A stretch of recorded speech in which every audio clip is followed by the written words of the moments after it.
Good. Ladies and gentlemen, yesterday we made the Fissure Titan work already prior to the start of the patch. And today's job will be working on the Arc Stormweaver. So we're going to be starting our character as a sorceress, and it's going to be Arc projectile. Because that's the big difference with Arc now. It is a projectile. Sadly, we cannot simulate that very much because, you know, making something be something it ain't is quite harsh. But we can at least play around with Arc and just see how it feels, right? How do we like Arc? What are we enjoying about using Arc? How's it going? And then pretty much go from there to expect what's going to be happening in the future. Good morning, Backwoods, Charles, Mig. Good to see you there, gentlemen. Hope we're excited, looking forward to today. Yesterday was already amazing. And we took like 4 hours to almost beat Act 3. So that was a speed run without being a speed run. I haven't actually played like Sorcerers in a hot damn minute. So going for that Stormweaver reenactment. It's been a while, Crocodile. Let's see how it feels. Also, one thing that came into my mind, if Arc is now a projectile skill, right? Can we use Firewall Arc? We can, correct?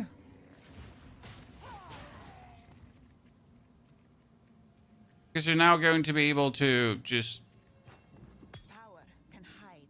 make those arcs fly through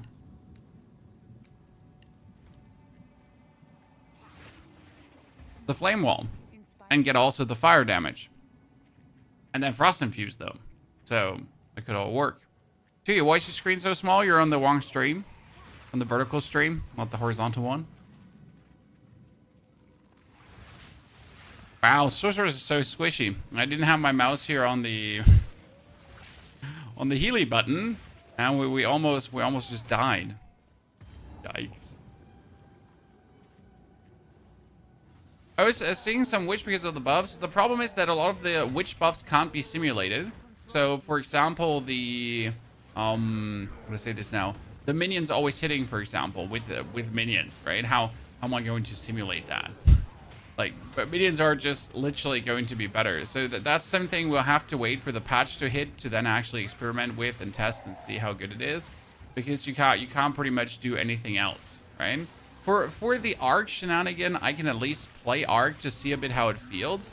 We can also use the overabundance double storm orbs to also experiment with that. Even though we are able to now actually get more storm orbs than ever, so that's going to be interesting. Because you can now get, with the new passives in the Stormweaver, you can get another +1 storm orb just like that. So even more damage possible. More damage. When's the patch release? The patch release is on Friday. And we're all very excited, looking forward to it. This PDR, no, this is us playing the game ahead of time and simulating how it would feel if we're... did I not start with maximum energy shield last time? Yep. Simulating how it would feel if we would already have the patch. We already did that with Fissure Warrior yesterday. And Fissure Warrior turned out absolute chef's kiss. That frost bomb.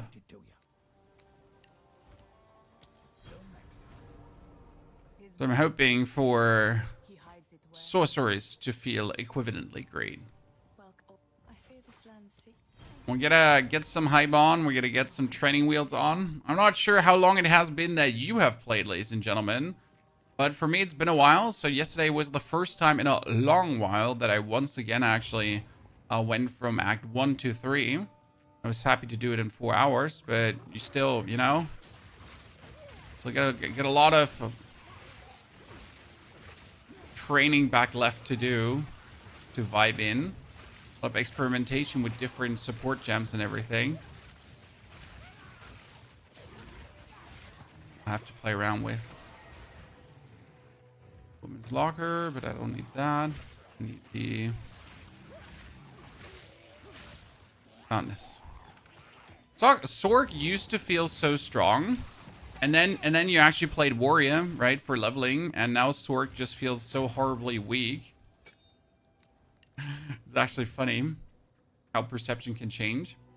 What do you recommend for Sorc post-patch? I will either play Stormweaver together with Arc or Blood Mage together with Arc. In both cases, Arc did get buffed. Arc is now a projectile. Arc being a projectile means that you can take all the projectile supporting supports to use on Arc, which is actually insane, because there's a lot that work with that. And that might potentially turn out to be good or not. We'll see about that. So that's step number 1. Interesting. Hello! That's step 1, interesting. Then you also have, then you also have the Ascendancy changes that, like, you have the Elemental Storm working more. You have the limit to Elemental Shebang Bang and that kind of stuff, which could also turn out to be rather good. We'll have to see how it all, like, comes together.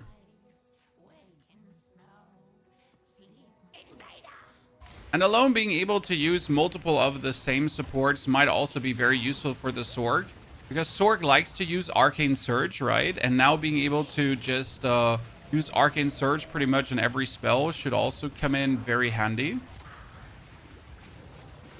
I mean, in general, the multiple support thingies should be coming in handy for everyone. Oh, wow, we actually died. Oh, I've never thought.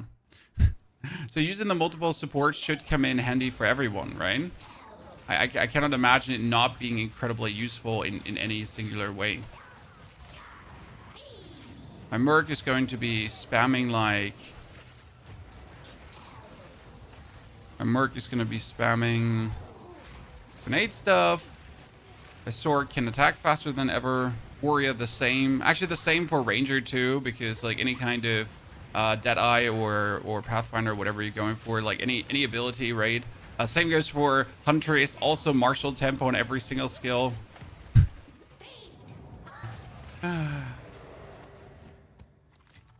Going to be doing a lot of good.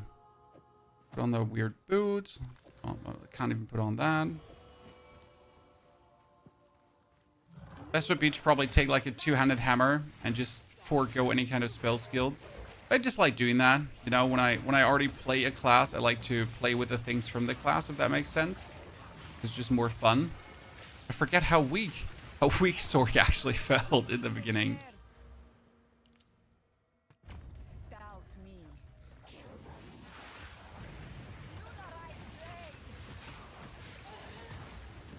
I felt great, clap, chat. We got it. Chat, we got it. We're in. I also put on the scepter. What's up, Simonis? Good to see you there. Cheerio. Disgusting. Everything is wet. Oh, scolding. Scolding. Whew. Face almost melted away. So I gotta say, this is like day and night compared to Warrior. Yesterday, Warrior was like a complete cake park walk, but I'm just waiting for the Orb of Storms to come, and then for the Spark Orb of Storms combo to go absolutely bonker-doodles. I mean, it's also a while since we actually have played Spark. You can play the spell with 200 armored chest piece at level 4 and just pretend to be a spell blade. No. We're not, no uniques, Tentacles. No uniques. There's a rule in this house, and it's generally everything gotta work without uniques. I mean, there is, after the season has been on for a while, after I've collected quite some stuff, we always do one unique run, but that's way further down the line when the season has actually existed, right? But general rule of thumb is no uniques. Because people might not possess them, and I can't expect you to possess them, right? Expecting you to actually have something is the road to misery. Is the new league mechanic already implemented? No, on Friday everything is launching, Tommy. What you can do right now is you can already play as if 0.3.0 had released. So with the buffs and nerfs, with the intended buffs and nerfs, you can do some estimations on how things are going to work. For example, we tested a full Fissure Warrior, and it turned out actually like super incredible. If you haven't missed yesterday's stream, the Fissure Warrior was so powerful. It was actually silly. And that was the simulated power, so not even the real level of power that it will reach at the given point. And it was already silly, right? So silly strong levels without actually having every tool at the disposal to be silly strong, but silly strong already. I'd say that definitely speaks for the warrior to be even stronger than anyone anticipates. It just has me positively excited. I just like to play warrior. What can I say? I also don't like that people just discard warriors so easily, right? That just makes me unhappy. So that's alone the reason why we already have to make warrior great again. Oh my goodness, chat, look at me. I'm the chosen one. And my RNG has been off the charts. I don't know how to explain this to you, chat, but yesterday every single weapon I found was a +3 to melee skills, +3 to melee skills, +3 to melee skills, +3 to melee skills. Like literally every single item. And it was positively illegal. Okay, what do we get here? The Pillar of the Caged God. Can you believe that I've actually never had a Pillar of the Caged God? That is my first one. Oh, that's not true. I had one. Wow, I never knew that I had one. See, like, I got a new Pillar of the Caged God. Who would have guessed? Life's stupid. Genuinely, like, stupid. That's the monk's favorite. Yes, Pillar of the Caged God is the monk's favorite. I could just pick that one up right now and just have a great good old time being absolutely stupid with it. But we're not going to do that, you know? It's not the plan for what we're doing right now. We're gonna be doing some Spark shenanigans until we're literally at Spark projectiles. Until actually Flame Wall would be level 2 better. Until we're the level where we can play Arc. I think Arc is like a tier 5 skill, so we gotta like play a bit around with Spark first.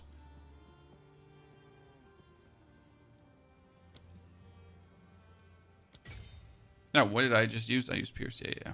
Sure if I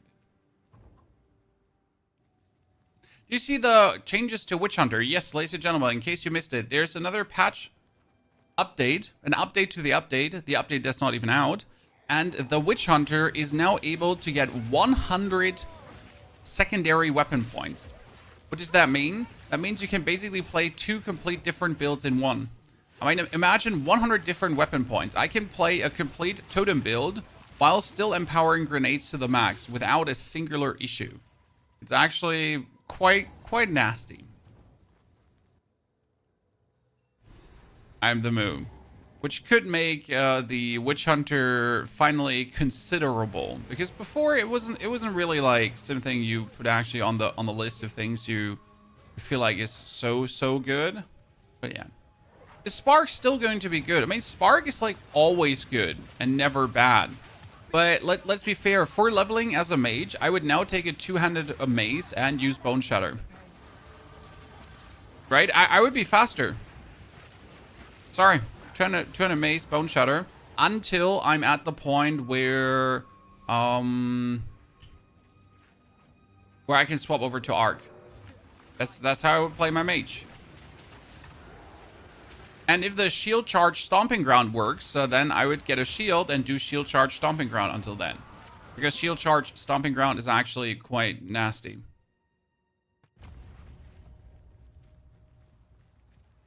But that's boring. You know?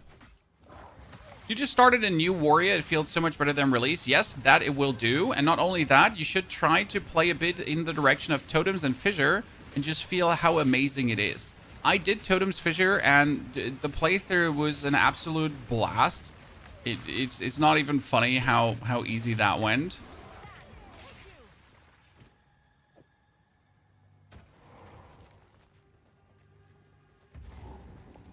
Can't tell you how much I enjoyed that yesterday. Really good. Game is this. This game is called Path of Exile 2, with a big new patch coming, up and coming. We only have today's Wednesday, correct? I'm not crazy. Today is Wednesday. It's not already Thursday. Because I would have said tomorrow is the new patch. Yeah, we got a bit more before we can finally enjoy the changes, the everythings, before we can be very happy. Not too long.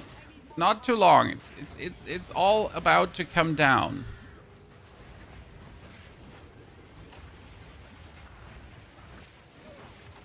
How much I absolutely loathe this lady, and especially as a caster.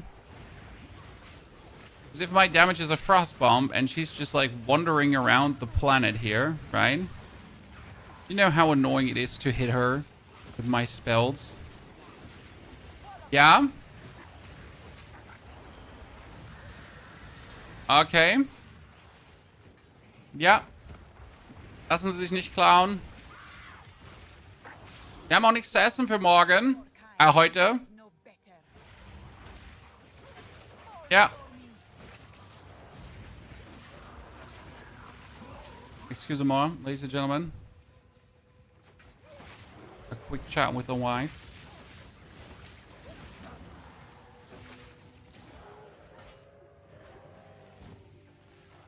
So Sorcerer is going to be a better starter this patch. Sorcerer should turn out a very well starter. Obviously, as every starter, like it takes a bit to get off the ground.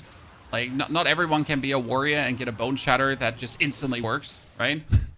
So it's going to take like a few levels to get off the ground, especially like when you get level 3 and you get your Orb of Storms, and that's going to help tremendously. What did you always put on Spark? Does anyone remember? I know we can make Flame Wall the fortress, so we can make it a circle. But what do you always put on Spark early on? Arcane Tempo, so I can cast more? Yeah, I guess. Just Arcane Tempo it. Crash, good to see you there. You and your community. I hope you had a splendid stream. Thank you, my friend.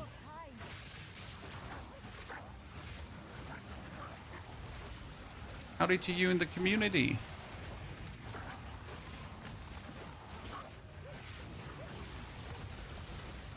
We can just spam Spark faster.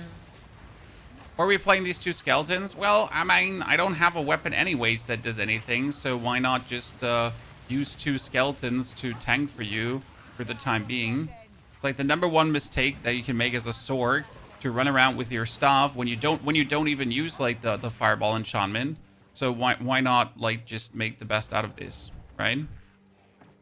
Might as well just use this weird thingy.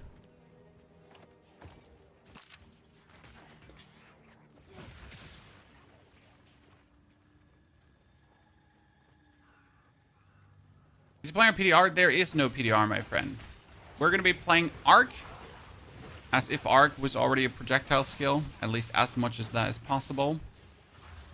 And we're going to be seeing how well it feels. I've actually never leveled with Arc, because usually it's always Spark, right? The question was, why would I swap over to Arc when Spark is the thing? But I've seen actually quite some people have a good success with Arc, so gotta give it a try. See how it vibes.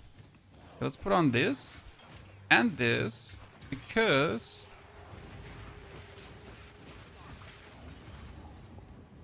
it's gonna refill as soon as I go on this checkpoint.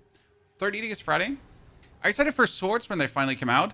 I'm excited for new weapons, but at the same time concerned, because think about it. If we're getting new weapons, swords, daggers, axes, and all that kind of stuff, then the weapon pool gets even bigger. So if I'm now then looking for a specific thing, and I'm only getting the other things, like, yay, I guess, right? Not sure how they're going to handle it. The loot pool is already very diverse at this point. But, like, I feel like it's going to be harsh for solo self-found players. And it already is partially harsh at this point already. But introducing more weapons to the formula is just going to make it more. Well, we'll see, right? What do I know? No Hollow Palm starter? No, absolutely not. Hollow Palm is either going to be absolutely effing broken. Okay? Like, Hollow Palm is going to be so mind-boggling broken, or it's going to be the biggest bait ever. Right? There's literally no middle ground for Hollow Palm, and you can't tell me that you think the same, that you don't think the same. Broken or shit.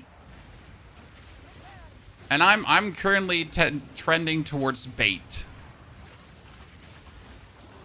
It's a bait. I'll believe it when I see it. I'll let others walk the path first for me. And then maybe later try some Hollow Palm stuff. But definitely not interested at first. I will start with Warrior because the Warrior that we cooked up yesterday is so heavenly good. So illegally strong that I can't wait to see the full power of the build by finally having like all the tools at my disposal with 0.3, with the multiple support gems and everything. I mean, it was already very strong without 0.3. The same goes for Sorc. I really need to see how good is Arc without 0.3, right? How powerful would Arc be right now? If I play Arc right now, how good does it feel? Which support gems do I use? Does it feel good? Is it fun, right? Is it enjoyable? And if it turns out that Arc is actually great and enjoyable, I'll definitely be making an Arc starter. But I don't know that, so let's play some Arc today and see how it vibes. And if it turns out to be quite entertaining to play and to muck around with, I'm all yours. In case you wonder why did we go over this side then over the left side with a bonus spell damage, it usually turns out better because you get some more energy shield in the beginning and it just like leads to you being somewhat tankier. At least a jiffy. Are you glad Cruel is gone? Yes, I'm very glad Cruel is gone.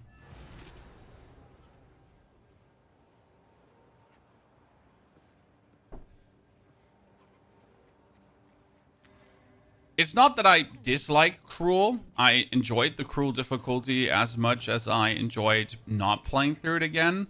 It's just that I like new things. New shiny syndrome. Right? Why would I not enjoy playing cool new stuff? I think like as much as you, as much as I, as much as everyone, we like change. We like new stuff. We like to experience. We like to see what there is different. And all that kind of shaboing. So positively can't wait.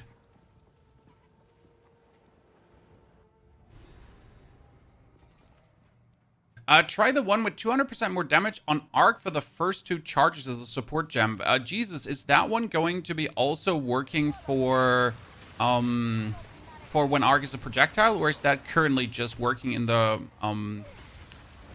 situation that Arc is in right now? Right?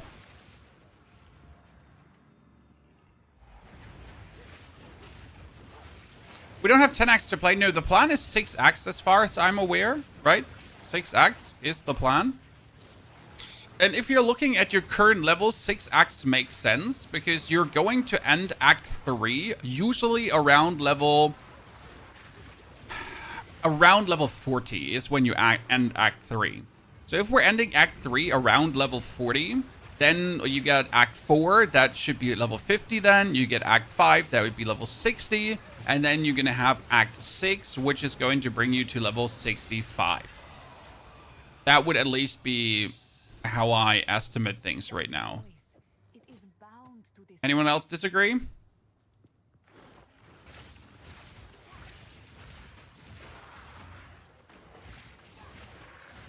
And their goal will always be to have you like level 65 at the end. Assumingly. Unless they're moving the goalpost and they kind of want to bring you to level 70, but can't see that happening. Yeah, 65 is perfect for starting map, exactly. I usually finish Act 3, 40 to 43. The more often you play, the lower your level is. Wait, the more often you play, the lower... Yeah, English? Does that make sense? I noticed that most of the time I have ended now Act 3, 38 to 40. Before it was also 40 plus, but now it's like 38, 40, roundabout. Depending on what I play. Oh shit, I've been using the left click skill thingy.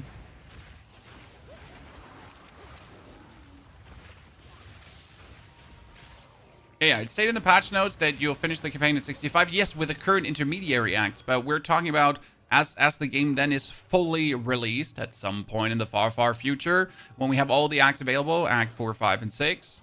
I mean, 4, yes, 5 and 6 too. What level they would estimate us to be as well there. And I guess we'll yeah, end up with 65. Now, where's the last damn obelisk? It shouldn't be there in the middle.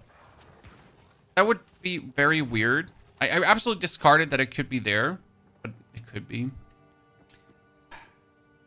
Are there any new ARPGs that are in development that you're interested in? There's technically this ARPG from Moonbeast Studio with Destructible Environment, but I'll be honest with you, the only interesting thing that seems to be in there right now is Destructible Environment. So I'm not sure how that one will turn out to be as an actual fun, interesting game to play, right? I mean, for me, in ARPGs, it's all about systems. Like, the system's gonna be interesting. So how do the skills work? How do the how's the overall pacing of the game? How do I flesh out my character? How's the power curve? That kind of stuff. Path of Exile is actually hitting that really nice because you have a good power curve. You feel like you're getting stronger, but at the same time, you are also not getting too strong too fast, and you still have a perceived challenge as you're going through the game. So that's what I enjoy, by the way, personally. I'm in Path of Exile very much. And yeah, it's hard for ARPGs, like, this is the hard part for ARPGs to sometimes hit, right? Either the leveling curve turns out irrelevant, or the actual campaign turns out irrelevant, or the leveling gets, the items you get during leveling, for example, don't matter anymore, and you have, like, no fun equipping your character. For example, in Path of Exile, it matters what you're equipping during your leveling, right? If I now find an insane item, I'm gonna have a way easier time. If I find an insane item in Diablo 4, you know what's gonna happen? It doesn't fucking matter. Because I'm going to replace it 2 minutes later with something else. Wow, that was a lot of words. That was a lot of words. Do I make sense?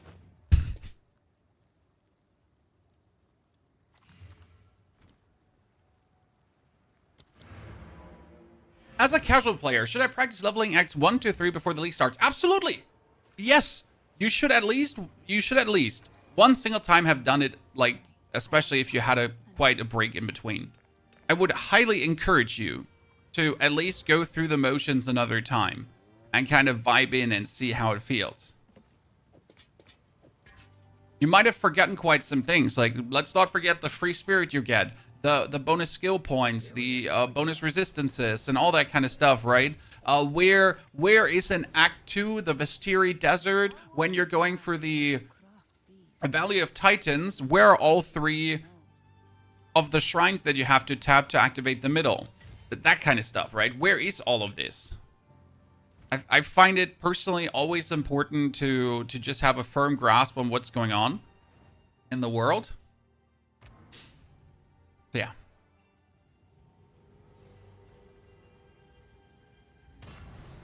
Control destruction, maybe unleash on Arc. We'll see. I mean, let's get to Arc first. Did you see the patch notes? The new patch notes, Zalmagan. Yes, we've seen it. It's intriguing for Witch Hunter, but it's not earth-shattering, right?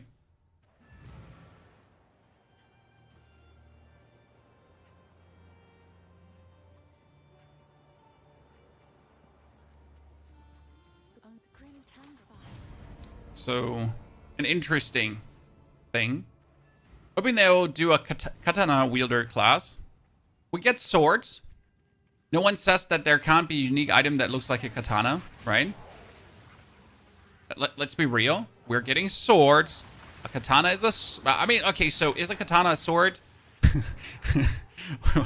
Or is it classified different? Sorry, I'm not trying to fumble it here, chat. Excuse me.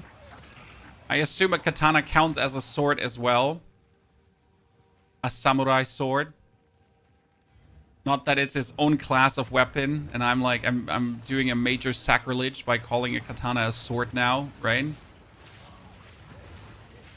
Like how Orb of Storms makes everything simpler.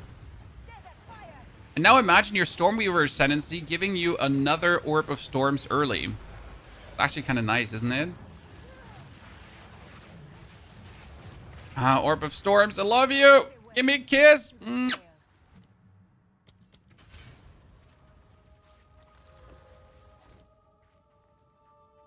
I'm I'm going to play Deadeye for sure this season again, since I've been blasting for 1 week and made it from 71 to 86, gained my 30 cents and feel comfortable into 50 maps without dying so much. Deadeye will be fantastic. Like, there's no doubt that Deadeye will be fantastic.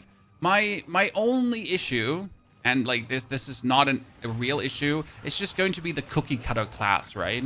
It's like you're gonna be Googling starter builds for Path of Exile 2. And there's going to be 20 creators, and they're going to be like, but Deadeye is the best! Yeah! The Deadeye! Look at my Deadeye starter! And then there's the next guy, and he's like, no, look at my Deadeye starter! It's exactly the same, but look at it! And then there's the next guy, right? He's also looking at my Deadeye starter, and it's exactly the same build, but it's his Deadeye starter. And that's going to be like the next 50 creators, right? I'm like, yeah, cool. Let's just have some fun with Warrior instead.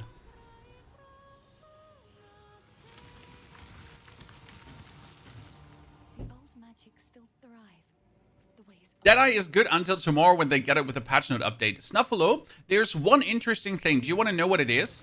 So Path of Exile usually has one philosophy, and that philosophy has actually stayed true. And it's a bit better than other ARPG creators. If something is strong, they'll leave it strong for the league. So unless Deadeye turns out fundamentally broken, so one of the skills is actually bugged and, I don't know, creating like unintended interactions, it will stay strong. That's what pretty much happened to Lightning Spear. Why was Lightning Spear so powerful? Well, it turned out strong, and then they just let it strong. Until now. Until this very moment. Until the league was over, everyone had their fun with Lightning Spear, right? Everyone just masturbated over the screen and pumped out like all their lightning. And now it's time to nerf it. Right? Now it's time to go back to the drawing board and see how they can adapt it to not being completely overpowered. So if things turn out to be rather powerful, that's in the eye of the creator, right? That's okay. Things are allowed to be rather powerful. We do a build guide before the stream, the patch starts. I already put out a build guide for the Fissure Warrior, so I will start the Fissure Warrior. This morning we put out the complete build guide that kind of explains the mythology behind the build, how it works, what the plan is, how we're scaling it, what we're expecting from the patch, and like future outlook, other support gems, and that kind of stuff. So that's already out, and the whole live stream exists of it, obviously, from yesterday. Oh, an uncut support gem. That's pretty good. What are we putting on support Orb of Storms in the beginning? I kind of don't want to start with Overabundance because I hate that you kind of cut into the existence of this. So I don't want to cut it out right away. Or I can do Persistent to just make my life easier for the beginning. And then Overabundance later on. When will PoE 2 fully release? We're on patch 0.3.0. Okay? Patch 0.3.0 is obviously the third patch.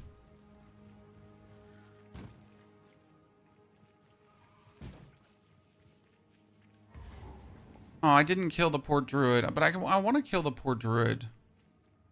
Feels always bad if you don't find the druid. Makes me always sad.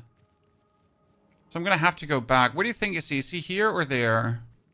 Probably there, right? So yeah, patch 0.3.0, and usually the release is 1.0, right?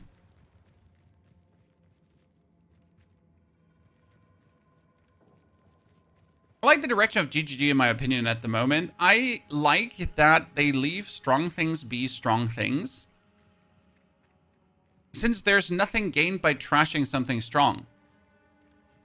Unless something is obviously fundamentally broken, right? If something is not working as intended, like a lot of the gain energy on crit in the beginning. If you remember, there was a whole slaughter feast on the release of Path of Exile 2, where everyone was playing cast on crit, cast on freeze, cast on whatever. And GGG was like, I'm sorry, lads, but this is kind of like overtuned. It was never intended to work this way. So we have to adapt it. Yeah, understand. Like, I understand. This makes sense, right? But if something is like, this skill is now very powerful. Okay, let it rip. Right? let it rip. Why ruin that skill? There's nothing wrong with the skill being powerful.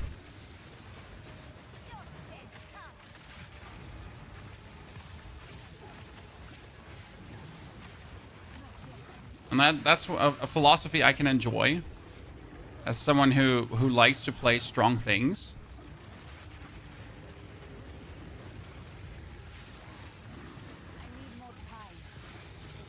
I need a persistence gem. I need now an overabundance gem to make another one. Okay, I can't wait to see my arc, chat. I can finally figure out how much damage arc actually does. Ow. I was gonna take that. Okay, so I got the unsupported support gem. Now I just need to remove one skill point different, and then I can already use overabundance. I don't have enough dexterity right now to actually use it.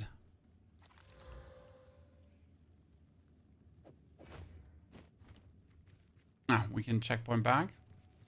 Flicker is ultra cooked. Yes, Flicker Strike does not seem to be too well off, especially since they removed the quality option for not using up your power charges. That's hurtful.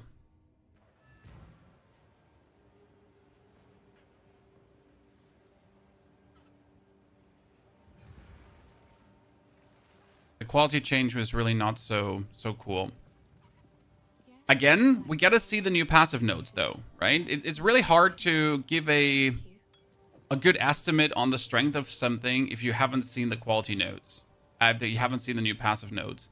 They could massively still change its stuff. So it's hard to give quality predictions where something might be moving and or not.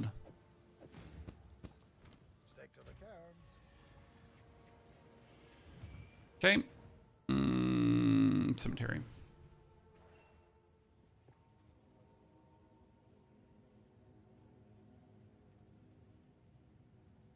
I really dislike the half HP from strength from Giant's Blood. Yes. I'll say let him cook. Okay. I'm just genuinely hoping that no one just sat down and that was an Excel cheat change. Okay. So sometimes you read through patch notes, right? And you think someone just pulled up an Excel cheat and changed something because it looked good in an Excel cheat. But the change was actually never properly tested. Now, I'll go so far to say that I expect GGG to be smarter, but generally speaking, I expect every developer to be smarter than that. So the Giant's Blood change is hopefully something they implemented and tested in their offices correctly to figure out how warrior survival will feel in the end game for someone who's then actually playing Giant's Blood, right? And they might have also introduced more maximum life nodes. Because if they also introduced more maximum life nodes in the passive tree, that might or might not make up for the minus maximum life you get for using Giant's Blood, then Giant's Blood would be a trade-off versus, like, obviously the notes you have to take. Correct? Also, it might turn out that they just fucked up. I mean, it's just a developer, right? They might be doing good stuff. They might usually hit the mark. It doesn't mean they always hit the mark. So they might have also just fucked up. We'll see. Martin, thank you for your subscription and support. Martin, that's very kind of you. Welcome to the Knights of the Round Stable. We'll see if that is then a legitimate change or a doozy. Monk with Hollow Palm, it definitely looks interesting, but I am not so horny for Unarmed Monk. I don't know, some people have like a ginormous rocket boner, like Elon Musk has for Mars, right? They're like, I need to play Unarmed Monk. Unarmed Monk stole my virginity. Like, right? Unarmed Monk? It's the greatest thing in the world. When they're invited to a party, the first thing they're going to start is like, hey, how are you doing? And they're like, did you know Unarmed Monk is coming to Path of Exile 2? Yeah? Like, oh, okay. This is a Wendy's, sir.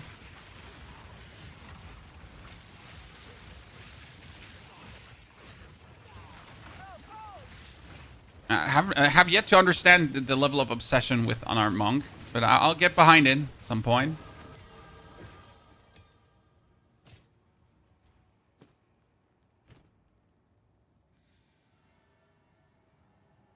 What are the new patch notes there? At the very bottom of the normal patch notes, there was a bonus added.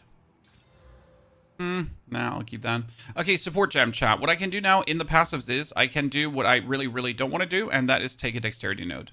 So I can actually do the overabundance, because then we can do Orb of Storms, overabundance, and persistence. Which means that I can now go around and do the nasty thing. The big nasty. AKA 1, 2. And that's how the real damage comes together, right? With Orb of Storms. Instead of making 1, you make 2. And then everything just dies. And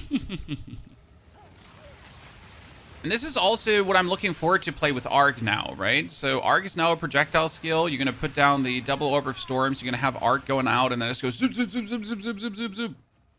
Because as much as I like Spark, I'm sick of it. I'm happy if I don't ever have to touch Spark again. I have played my hours of Spark. I'm okay, right? I'm fine. It's time to move on. It's time to not play Spark again. Please let me play a different skill. I would heavily enjoy that.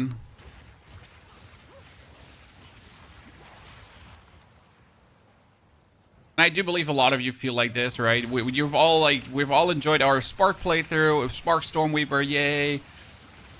Like, let's move on, okay? It's about time.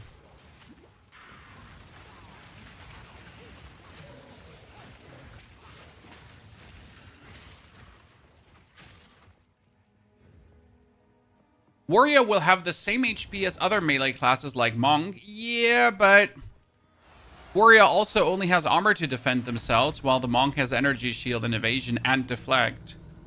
That's a bit of a difference. What I'm really intrigued to see is how much the minus stat requirements for armor will fall into place. Because minus stat requirements for armor is going to be very interesting. It might allow Warrior to not go full armor every single time. It might potentially allow Warrior to actually play with deflect. I mean, think about it for a second. What if Warrior can actually wield some evasion rating on top of the armor? What if Warrior can actually make use of deflect finally? That would be kind of funny. Wouldn't say no to that. Okay, absolutely cooked. May your misdeeds be long forgotten. Like seriously, absolutely cooked.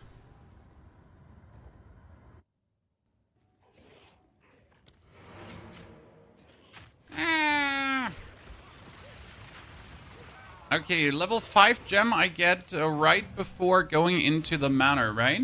Steven, stop gifting away subscriptions. You're overdoing it, sir. Thank you for your kindness, my friend.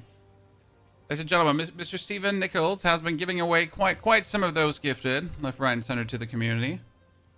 We do appreciate it. Oh, 41 energy shield. Look at 41 energy shield. What the fuck? So much in the beginning. It's beautiful. Except Oh, wait, let me come back. stay safe if you can. Tier 1 and PoE 2 is destroying the Diablo series? No, not really. They're all doing fantastic, but obviously people that like PoE will play PoE, and people that like Diablo will play Diablo. But why is it sad if one game kicks the other game in the nuts? It's good. This is what should happen. I mean, other games need to inspire the games to be better. Hopefully. Right? And I want to see improved ARPGs left, right, and center. I don't want to see anyone left in the dust. I want to see them, like, pull each other upwards. Right? They should lift each other up, not beat each other down. Hopefully. You'll survive well in that. If you find a find out.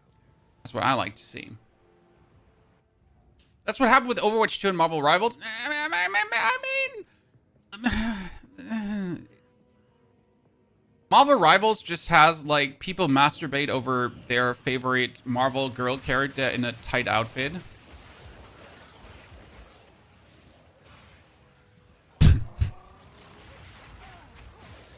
And Overwatch 2 has just run its course. That's it. I mean, at some point, like, games have just run their course. Unless they're fundamentally able to still keep them alive. I mean, look at League of Legends reinventing themselves. How many times over the years? There's still just a 5v5 hero shenanigans, right? No, wait. League of Legends was not 5v5. It was... no, it was 5v5. Oh, seriously. It has been a while. Them, like, reworking everything. They made the Overwatch 2 devs step it up, and they're trying. Yeah, but I haven't heard anything good. That's the problem. So I've heard, like, I've seen some posts on Overwatch 2, but I haven't seen any, like, positive results or resonance from social media so far. What do you feel about the changes to Witch Hunter? For everyone that missed the changes to Witch Hunter is getting 100 passive points. That means Witch Hunter can efficiently do 2 builds at the same time. Because if you have 100 passive weapon points, then you can put 100 weapons at 100 points in one weapon and 100 points in the other weapon. That's quite interesting. There's a couple of builds I could imagine this working with, but it might also be a change for further down the line with other weapons. So, for example, with 100 passive points, you could go for a grenade playthrough using a lot of projectile skills, but at the same time, you could go for melee nodes to use a melee weapon. So you would end up as a mercenary using a sword, dexterity-based, and a crossbow at the same time. That would be crazy, right? Imagine running around. Sword, crossbow. Quick weapon swap. Interesting things. Sprint is not in, sir. But there is, they put it in the patch notes, ladies and gentlemen. The best change ever. You want to know what the best like here? Read this. Ladies and gentlemen. Added a new keep sprinting while moving gameplay interface option. When this option is enabled, you will continue to sprint even after releasing the dodge button until you stop moving or use a skill. If you activate this in any moment, right, you just have to roll one single time and you instantly keep sprinting until you start attacking the enemy. Yay.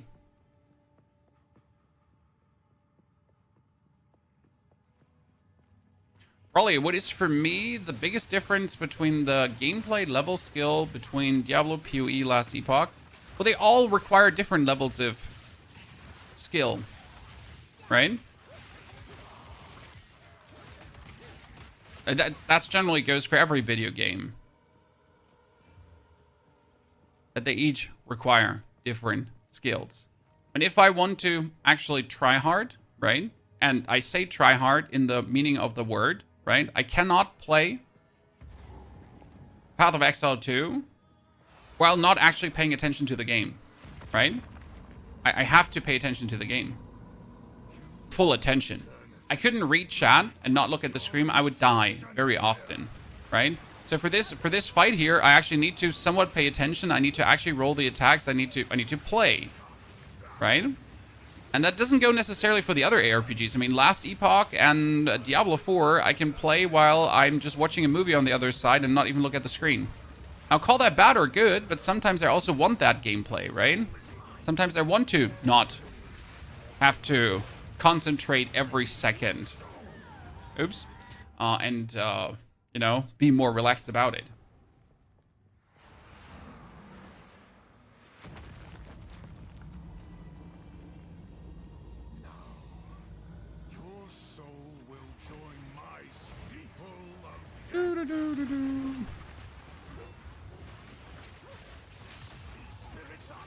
Haha, I win. You lose, big guy. Sorry, the only annoying thing about Sorc that I have to, like here, summon these Orb of Storms and then...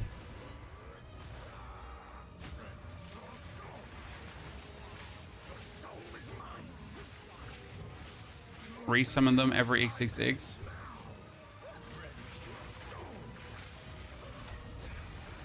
Oh no, Mom, don't kill me. I'm innocent. Are you too far? You're too far away from my... You're just too far away.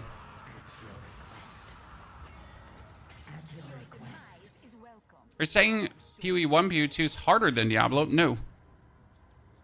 I just have to pay more attention to the game. It doesn't necessarily make it harder. The game just requires you to pay attention to it.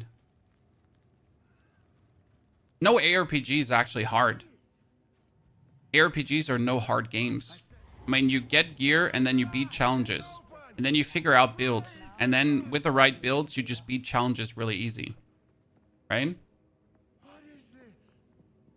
ARPGs are not hard. If I want a hard game, I play, you know, Dark Souls. I play Elden Ring. I play Lies of P. I play Wu Chang. My family. This doesn't make any sense. They're dead.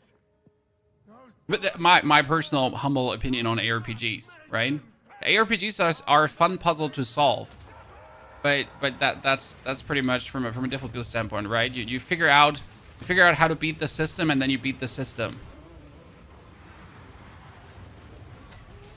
That doesn't mean that there can't be a challenge, right? Hard doesn't mean not challenging, right? There can be still challenging boss fights, but they're not inherently hard, right? Now, obviously, that goes from every gamer different to every gamer, right? Like, everyone feels perceived difficulty, challenge different. And that's also how it should be.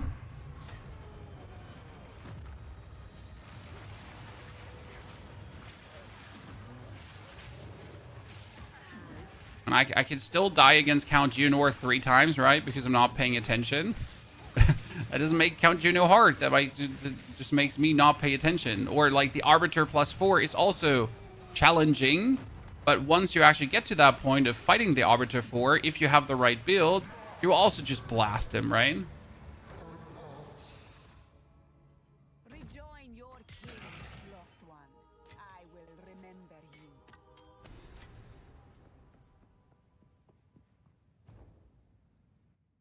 Stormweaver is definitely not the best for maze skills. I mean, you can play Stormweaver at least until the end of Act 1 with a maze, or until you get your tier 5 gem.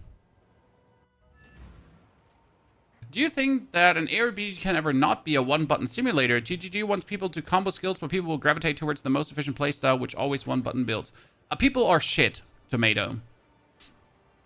So this morning, just for your information, this morning I was asked by a commenter on YouTube in a derogatory way, how many buttons does the Ovoria use? Because I presented him with a very fun warrior build, right? The Fissure Warrior, where you're going to put down your totems, and then you're going to put down fissures that are being activated by the totems. In between, you can also use Bone Shatter and your Perfect Strike. Plus, you'll get a Forge Hammer to throw in, which makes the gameplay loop be throw Forge Hammer, put down totems, then do your fissures so the totems activate the fissures, right? And that was for the person already too many buttons to use. He was like, nope, no, I can't do that. I can't do that. This is too much. So it's like, this isn't like, no. I'm like, yeah, sure, okay. Like, that's a you problem. That's a you problem.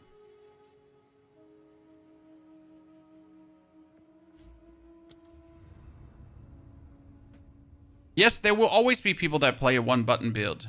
Let them be. No amount of what GGG does will people not play one-button builds, right? People suck. People are terrible. Yes, they will always play one-button builds because they just don't want to put in the effort. But I personally prefer something of a combo build. The boring part is, though, if you're required to always do the combo. Right? So you have to consider that you'll play, what, 20, 30, 40 hours to get to a certain point in the story, right? You're going to play a certain amount of hours until you have beaten the Arbiter, until you have beaten Zesht and whatsoever. But if now getting to that point is convoluted by some weird ass, like, super combo build, where you need to press 1, 2, 3, 4, 5, 6 in the right order or your damage doesn't exist, yeah, that's also not cool. Right? Stay safe, if you can. It's sometimes hard to find the middle ground between combo builds and let it rip, I guess. Put it, Wallace. What would you like? With a 1 skill thingy. Do you think it will be possible to make a cast on crit Comet Hollow Palm build? With the right amount of uniques, many things can be possible. Odds and ends of mine. I never personally liked Comet, so that's that. The Chronomancer looked cool. I'm not sure how much I really like the Chronomancer changes. They're so gimmicky. The word is gimmicky, right? Chronomancer gets a shifting attack speed area buff. Lisai. Let's write gimmicky in bold letters over it, right? Never talk about it again. Which class will you be my starter? Warrior. The main reason why I want to start with Warrior is because it's incredibly strong without a single item. So Warrior with minimal gear investment will turn out strong. The new totem scaling should be insane. So I humbly predict that Warrior will just turn out very good as a starter. Especially to get to 80 without a problem, to get to 85 without a problem, to farm tons of currency and items and stuff. And then see from there how far we can develop the Warrior and what other stuff we can play.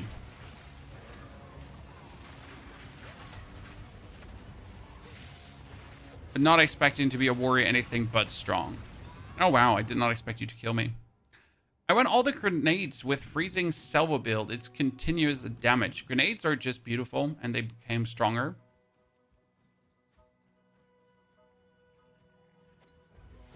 Play bleed builds. Would you recommend a build specifically for pinnacle content? There were a couple of good bleed builds. The problem with the bleed builds to really go like for super pinnacle content viability, it always seemed that certain uniques were required and or certain gems and stuff.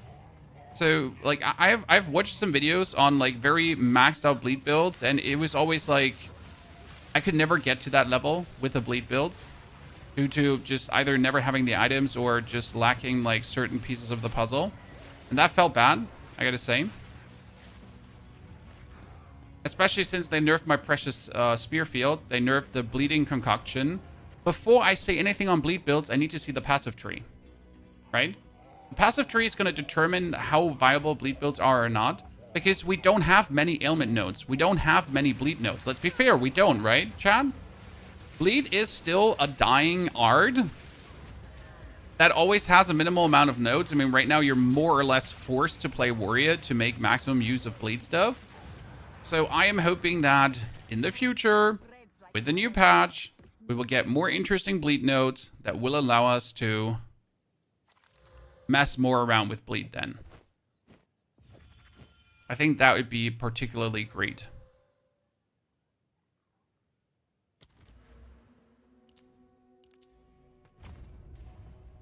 Oh, what do I know? I hope tomorrow comes the passive tree. We have seen a tweet, ladies and gentlemen, in case you missed it. Hi, by the way, everyone. Good to see you there. Hold your home. We've seen a tweet and they said we cannot upload the passive tree yet until the website supports it. So it does seem that they're working on it from that one statement, right? That they're trying to get the passive tree uploaded to show to you, but the website doesn't support it yet. I mean, probably there's one single web dev sitting trying to make it work in the GTG offices. Like that one poor guy, and then, like his head is spinning, and he's like, shit. Jonathan said we're gonna pump it out. He just tweeted it.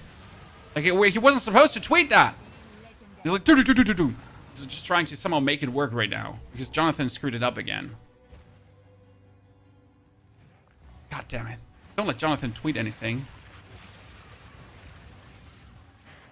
And then in 2 days, right before the patch releases, tomorrow morning, you get the next 40-second video from Jonathan where he's sitting on his chair and he's like, "Hi, my name is Jonathan from Ground and Gear Games, and here's the passive tree." Right?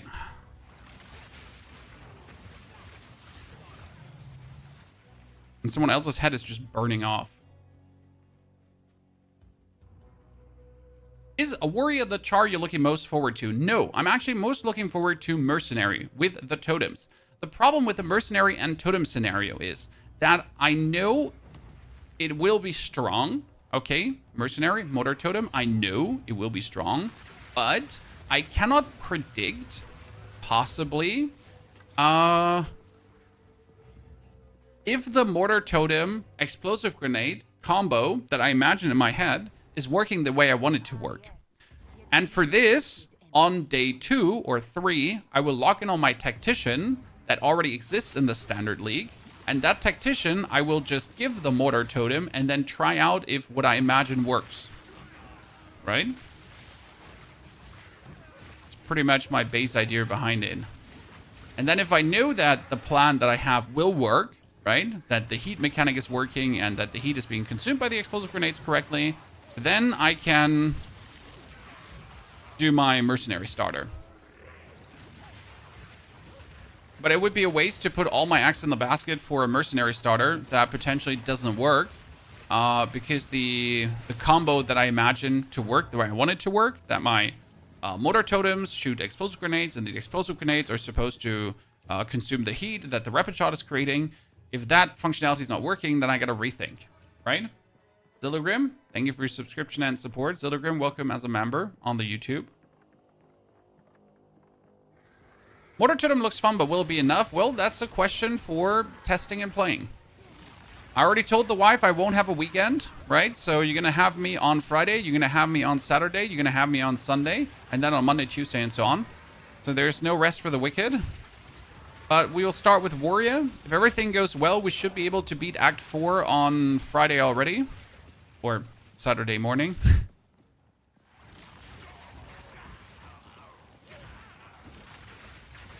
Zaumagen, thank you for your 5 gifted over on the Twitch. Zaumagen, that's very kind of you.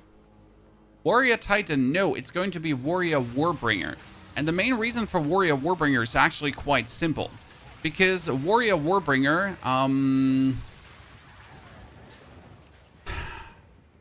gets a free totem, which is insane. Those totems pulls our fissures, and with a free totem, you're getting more Ancestral Spirits, and the Ancestral Spirits get buffed so that you can now summon the Jade Hulk out of the Ancestral Spirits. That gives you 50% more damage, and your allies too, which would mean that your totems are also getting 50% more damage, and that's kind of nice. Oh my goodness, how do I end up low on mana like that? Now what, you're forcing me to re-put some of my points. Warrior isn't slow. Warrior isn't slow at all. I went yesterday, Warrior, from Act 1 to Act 3, almost to the end in 4 hours, and that was me taking it slow. Since start of PoE 2, everyone said how slow Warrior is. No, people have no fucking clue. Gamer. A lot of the attack speed things got changed, but what gets changed is more important. Like with the new patch, okay, with patch 0.3.0, you can now use multiple support gems at the same time. What does that mean for Warrior? Because Warrior, as you say, is usually suffering from attack speed stuff, okay? Now, if you're looking at what Warrior does, boop, we are getting the Martial Tempo gem, and Martial Tempo is getting multiple levels. So there's Tier 1 Martial Tempo, Tier 2 Martial Tempo, Tier 3 Martial Tempo, okay? And the Martial Tempo will be available for your Shockwave Totem, it will be available for your Rolling Slam, it will be available for your Mace Strike, and at the same time I can use it on the Perfect Strike, and I can use it on the Volcanic Fissure. So is Warrior still slow? To a degree, yes. But can you use Martial Tempo on every single skill now to make them faster? Yes, you can. Yes, you can.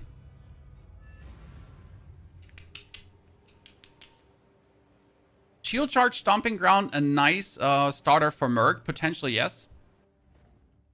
I mean, we're hoping for it to work. Scissor, good to see you there. Gamer, thank you for the $5 super chat.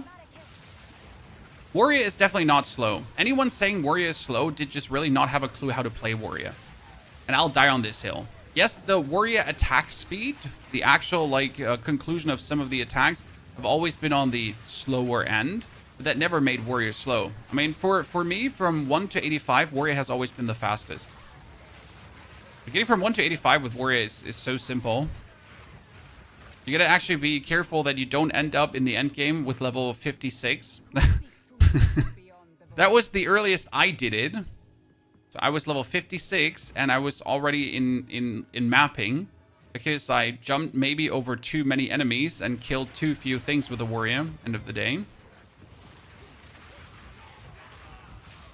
But hey, you know, like, things happen. What can I do? Like water under the bridge.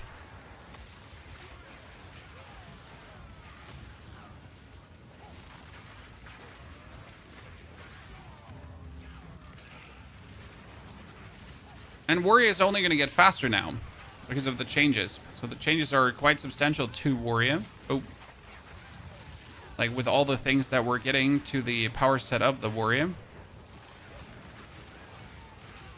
Well, I'm merrily looking forward to that. Oh my lord, you almost had me there. Leave me alone! I'm innocent!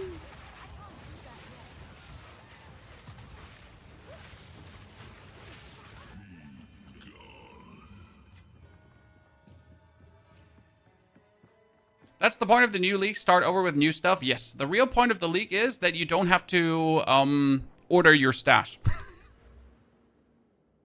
Agree or disagree, Chad. But the only reason to start a new league is so you don't have to care for your stash. Boom. That's it. I don't want to hear it. Like, you're just going to relabel all your stash tabs, right? That you're ready for the new league. So you're going to put a pre-order on it. Where you're going to put your tokens, where you're going to put your rings, where you're going to put your whatevers. And then you're going to just wait for the new league to just empty your stash. So you don't have to care about ordering it. I don't want to hear anyone pretend different. And tell me like, my stash looks absolutely pristine. I ordered it perfectly. It's alphabetically sorted. Yeah, I don't believe you. Pixar didn't happen. Giraffle, thank you for the 106 months of support. Void also, thank you for the 5 months of subscriptions. Tactician is love, Tactician is life. I just hope that we're not going to get ruined by the Cannons Ready passive node. But I trust in my plan to work. Okay, where's the last Chaboing? Probably over here, right? Is leveling a Grenadier through campaign better as a Witch Hunter or Tactician?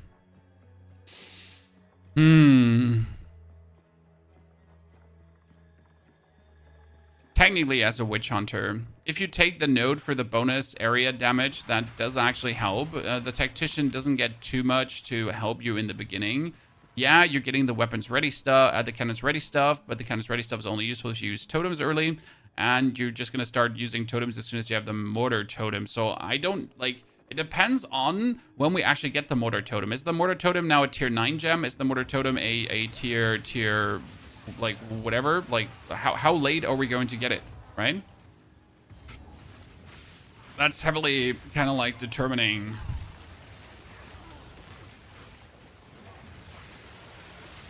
which Ascendancy is better. Because if we get the mortar totem really early, then you could actually start early with playing respective things. But if it turns out that we're getting the mortar totem like super late, right? You get it with tier whatever, then why even bother then play the Tactician until you actually have the totem, right?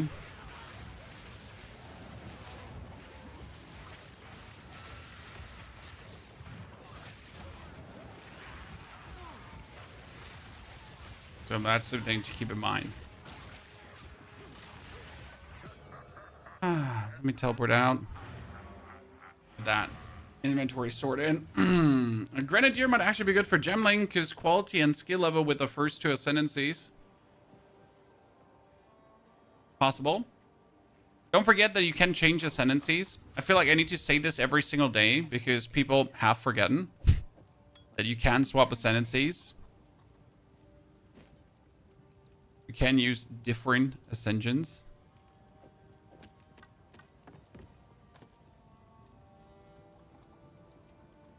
Fire spell skills. Can I not get lightning spell skills? Come on, don't be a woozy. Oh, nice. I want that. So much better than what I have. 3 is for flame wall. 3 is for frostbomb. Even though we don't actually use frostbomb. Here's what I've got. You have like a better chesticle for me. For a bit more energy shield. Thank you very much, good sir. Appreciate it. If you find a pint out there, You can now. Yes, you can respec Ascendancies. But you need to do your Ascension again for that. So in order to respec an Ascendancy, you pretty much need to go through the same level of Ascension that you did to get your last points. If you have 4 points, you need to do another Trials of Chaos. If you have 6 points, you need to do another 3-floor Trials of Sechemes. If you have 2 points, you need to do another 2-floor Trials of Sechemes. So that's how you get your Ascension.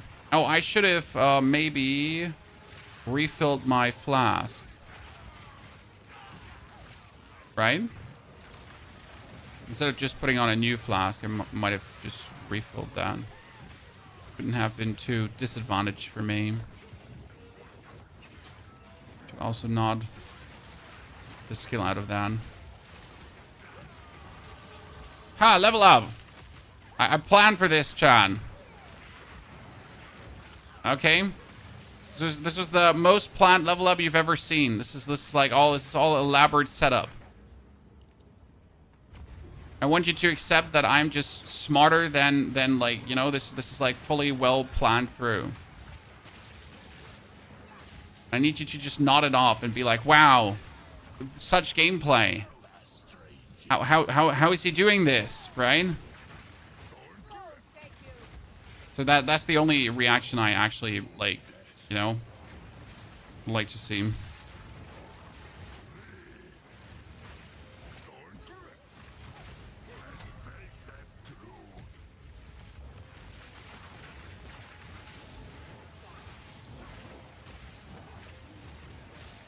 Okay, are you torch? Yeah, you should be torch. Good. No, you're not torch yet? Thank you. Trial of Chaos? Tedious? I mean, no one likes Trials of Chaos anyways. I never understood who actually liked Trials of Chaos.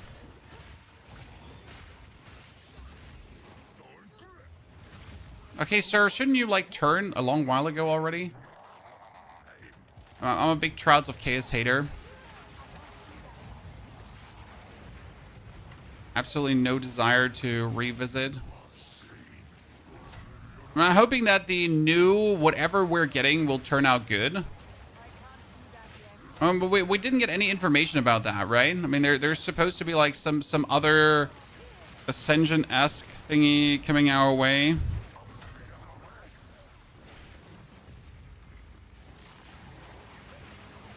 Yeah, that's what we're hoping will turn out good.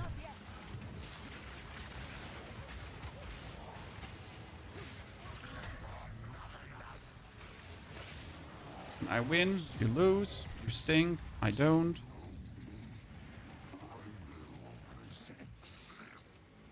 His Ancestors not coming in 03? Oh, I thought it was coming in 03. Wasn't it? I like Chaos, I hated Sechemes. How can you? You need to hate Chaos together with me. We need to be Chaos haters, sir. I return you to the void, or wherever you hail. Please. Don't be like that. Please. Headstrong and overconfident, like me. Absolutely dislike Chaos.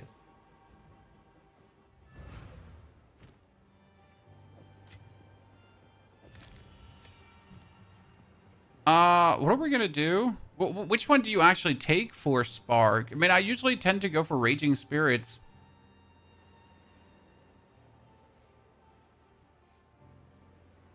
Is Convalescence any good? It's been a while. Right now at this point,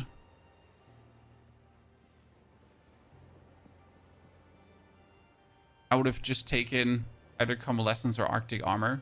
And usually I would take it like... It's been a while. It's been a while. What do I want to take? Trade is going to go nuts. Trade is going to go beautiful. I'm really excited to see how trade will turn out to be. I mean, I'm generally not a trader. I don't trade. But I'm just happy for people that actually use the trade option, right? That you can finally do everything in game. I might even be inclined to sell items, not buy items, just sell them, to see how the trade system does feel at this point.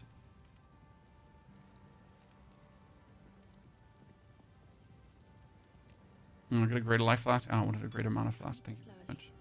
Don't waste them.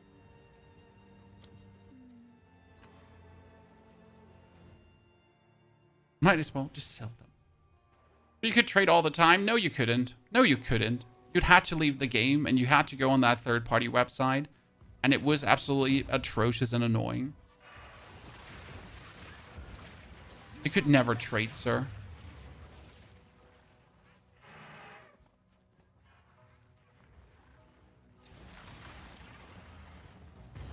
Don't be like that. You're two better than Dune. I mean, one is an ARPG and the other one is a survival game. They're like kind of fundamentally different games, sir. But Dune doesn't have a new patch right now, while PoE is getting a new patch, so...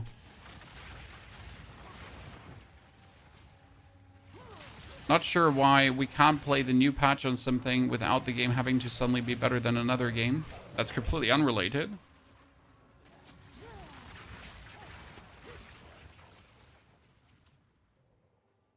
Tactician and Deadeye will be uber meta this season. Well, luckily you don't need to follow a meta in Path of Exile 2 to have fun, right? Luckily, meta in Path of Exile only exists if you kind of, I don't know, want to hawk the market or do anything. Just want to enjoy yourself. You can play every single class and every single Ascendancy. And you just simply have to figure out how they work. What makes them work. What makes them strong. Right? Luckily. Would be a shame if you had to follow meta.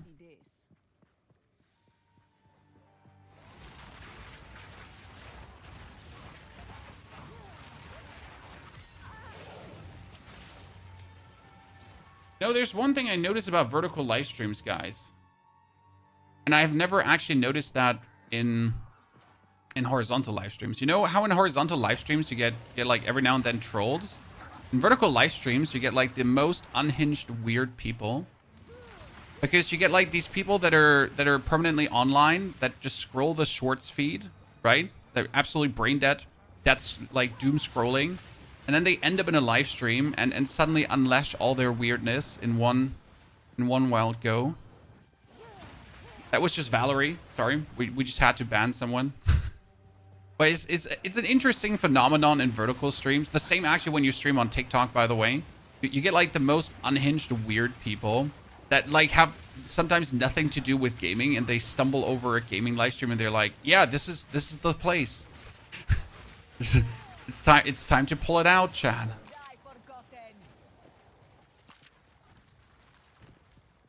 Hey, I was just doom scrolling. Well, Jaden, but you also didn't decide to go full weird on me. There's nothing wrong about doom scrolling. It happens to all of us. My wife and I, we actually have a doom scrolling policy in our house where we just check the other person. You know, if we notice that one of us is just like really just doom scrolling, staring in their phone, we're like, are you good? Did you get stuck doom scrolling? Sometimes you need another person to break you out of that habit.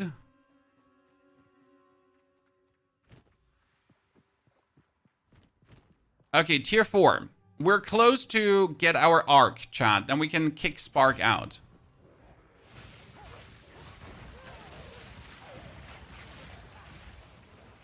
What did they change to minions for this season? Skeletal Brutes are getting a new ability. Frost Mages are getting a new ability that synergizes with what the Brutes do. Minions always hit, and that goes for any minion. Minions cannot miss anymore, which is a grand change, to be honest.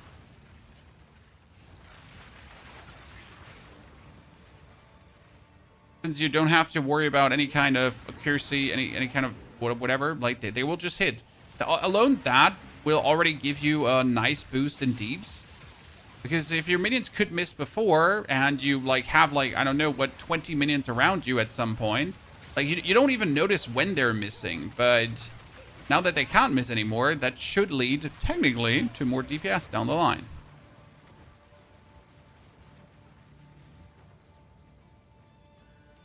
Will I get a damage boost on Stormweaver, or are you stuck on level 87 for life? I mean, Stormweaver has enough damage with a lot of the possible builds already, sir. If you're stuck, it might not be related to your damage. It might be that your build is ass.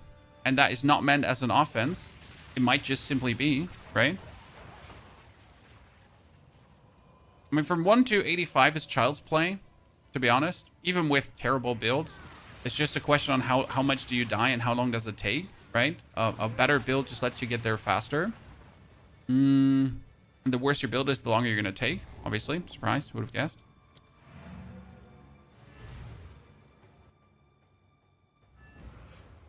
It's really hard to say what builds at this point will become meta. It also doesn't matter. I mean, I never seen Path of Exile as a meta-centered build, right? I mean, obviously, you're going to have your one skill that's going to be strong.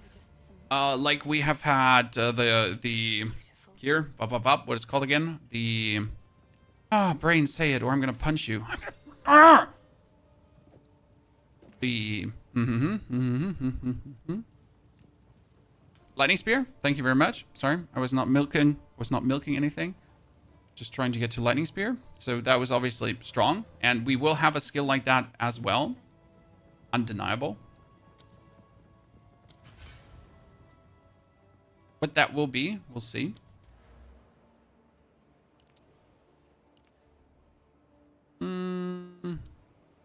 Put the intelligence there. I can actually remove the dexterity. Again, hardcore, never.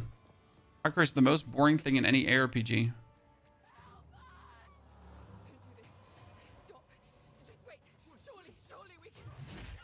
Face your judgment, Meredith wench. The only time you feel like playing meta is in hardcore solo self-bound. Well, that's different because you're in hardcore solo self-bound, so I'm with you. Like, you wouldn't want to go into hardcore solo self-bound completely blind. You would see that's why I can't play hardcore because I don't pay enough attention. You wouldn't want to go into a hardcore solo self-found completely blind. You want to go in there prepared with something good. You know, playing a bad build in hardcore solo self-found just asks for pain. Generally speaking, playing bad builds in solo self-found is just pain because you have the pain of acquiring the gear and then you have the pain of also, you know, playing something that's not really good. My last solo self-found challenge was also playing like Ice Strike Invoker. Because obviously Ice Strike Invoker is powerful, and therefore, like, you're going to have a lot of time playing solo self-found. Then we did another one with Lightning Spear that was also great, right? But rightfully though, because we know that Lightning Spear is fun, right? Why would I play something terrible to then do a solo self-found challenge? Might as well just, like, shoot myself in the knee.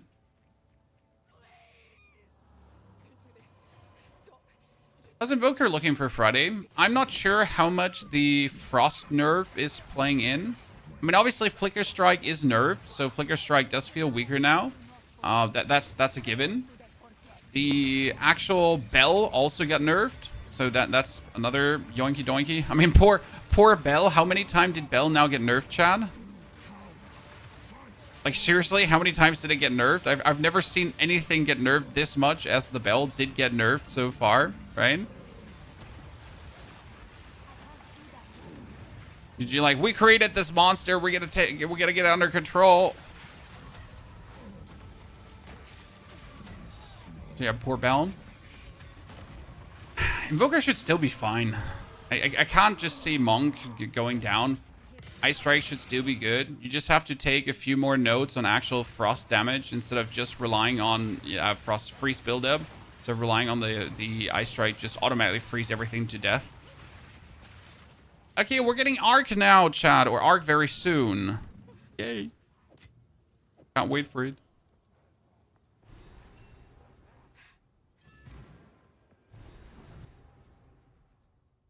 I'm gonna wait to jump into Act 4. It's gonna be good. And I'm personally very excited for it as well. Who chooses to live this way? On New League, every character will wipe. No, all your characters that you currently have on Standard will still be in Standard. But you just can't play the New League with your Standard characters, okay? So your current character, your current stash still exists. And if you just want to log in to try out something if it works. Like, for example, I want to know if Tactician Rapid Fire together with Mortar Totem works. Well, for that, I can also log in on my Standard League character and just try out these gems, right? if it then works. But if I know it works, I can then go into the new league to make a new character to really build it up to that point. Because the thing with your current existing character is that he's going to lose all the permanent bonuses that he got from Act 1 to 3 Cruel. And you'll have to play Act 4 anyways, right? So even with an absolute over-leveled character, like if you take your level 90 character, he's going to lose the bonus Spirit from Act 3 Cruel. He's going to lose the bonus Case Resistance. All that kind of stuff is just going away. So you have to get that anyways from the existing Act. Might as well just start from the beginning again and make a new character and just like, you know, go through the motions.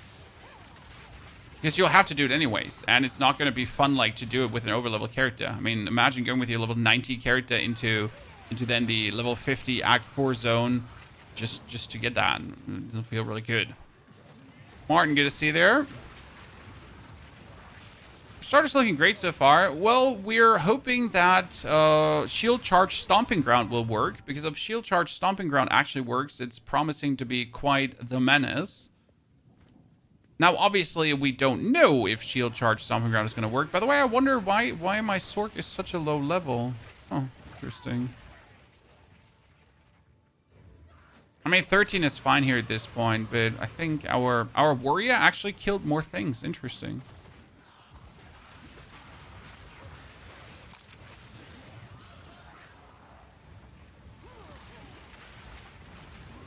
Does D4 or this make you feel OP?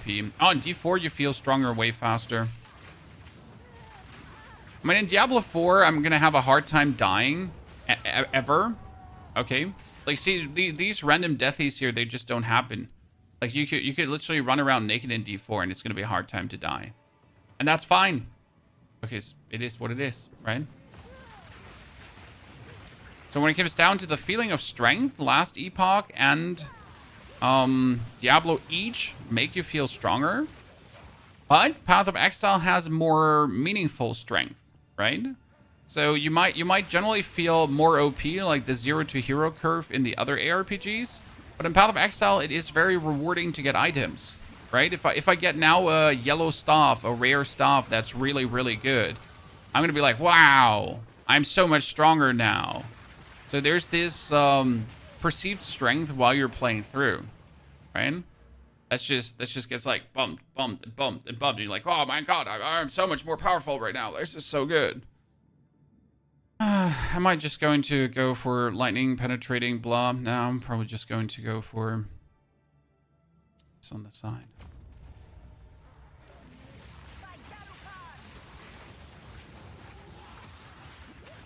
I think that's the big difference. It's definitely easier to be OP in the other games, right? I mean, when in Path of Exile, finally everything comes together. You feel strong. But even when in Path of Exile, everything comes together, you can still just die in the end game very easy, right? Or like you have your very, very, very, very strong character. It's like, yeah, I'm such a strong character, and then you just walk on some random case explosion and you're just dead, right? But like, oh yeah, like I don't actually know why I tried to get strong at this point, because that random case explosion just tore me into pieces and it just felt really, really bad and I hate it, right?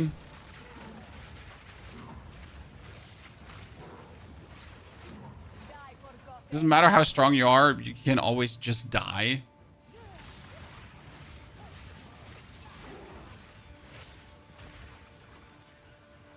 Do you think Stormweaver will be a good elite starter? Well, I'm not sure if Blood Mage or Stormweaver will turn out to be feeling better.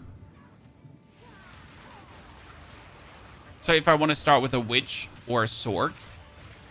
As well, the Sorc, the Witch will allow you to go for Blood Mage wise for more spell crit early. And that on Arc could be nice, because giving Arc like a base of 15% crit chance is actually quite cool. So that could turn out cool. Chronomancer I don't see like being good in any way. Sure, you get the sliding stat of crit and area damage and attack speed, but it just seems so gimmicky. I'm so mad at it. So I was hoping for cool things Chronomancer wise, and you just get like the most gimmicky thing in the world. Right? Stormweaver essentially gets like another Orb of Storms if they want to. which makes it so much stronger. And Chronomancer gets like a sliding 60% attack speed buff and 60% area damage. Stormweaver was the most played character on the boss rush event in Gamescom. Yeah, I made a mistake. I chose the Amazon at the boss rush event at Gamescom. Wasn't a good idea. I still got my cool. So here, ladies and gentlemen, don't forget, I still get my cool keycap. Here, let me show you. This is my Path of Exile 2 Gamescom keycap. It's a little helmet. Here, this is as close as I can get it. This is my W key now. Gotta feel it when I'm pressing that W.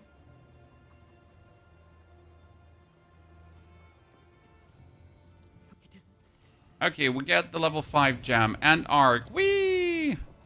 I've never played Arc, so let's see. How does Arc feel? Arc cannot get Pierce. Interesting. So Arc reads currently. An arc of lightning stretches from the caster target enemy, blah, blah, blah, blah, blah. Deal lightning damage, and you get the pulse. And it's a spell, AoE, lightning chaining, and a payoff skill. Whereas it will be a projectile skill in the future, so you could already play Pierce on it, right? So you could Pierce and chain. Intriguing. Yeah, it will be able to pierce. So for the people missing, why are we even doing Arc? What is happening? Why are we here? That is because 0.3. Here we go. So Spark in the future will read. Spark.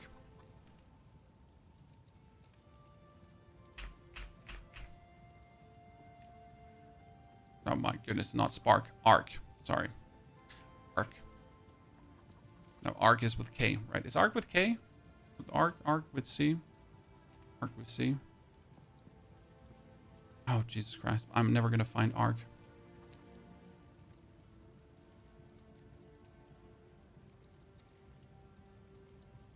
Yeah, I'm Arc with C. But like now I got to find it. Right? Where is it? Ah, there. So Arc is now a projectile. It no longer causes explosion against shocked enemies, and it no longer a payoff skill.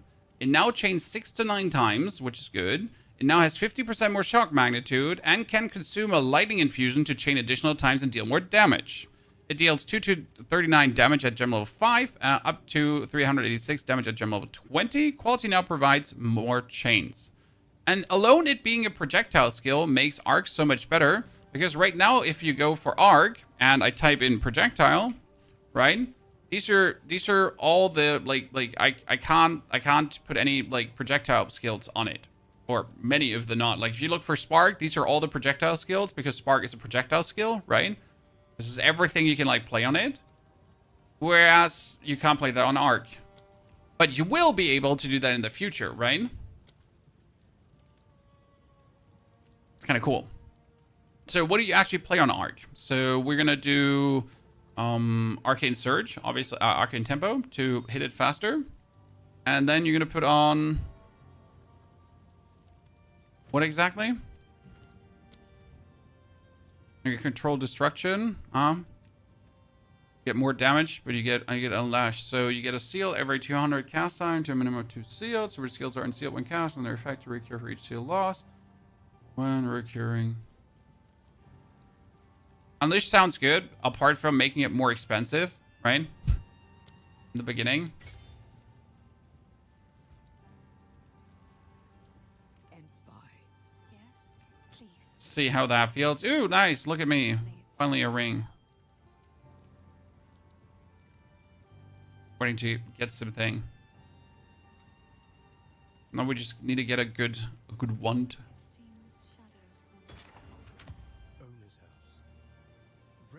We're practicing in O2. Yes, sir. We're practicing this in O2. We're simulating.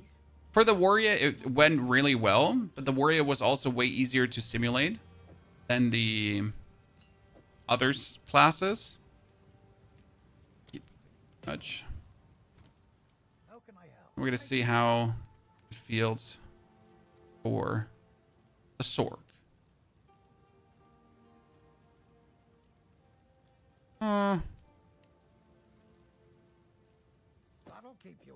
Be more energy shield. Till next time. Okay, instead of Spark, I'm playing Arc now. So nothing really changes about the gameplay, right? I'm still gonna put down these two, and then I'm just Arc, Arc, Arc. So Arc is shooting slower. Ah, I see. Arc is a more deliberate, slow casting skill. So not spamming so much like Spark. Ergo, I'm not gonna get so much out of my Orb of Storms. I see, I see. Do I even need the Orb of Storms for Arc? No, that's the point, right? Do I even need the Orb of Storms when I'm using Arc? Probably not. Is Lightning Mage back? Making Arc a projectile skill is quite nice.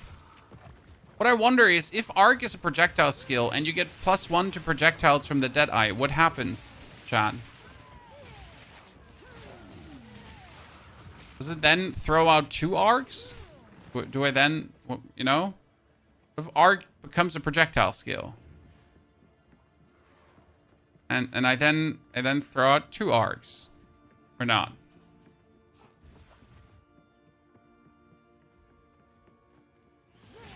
This arc or to target? What do you mean? When I point at enemies and then... Phew.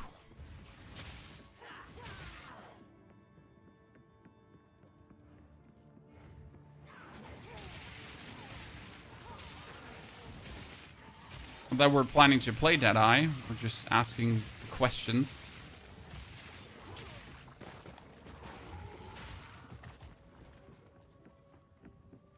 Is there a Path of Building link for the Fisher Warrior? We created a Mobalytics because I don't use Path of Building. I've never much played around with that. I'm sorry. Please don't hunt me down. The whole video of it is though created. Uploaded this morning, in case you missed it. If you missed it, how dare you?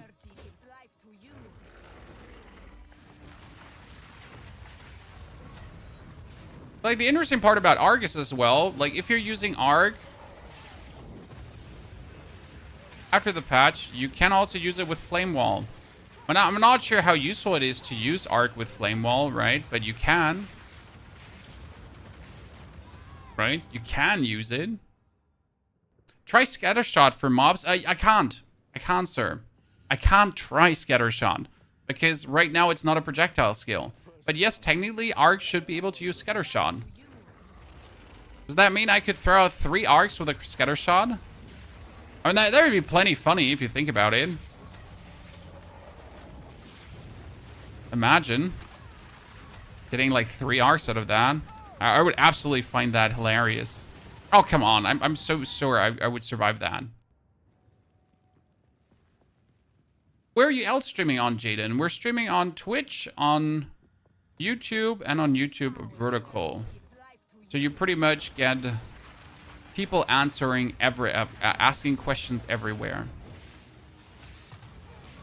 Or I'm just talking to the voices in my head and like making up imaginary questions to have the stream feel more lively, right? There are many possibilities here. Might just be batshit crazy end of the day, right?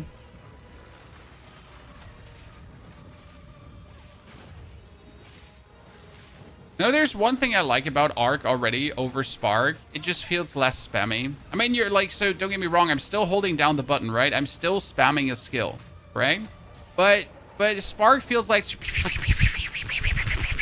and nothing is happening. While with Arc, you're going like, bam, bam, you're dead, you little shit, bam. At least in my head. You know? At least up here. That's how it feels. Okay? Don't judge me.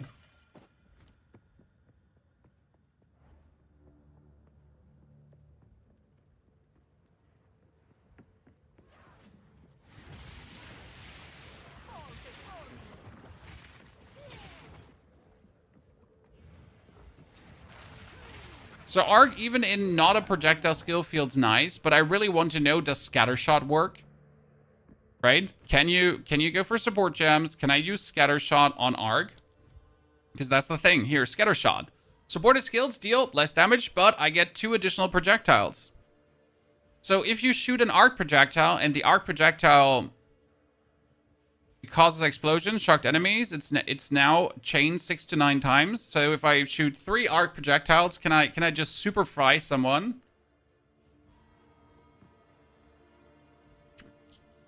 Can I?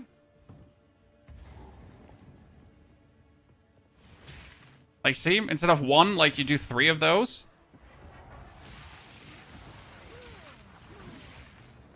I'm not gonna say no to it.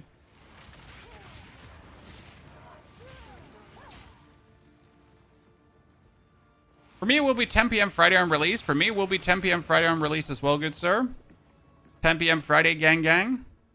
I'm gonna tell my tiny humans and the waifu to go to bed and treat me as if I have died for a couple of days. I'll definitely have to prepare snacks. Protein shake, I don't know what. Things to keep me awake.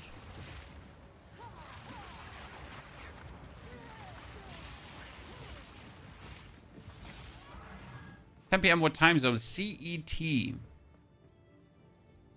Or actually CEST at this point still. Because we obviously have this fancy thing called summertime. Summertime! Oh yeah, arc feels so good on multiple targets. Juicy. Yeah, I actually can see me enjoying Stormweaver again. I gotta say that I have avoided magic wholeheartedly. Like my first character I ever made in Path of Exile 2 was a witch. I really liked it. It was super fun. Then we made a Stormweaver because a Spark was this snake oil that was supposed to be fun.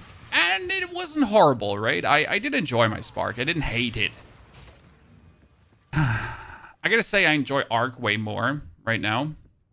It just feels good to like chain between targets and so on. So definitely more enjoyable.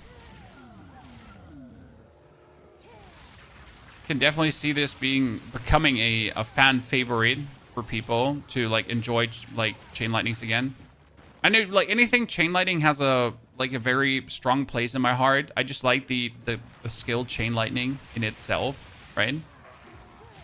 There's something special about shooting lightning bolts at people and having them chain and spark around and fall back and hit again and then maybe I'm just weird. I mean, like, maybe, yes, I'm just weird, but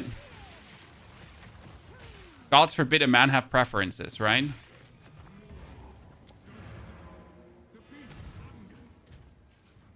Buy some beers? No, Shalimar, beers wouldn't do anything for me.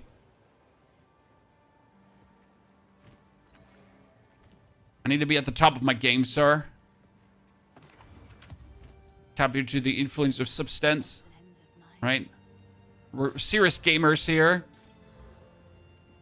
How dare you? Oh, I like this one. Stay safe if you can. Will Monk be good in 3? Acolyte of Shayula looks very nice. You could probably play a full Chaos Monk and then do for a lot of Chaos shenanigans.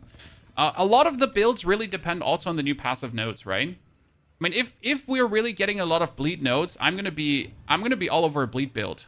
Okay, my first build is Warrior, obviously, but if we get more bleed nodes, I'm gonna have to make a Titan bleed build. Why Titan bleed build? Because Titan still makes small nodes have 50% more efficiency, and all the bleed nodes just become better.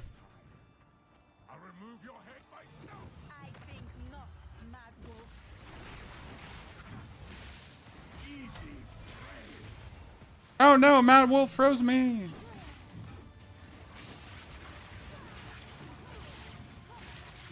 Yeah, I'm an Arc lover now, Chan. I'm not sure how much I like the Unleash because it seems to... How do I say this now? It seems to...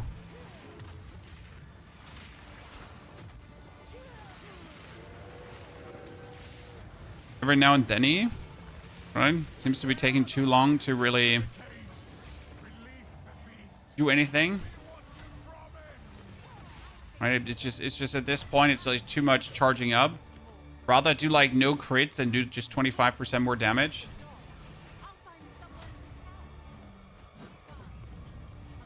Yeah, I mean, I have Arcane Tempo, but I feel like, as you say, that...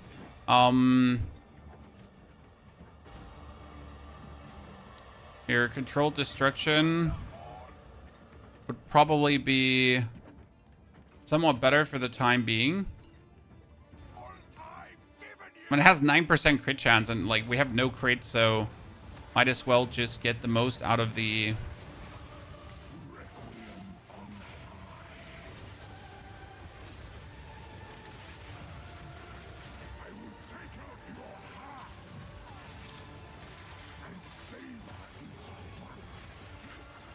Oh. Get wrecked!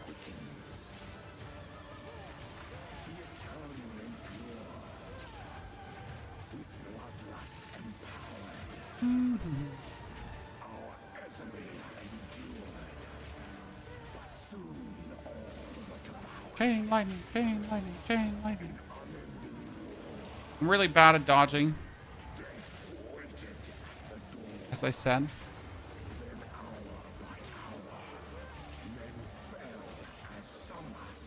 I really wonder how much stronger it will turn out to be with...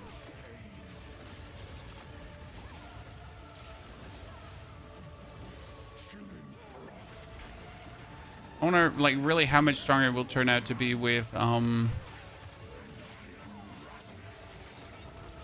the projectile tag, right?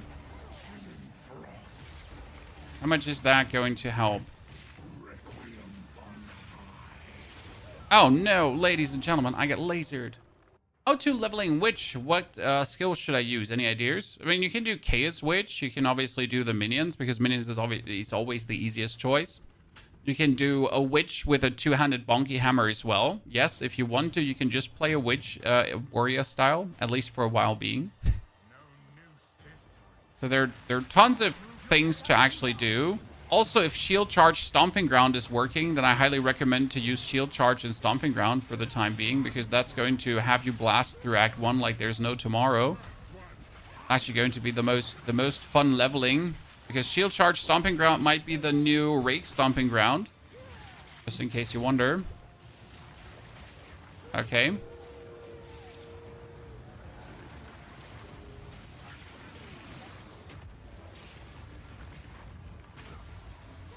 There should be a chance to mess with that.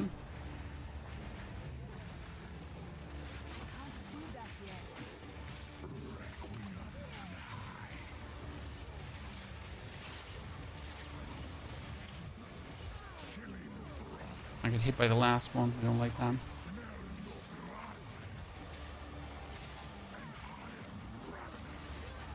Hey, sir, I was totally not in the vicinity of that kaboing. I won't accept that.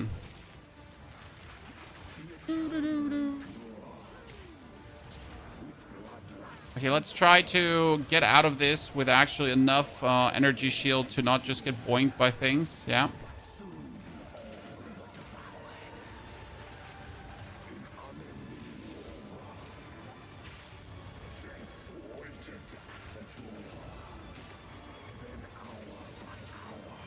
Set like to not get boinked by things, and just to get charged on every single time.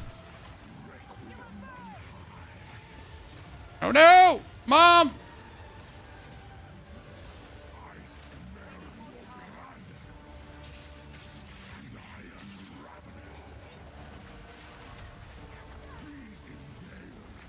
Haha, you didn't get me. By the way, the Totem Warrior version that we played for this had such a more fun time right here already. But then again, Totem Warrior is just always OP, right? Ow. No skills, chat. No skills.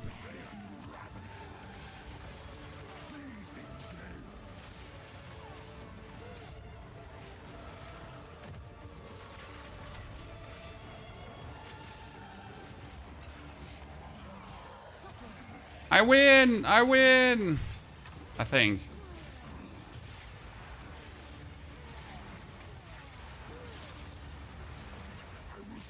Hehehehe.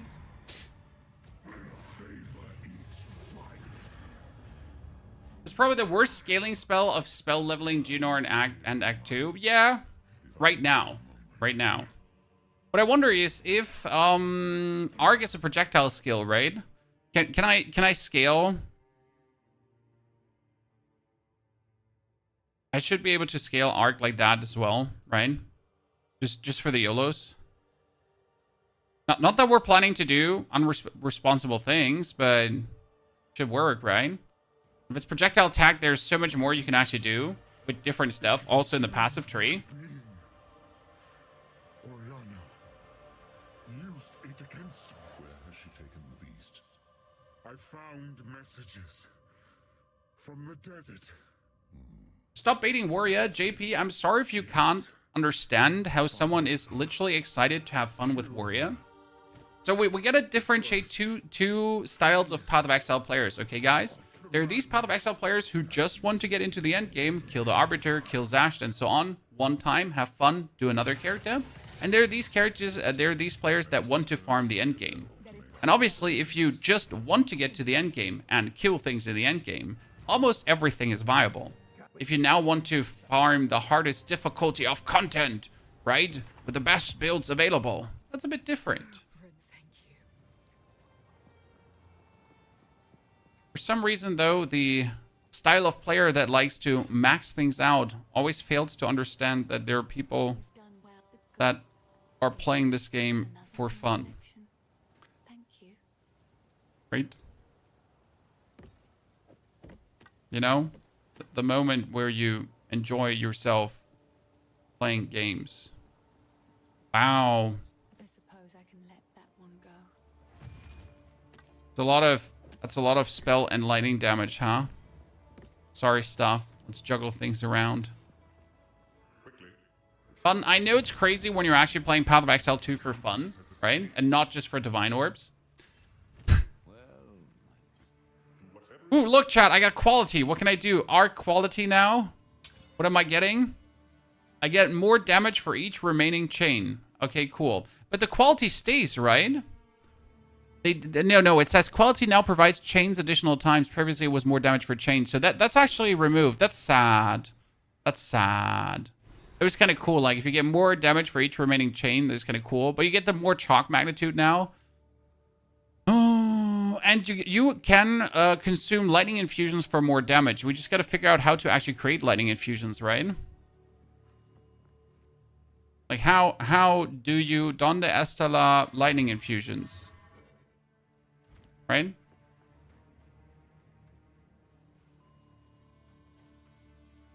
Can you have fun while streaming? It looks stressful to play in chat. Oh, no, sir. When I'm doing things at my own leisurely pace, no one is forcing me to do things faster, right? I can play as fast as I want. And I can also shut up and just focus on a fight. I mean, I could, but as you can see, I failed to.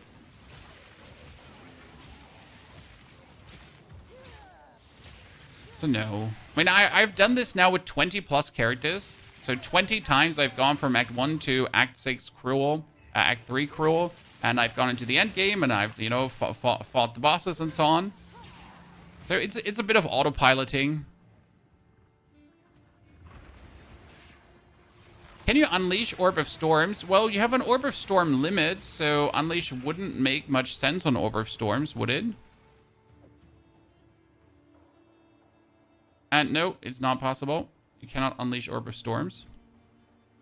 Because I think unleash needs spells that hit. Or I don't know what the requirement is there.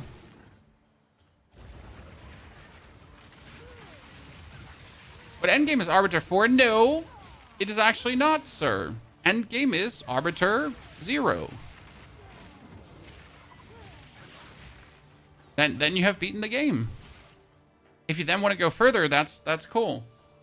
But if my build can go from 1 to 90, 85, and kill Arbiter 0, then I'm fine. That's the most fun that people will most likely have. You just have to understand how far people play, right? For casual, maybe, well, that's 99% of the player base. Like, people are going to be absolutely happy killing an Arbiter 0.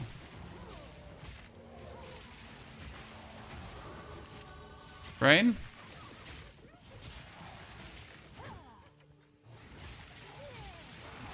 Spell Echo works on Orb of Storms. Interesting, there will be an orb.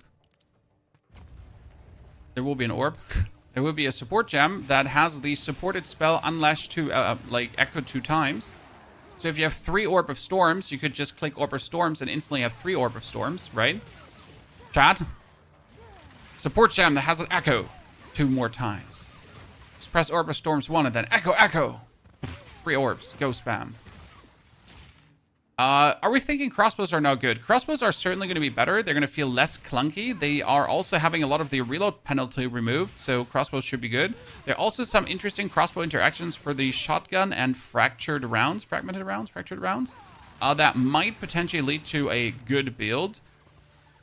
What they show live on stream is obviously always the curated, very good scenarios that might or might not work, right? With whatever, like, OP weapon they cooked up in their own little dev studio. With Arc, you don't have good single target, right? Not currently, but maybe down the line. I mean, Arc is supposed to do insane bonus damage with infusions, which would lead then to the crazy damage against bosses, potentially.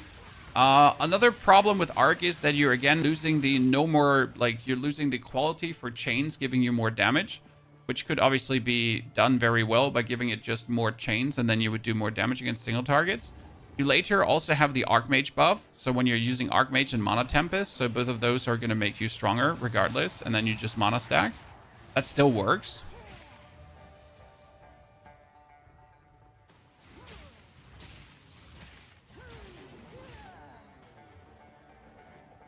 I wish there was a good crossbow build for Witch Hunter. Well, some of the best mercenary build is Siege Ballista currently. Right?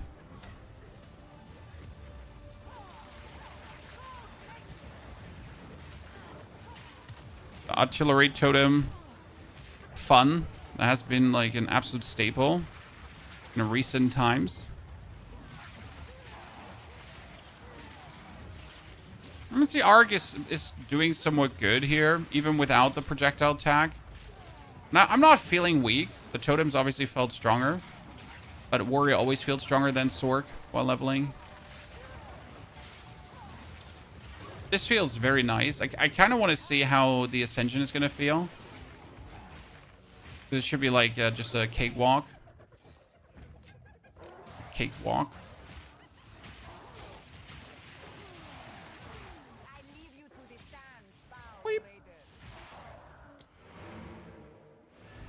Just hope there's a new leveling system instead of repeating the acts on my second char. Nope. Nope. If you don't like repeating acts, then don't play Path of Exile, I guess. Path of Exile will always be this act repeating shebang bang. That is Path of Exile. Right? Path of Exile is playing through the acts. Path of Exile is, you know, growing in power through the acts, upgrading your character. I don't think they will ever go away from that formula. That is their formula for their game to make things work. And I'm fine with it, personally.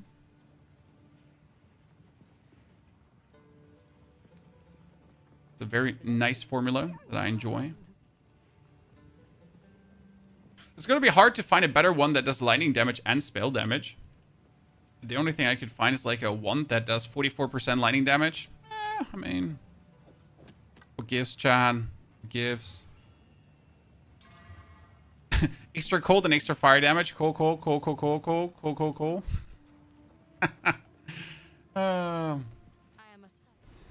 was a slog. Yeah, well, that's why we're getting 3 new acts, right? You get Act 1, 2, 4. Then you get the... Then you get, and then you get the 3 intermediary acts. Which I think are going to be cool because they're curated content, right? It's something that has been missing. You played through Act 1, 2, 3 Cruel, so you just were on repeat. But now with the intermediary acts, you're at least getting curated content that is meant to take you to a higher level, right? That has a certain difficulty scaling to it instead of just slapping Cruel on it. That's big. You can get a better upgrade for 1 Exalt if you trade. Yeah, see? And that's the worst thing you could possibly do. I'm not a trade hater.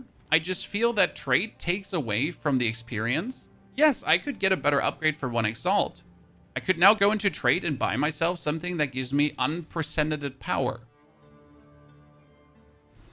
But where's my feeling of getting powerful through drops then? If a trade is always just 1 click away, why am I even playing then? Right? I'm just going to go on that Chinese trading website. I'm going to buy myself a couple of divines, and then I'm just going to start my character. My character is going to be OP from second one on. Might as well start playing mobile games then, where they're farming for me and fighting for me, right?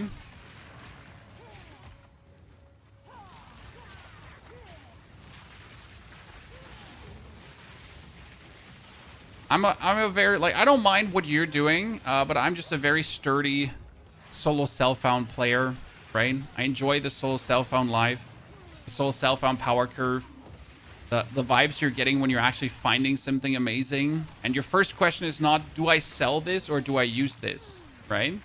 Because that's also the sad part, right? Imagine you find a great item and your first thought is, am I going to use this now? Or am I just going to sell it? And obviously you're going to use it because it's cool. You found something strong. Right? I don't want to sell it. I want to use it.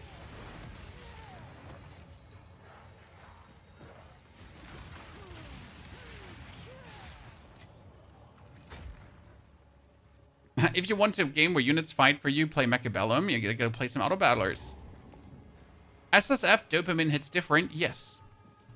There's also a level of dopamine when you make successful trades, right? There's also this like, yeah, damn, I made this absolute killer trade, kinda. I sold this item for a lot of divines, exalts, whatever, where I got this item very cheap. That's a different level of dopamine too, right?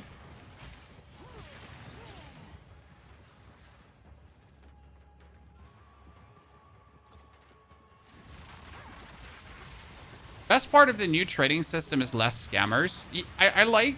What I like is that people can't list items to try the pricing anymore, right? So you've had people that just put items up in the trade website, and then they when you whispered them for the item, they were trying to gauge how much you were willing to pay, and then they just delisted the item and relisted it for the higher price, right? But with a new trade system, like if you're going to put it in your box for that price, someone's just going to go to your stash and buy it. No more haggling, right? No more going about it, just buy it.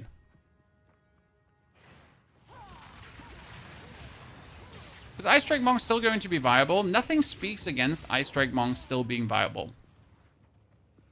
It's not going to be as oppressive anymore as it used to be, right? Ice Strike Monk used to be incredibly oppressive. It's not. But it's still going to be strong. Which Ascendancy will this character be? Stormweaver, because Stormweaver has two cool things going on. I mean, first and foremost, you could use Stormweaver to just scale your Arcane Search quite nicely. We got the bonus shock shebang that you can do. And we also do have, and now come on, say it, brain. The...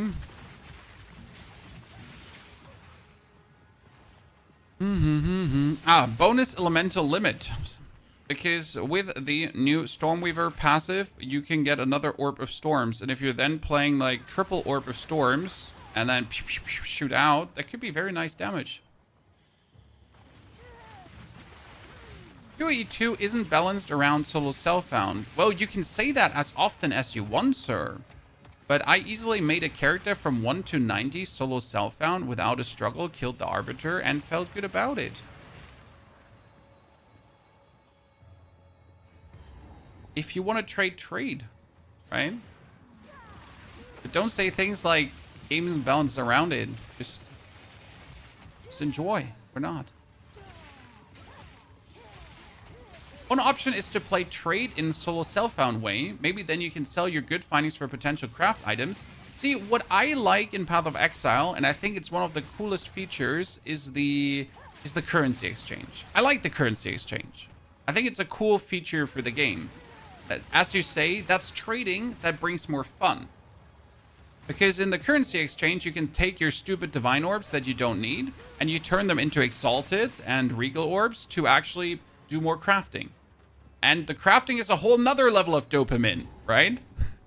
So you find a divine, you put it into the currency exchange, you get like 100 or 500 regals, exalts, whatever, right?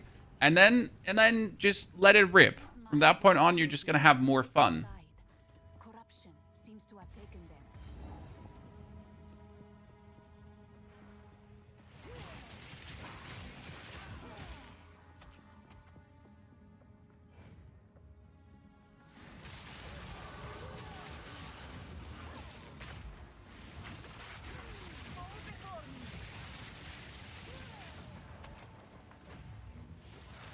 What skill are you using? We are currently using Arc. The main idea behind today's stream is to try out how Arc feels in the current state of the game. So this is patch 02. We're playing Arc as if it was patch 03. So our Arc is weaker or different strong, as it's not a projectile skill. And we're not getting like all the cool new bonuses, right? But it does feel already cool. It does already feel powerful. So I am enjoying the vibe of Arc right now over Spark, as Arc just changed a lot. And with the new patch, Arc is also going to be a projectile skill.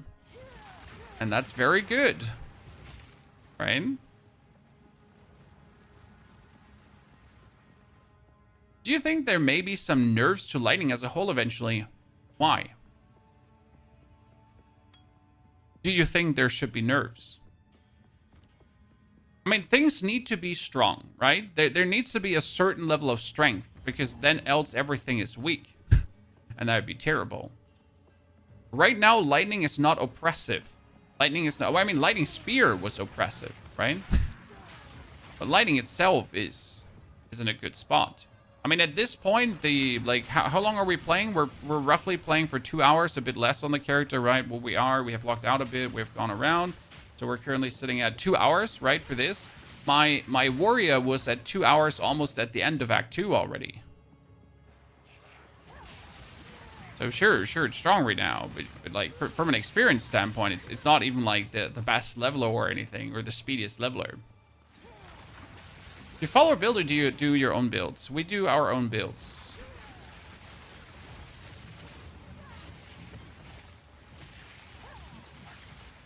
I think after playing through the game 20 times, I should have enough expertise to do things. Hopefully. They could do a lot of better with fire or cold. I mean, fire basically doesn't exist. Let's be real for a second. Fire doesn't exist. Yeah? You got sure you get some fire skills, but there's not actually a fire build, right? The best fire build I had was using fireballs and frost walls to shoot frost walls to then have frost walls explode and have the most damage possible, right? That was the fire build.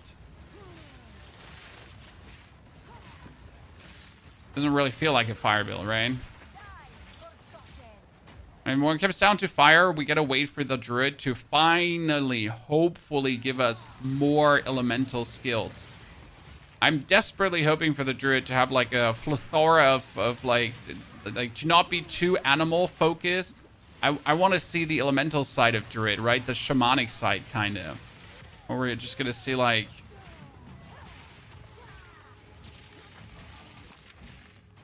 lava come forth from the ground and all this stuff.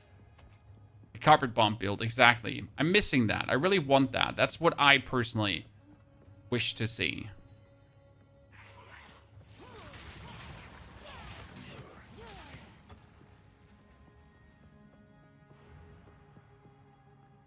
Druid will have a lot of volcano-style fire magic. I mean, we have already seen that Druid will 100% have some kind of volcano-style shaboink. How that will turn out in the long run, who knows? Hello, lady.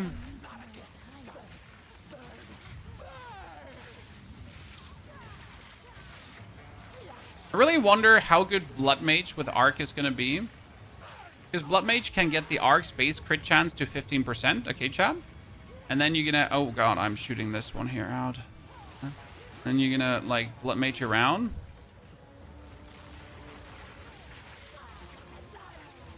Should potentially turn out strong. Ah, Mom! No, don't, Mom!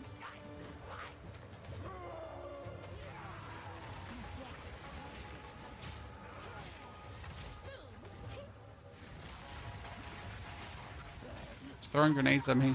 Totally undeserved. Druid will have all types, I think. Bear, Fire Wolf, Lightning Owl, Cold. I mean, like, yeah, maybe.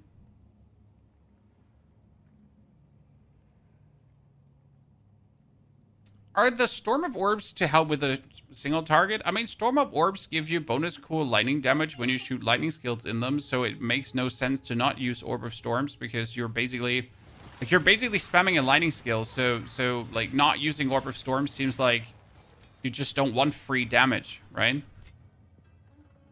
You hate free damage. I wonder if Arc, being a projectile, will be able to make it bleed and do bleed shenanigans. Well, bleed usually does need physical damage, sir. Just don't touch me. And Arc does lightning damage.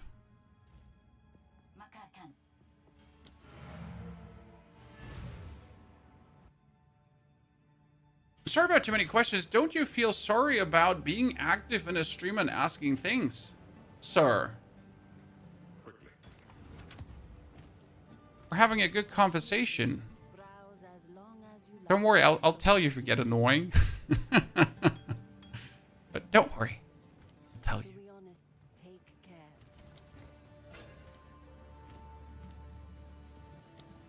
Arc. Yeah, I mean, I'm so far pretty pleased from what I've seen. Oh, let's totally take this amulet for increased cast speed. I feel like Arc needs definitely more cast speed than Spark. I mean, obviously Spark helps with cast speed too, but like, you know, if you have less, you're still throwing tons out. But Arc with less cast speed feels like we're missing. Like, you know, we're lacking. We need more.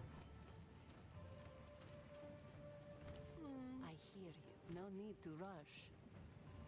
I want a cool chesticle that gives me a lot of energy shield. I feel so vulnerable.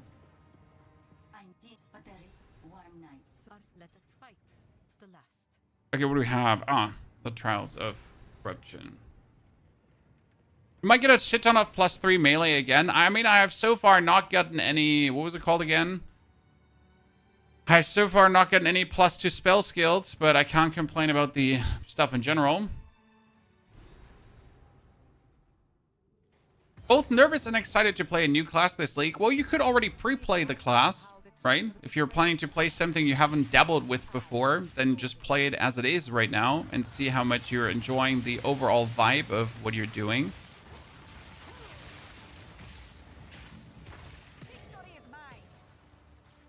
Definitely helps. What build do you recommend for Huntress? Honestly, Lightning Spear. Yeah. I mean, for Huntress, I would play Lightning Spear. Sure, it get nerfed, but it's far from ruined. I mean, it's just getting a bit less damage from frenzy charges. You're not even going to feel that in the beginning, right? Until level, what, 50 or so, until you finally get combat frenzy, you're not even going to feel the less frenzy charges, right? And you might get even more projectile damage nodes or whatsoever, and we're getting the new support gems, because you should not forget, they might have taken away 50% damage from the Lightning Spear, right? But chat, listen. Do we even know what the new support gems are doing? Because our support gems are all going to get tiers, right? They're all going to be faster. Arcane Tempo gets 3 tiers. Controlled Destruction gets 3 tiers. Like, all of these, like, every single support gem is going to get 3 tiers. So, potentially, a Lightning Spear might be even stronger than it has ever been before. Because it's getting 3 tiers. We can't, right? Are you going to even remotely guess how powerful something is going to be at this given point? Right? We have no I have no feeling for what's gonna happen. Where do I even want to go, dude? I've played Sorc like so few.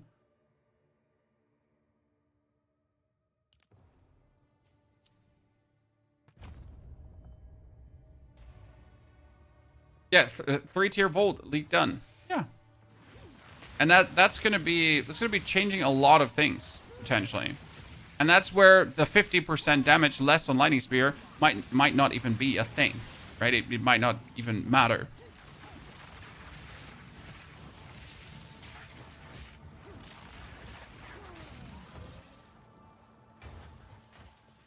It might also be ruined. Who knows, right? Do you have a Blood Mage build? My last Blood Mage build was a Corpse Explosion Blood Mage build because Corpse Explosion has a very low critical strike chance, and the Blood Mage makes the base critical strike chance of things stronger. My current planned Blood Mage build is probably going to be a Arc build. Arc is going to be strong. I don't doubt that Arc is going to be strong. Arc's base crit chance is 9%. So with Blood Mage, the base crit chance of Arc is already going to be 15%. And then you have like a base 15, and obviously with here, like you have spell crit, like if you go actually for crit, right? On the side here, you get crit here early, you get crit there, we get crit. The amount of crit stuff you actually have for like Witch and Sorc is plentiful. So a Blood Mage with Arc could potentially turn out pretty nice. It's on my list of things I definitely want to try out. Generally speaking, with Blood Mage, you want to take something that would usually not be used for critting much, or that has a low base crit, and then you scale it just up and abuse the shit out of it. That's usually your plan, right? Thoughts about the Merc Grenadier Tactician with totems?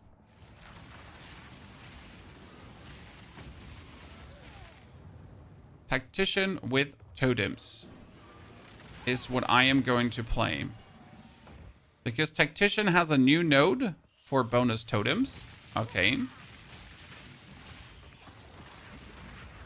Not only does he have a new node for bonus totems, hopefully his one passive that gives allies in his presence more damage is finally working with totems as well, because totems are allies, and it should have always given your totems more damage. But sadly, that one notable never correctly worked, so your totems were actually turned, like, I mean, my dude could already clear screens, right? Relatively easy, and we are getting, hopefully, the notable to work even better. The traitor must be sealed within these doors. They nerfed the Blood Hunt for the Huntress. The Rake Disengage Bleeding build is super fun. Yes, yes, and yes. We hopefully get more bleed-related nodes for more bleed magnitude. Sadly, the strongest bleed build I've seen was a Warrior. Why Warrior? Because Titan gets 50% magnitude to small nodes. So that 50% magnitude to small nodes obviously works increasingly well for bleed. Oh my lord, he just ate me. Tactician will also get a new notable for Totem Special Auras. Yes, that too. Which is not too mattering, but it still gets it.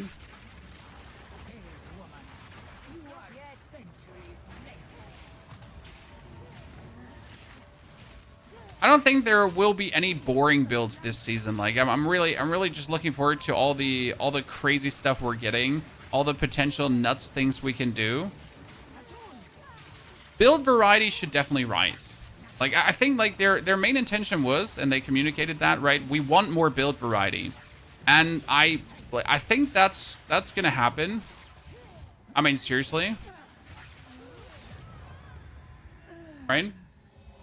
When does the patch pre-download start on stream? Friday. I can't tell you when on Friday, but supposedly Friday.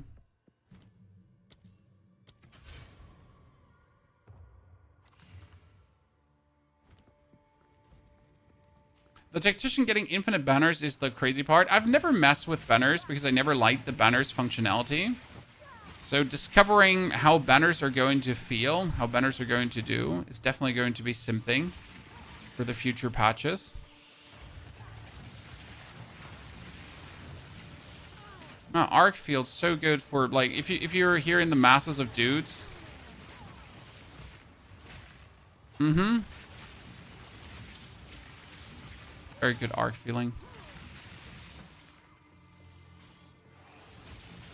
Witch Hunter's a bit stale, hasn't received any changes since 01. Witch Hunter just got a buff, in case you missed it, just today.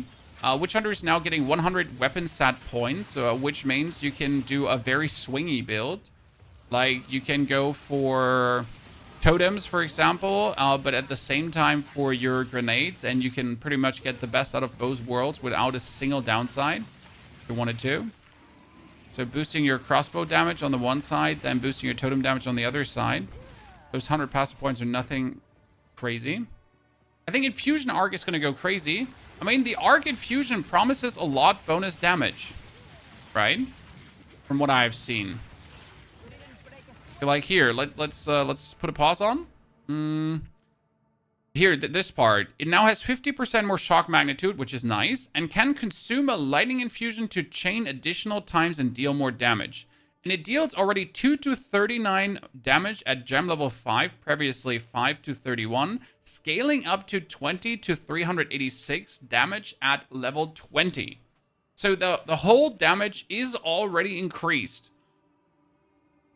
in the long run. That's kind of cool. We're talking about damage. Tried Tactician, but the playloop was brutal. Did you check out the Tactician artillery ballista build that we have online? It was actually really simple. You pretty much just put down your artillery ballistas, and then everything dies. And if something survives, you putting down the artillery ballistas, you pretty much just threw grenades on them until they're dead.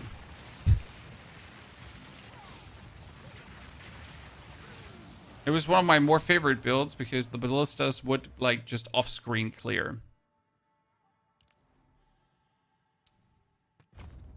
Oh, why did I take strength? Ignore me. Not only that, it's a projectile skill, so it can fork etc. I mean, arc being a projectile opens up a lot of things, because if you just type in projectile, then like everything projectile based is potentially able to work. Projectiles have a chance for an additional projectile when forking. Projectiles have a chance an additional time when they hit terrain to chain, right? So you could alone play around with that. We got projectile shenanigans up here, if we wanted to, right? Chance for a spell to fire 2 additional projectiles. And that for arc, right? If an actual arc that shoots 1 projectile has the chance to fire 2 additional, and you could use scatter shot anyways to fire additional projectiles. I think arc has a lot of potential in front of it, and it's going to be queued.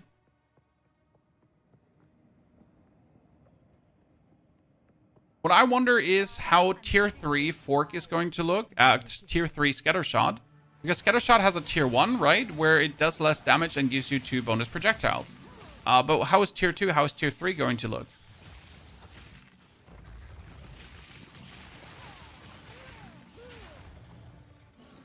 I wanna know.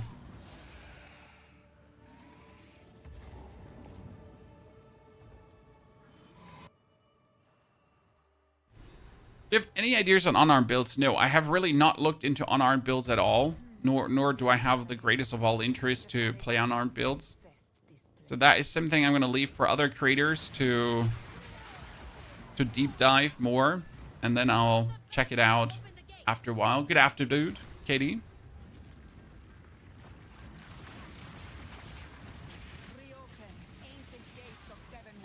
I'm not too horny for unarmed builds.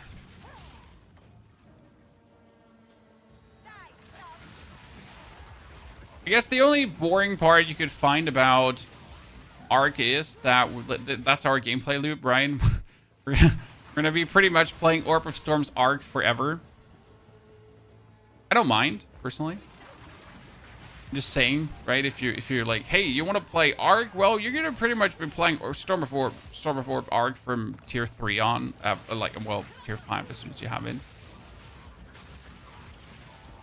It's gonna be your life.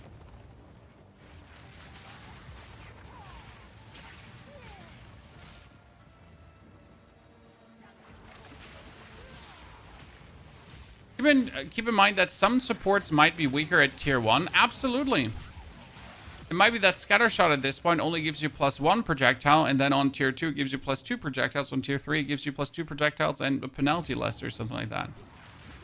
So yes, some of these supports that are currently as strong as they are might turn out weaker, or they just all turn out wholesale stronger.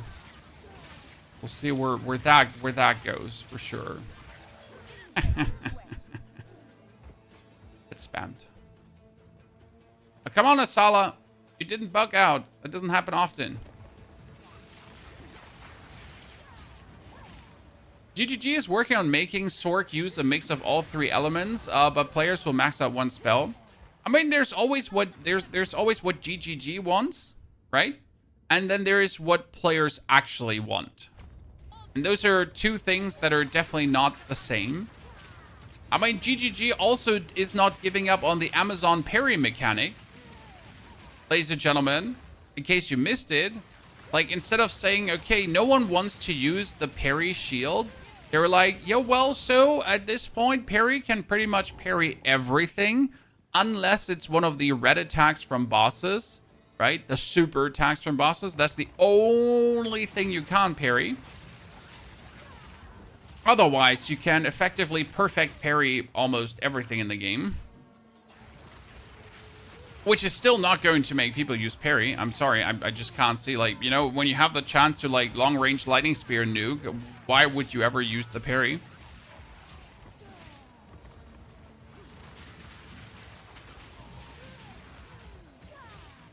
But hey, they haven't given up on it. They want that mechanic to be a thing. They want people to, like, care about parrying, I guess. Yeah, they really don't understand that. Like, I mean, in an ARPG, even if it's a slower ARPG, right? People don't want to spend their time waiting for a good parry. They just want to blast away at the boss.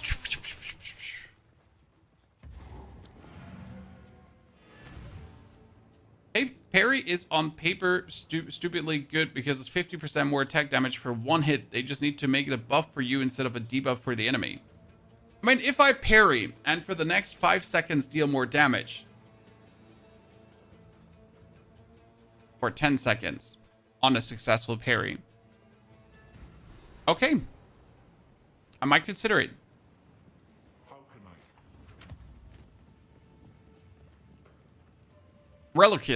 Reluctantly.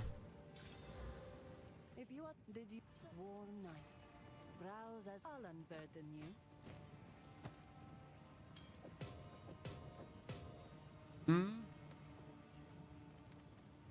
Got no items for me? Sadly. Better than everything what I have. Now, my thingy has lightning resistance. I need to keep the lightning resistance, chat. Physical spell skills. Sadness.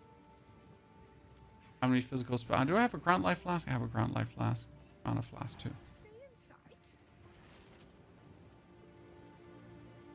Are also always light stuns, so you can interrupt attack combos. Technically.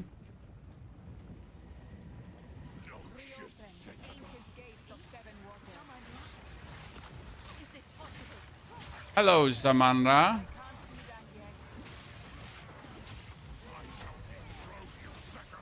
I feel like Jamanra was just misunderstood, guys. Not really the bad guy.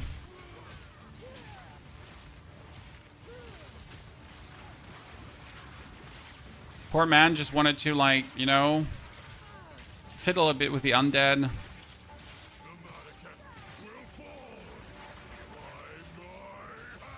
Like he's heavily misunderstood. Jamanra did nothing wrong, chat. Petition.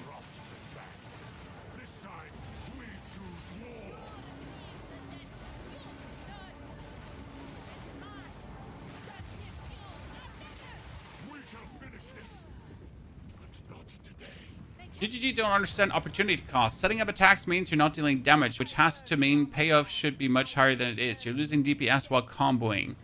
Yes. That is true. And sure, it's nice to set up a combo like the Orb of Storms, right? But obviously, the moment as you're setting up a combo is a moment of not doing any damage. And if your combo is then not doing meaningful more damage for setting up the combo, then setting up the combo just feels bad.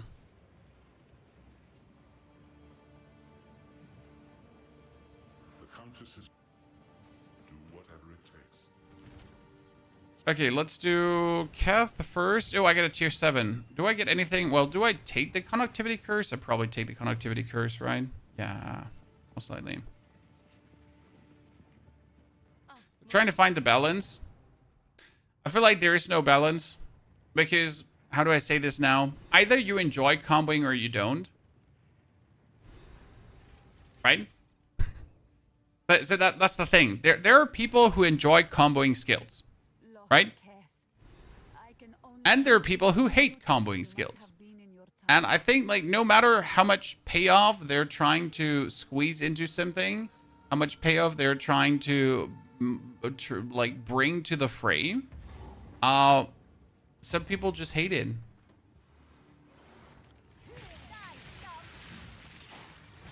They absolutely don't enjoy comboing. I mean, obviously, you can never make everyone happy, so you always have people complaining no matter what direction you aim for. I don't really think there's much of a balance, because either you love it or you hate it. It's like there's no middle ground. Some people just want to stupidly play one skill and that's it. Not even two skills, right? Like if they can't just hold down their one skill button, they're gonna lose their freaking marbles. It's one skill or bust.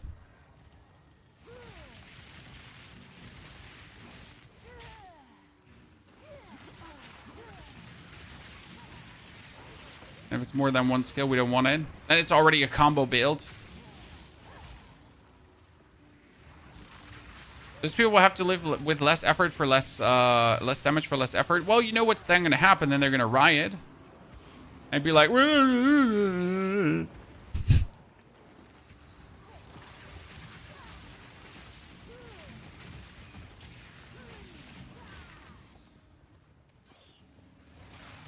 DGG is forcing me to combo my skills. Bad ARPG. Me.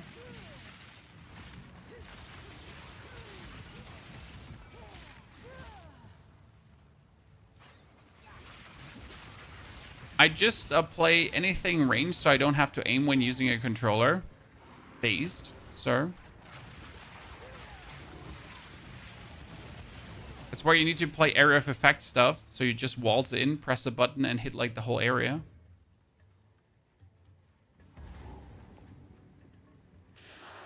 Does your build work with crit? Well, right now it doesn't work with crit.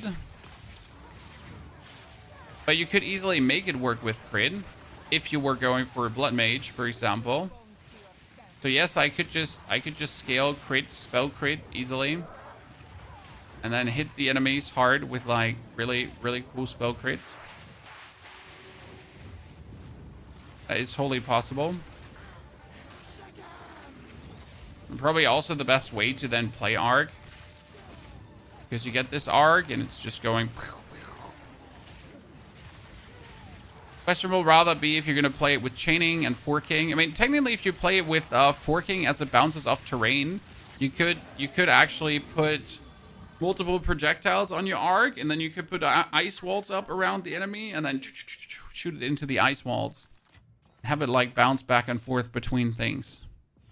What you technically could do. Wow, we get lightning spells, chat. We get lightning damage, and we get increased chance to shock, and extra damage is extra lightning damage. Okay. That's what we got. Chat, it's the lightning wand. I would like to order one lightning wand, please. And the game is like, oh, sure, no problem, lad. How much lightning would you want on your wand? Tough crowd. Tough crowd. It's not me, it's you. It's definitely you. Chat. It's 100% you. Like, it can't be me. I'm reasonable.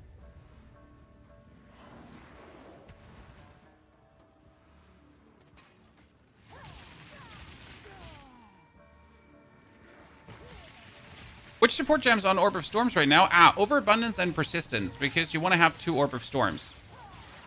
Orb of Storms itself already does good damage the way it does, and if you have Persistence and Overabundance on, that's great. Technically, you could only play Overabundance, but then an Orb of Storm lasts 5 seconds, and you would have to recast it every 5 seconds, and do you really want to do that? Like, my use of Persistence is always down to the question of, do you really want to do that? The interesting part is, okay, my curse duration is 6.6 seconds right now, right? And Persistence is of my Orb of Storms. Guess what? I could also put Persistence on the conductivity with the new patch. Ta-da!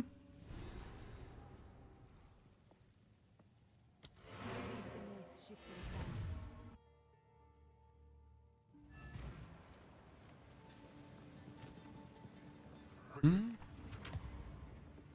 goes there? Take your time. I shall put this. Sands guide you. What for supports do we want to have on the spell right now? Any suggestions? I mean, we'd usually always put Persistence on. Put Heightened Curse on? Yeah, right?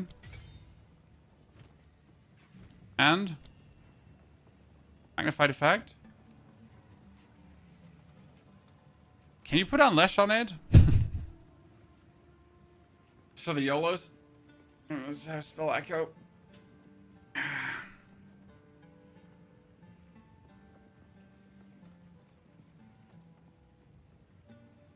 Would you like to play on 03? What supports do you have on Arc? Currently on Arc, we have the only 2 supports that are possible. That's Arcane Tempo and Controlled Destruction. Now, if this was a projectile skill already, I would potentially play Scattershot, but I'm not sure if Scattershot is this thing. You could also play Pierce, because then your Arc would actually pierce targets, but is that really useful if your Arc pierce target? Because it's already chaining, so is piercing useful? No. So it's chaining. What other projectile-based supports could we use? That's what we have Spark for, and then we go for Projectile. So everything that has Projectile in the name could actually be played, right? Projectiles from supported skills have a chance to chain additional times from terrain. That should work too, right? Yeah. Huh. See, that's what I was saying. Like, if you have the chain from terrain, could you then put up... What's it called again? Could you then put up the ice walls around the enemy, and then you go arc, arc, arc, arc, arc, and your arc goes like... Would that work? Yeah, and obviously later we'll have wild shards. Exactly.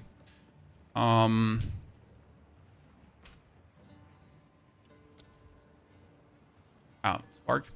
So you have wild shards. Supported skills have a 20% chance to fire 8 additional projectiles in a circle. If that works for Arc, that would be nice. Willkommen zurück! Haben Sie irgendwas angestellt?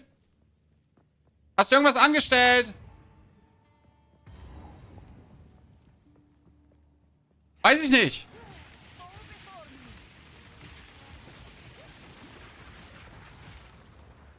Vielleicht bist du in einen Kampf geraten. Vielleicht bist du in einen Kampf geraten. No? Okay.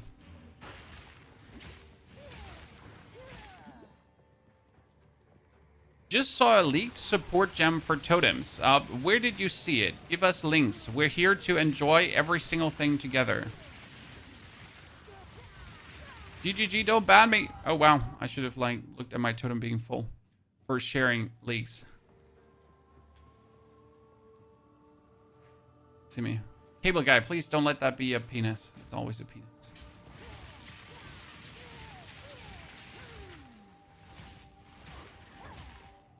What cable guy has for me. Oh my goodness, you're gonna make me read the Greatwood Totem?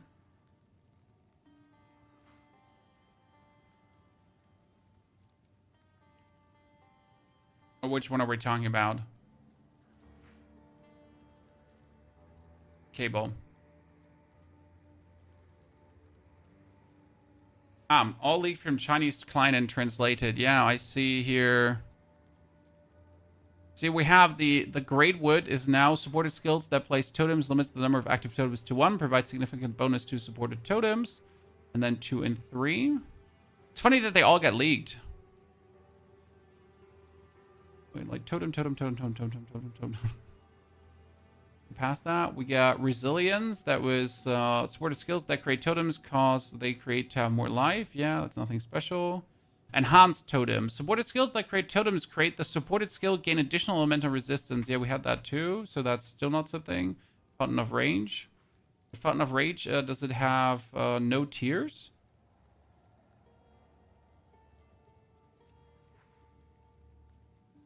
Right?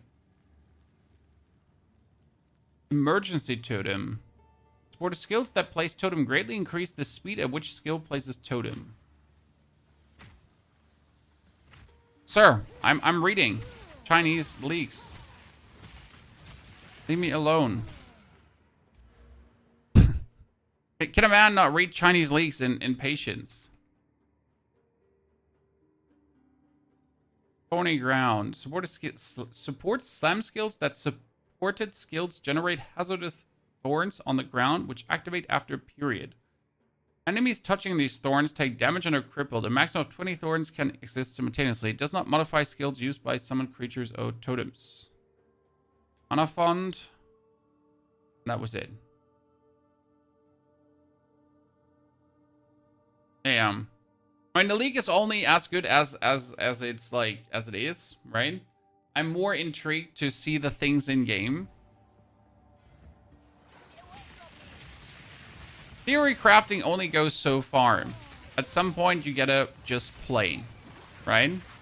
I'm always willing to do a certain level of theory crafting, but the best build crafting happens when you play and enjoy and go forward, right? That's when the best build crafting usually happens.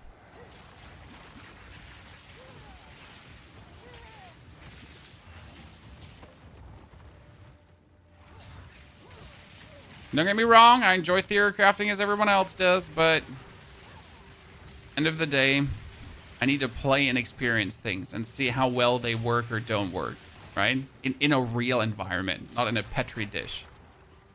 Because in a Petri dish, everything is good, right? In theory, if you do this, this, and that, then everything is good. Until it meets the real world, and then we'll see what happens.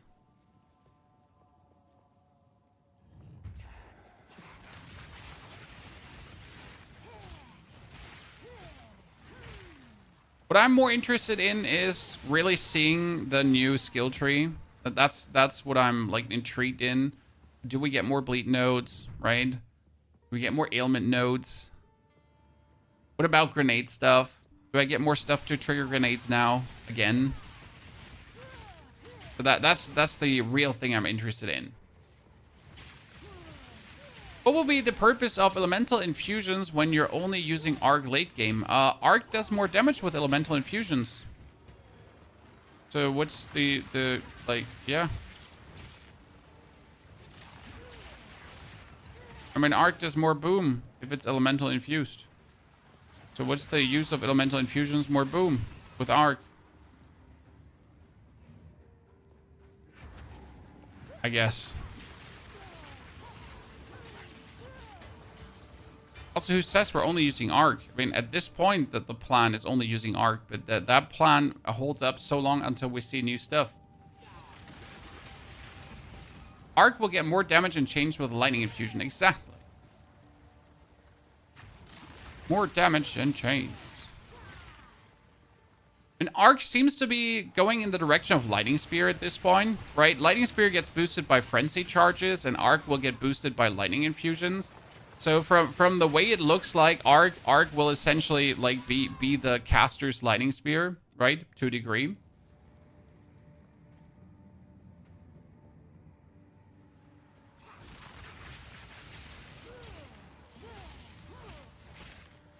That's what it seems to be shaping towards to. At least from what I can see here right now. Wonder if it would work to invest into spell crit early already, Chan.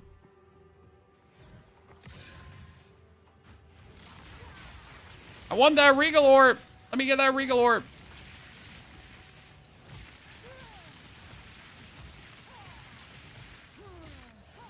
Out of my way, stupid beetles. I want that.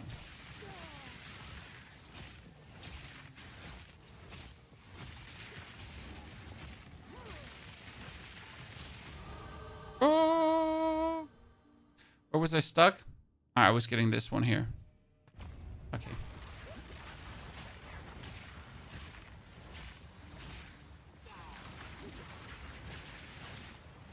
Mr. Fang, good to see you there. Greetings to the old Hearthstone gang. It's been a while. And you can cast Ailment with Snap to detonate shocks for more lightning infusions. I haven't actually looked much at Snap. I've just seen that Cold Snap was nerfed, was altered to Snap. I haven't even looked into the skill much, what it is supposed to deal, right? What Snap's supposed to do. But people seem to be very excited to Snap, right? And for me, it was mainly intriguing to figure out how is Arc, right? Is Arc a skill you would want to use? Any one of you actually played Arc until today? Because I haven't played Arc until today. And I need to know if it is a skill that even seems remotely interesting to use. Right now, I can already say, yes, Arc's cool. Right?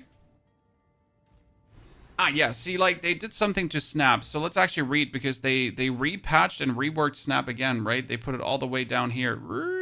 Here at the end. And wasn't there something about Snap? Item change, interface, patch notes here. Cold Snap has been reworked and renamed to Snap. It can now be used on any frozen, shocked, or ignited enemy, or on a frostbolt, causing an explosion of the corresponding damage type and creating a remnant of the corresponding type from enemies. This explosion can chain react to a limited extent from enemies hit that are affected by the same ailment. Now deals a 540 to 810 cold, 512 lightning, 288 fire. What if an enemy is like ignited and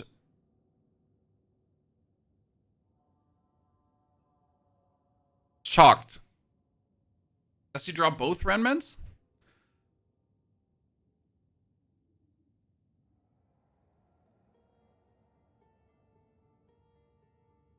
Quality now grants a 10% chance to spawn an additional remnant. Ah. Cold explosion deals 50% more damage against unique enemies. Okay.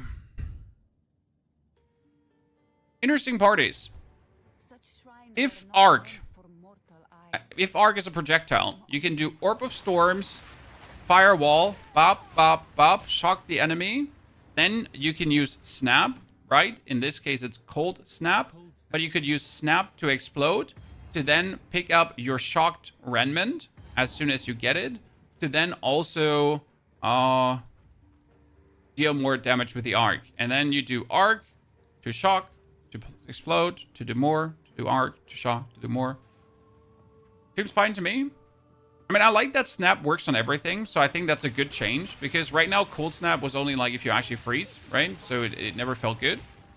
Now being able to just use it as a reactive cast whenever you like a payoff skill, right? A fun payoff skill. Seems cool to me. I mean, I wouldn't mind using it, right? It wouldn't be too much hassle to have a key bound to Snap and then just go bam, Snap. Right? That wouldn't be asking for too much from a player. And if that's too much for you, then you should ask yourself, like, what's your problem? Right? Sounds cool. Auto cast Snap on cast on crit. I mean, should work. I mean, Snap is still going to be a spell, I assume. Right? You could cast it on Elemental Ailment. Right? Chad? You can use Snap for cast on Elemental Ailment. And then your Snap is automatically cast when you Elemental Ailment someone to then consume the Elemental Ailment to explode. To then when you Elemental Ailment to Snap again and rinse and repeat, right? Or cast on crit, obviously, with the good Arc here to then be a dangerous cast on crit shaboing. I mean, it doesn't sound too far-fetched, like too like, wow, like what are you imagining there will never work? Oh yeah, could work.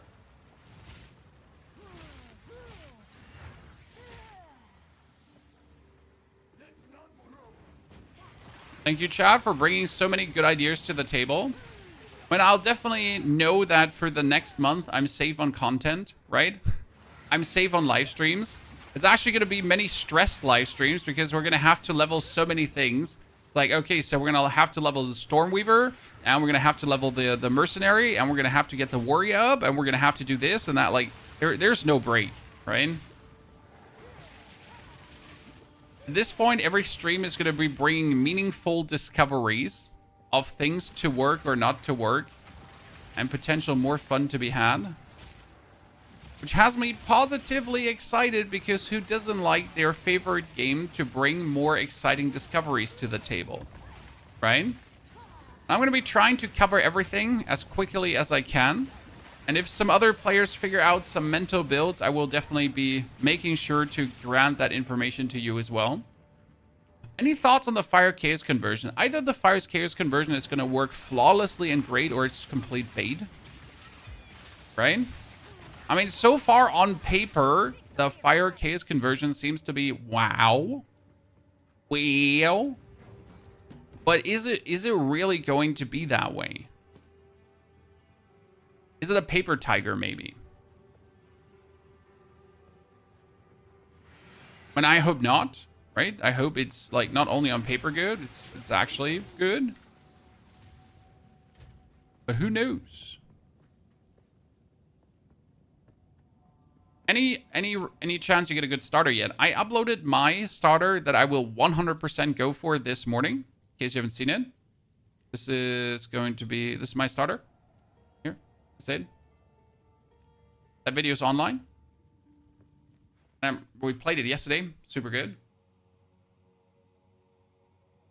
I can't quantify how well Fissure will work and if it maybe will turn into a full totem build in the end. But so far it looks like fun Fissure, hammer throw, whatever. Infernalist or Lich for a minion build, you can change Ascendancy. Don't ask you, like, if you settled for minions, okay? If you settled for minions, don't ask yourself what's better. Is Lich or Infernalist better? Play minions, and then like choose one, and if it doesn't work, you just reascend and change Ascendancy. So don't you stress yourself with that question. Okay, so far Arctic Armor has been sad. I haven't felt it, Chad.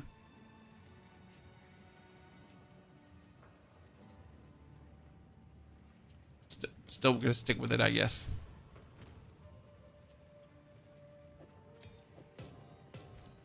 Let me put some things away here.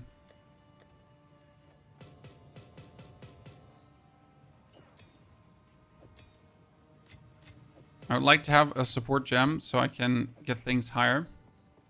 Let's kill the boss quick. Oh wait, before we go kill the boss, let's see if there's anything interesting for shopping.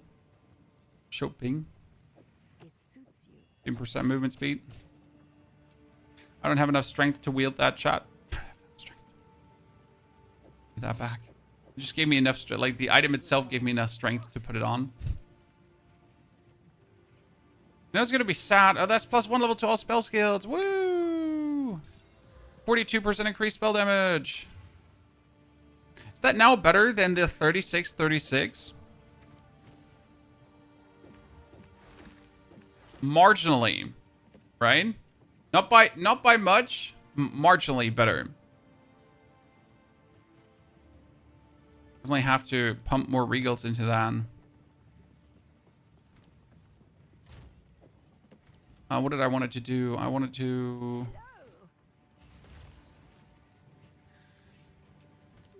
+1 to all physical spell skills. I can't wait to also mess around with physical spell stuff, I gotta say. Okay, where else do we want to put points, guys? Do we now want to increase our spell critical chance?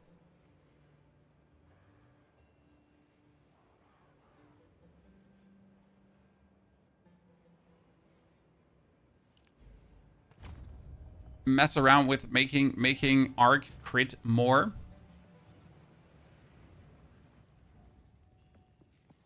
Arc Blood Mage should work plenty well. I just can't see Arc Blood Mage not working. Right? Is Steel Series any good? You use them? Yes. I right now use my Steel Series speakers to actually play games. Right? If you wonder why no headset, because I use speakers. for games like Path of Exile, because why would I use a headset for a game where the sounds are secondary? Right? Yes, all my gear is Steel Series, and you can save 10% with my Steel Series code if you're interested. I mean, damage-wise, this seems good, and considering that this is like the weakest form possible, right? So damage-wise, this is fine. It's fine damage-wise. I'm having a good time. I'm hurting my opponents. And on top of the damage, that's actually fine. We're going to get the snap to do more damage. We're going to get the thing actually being a...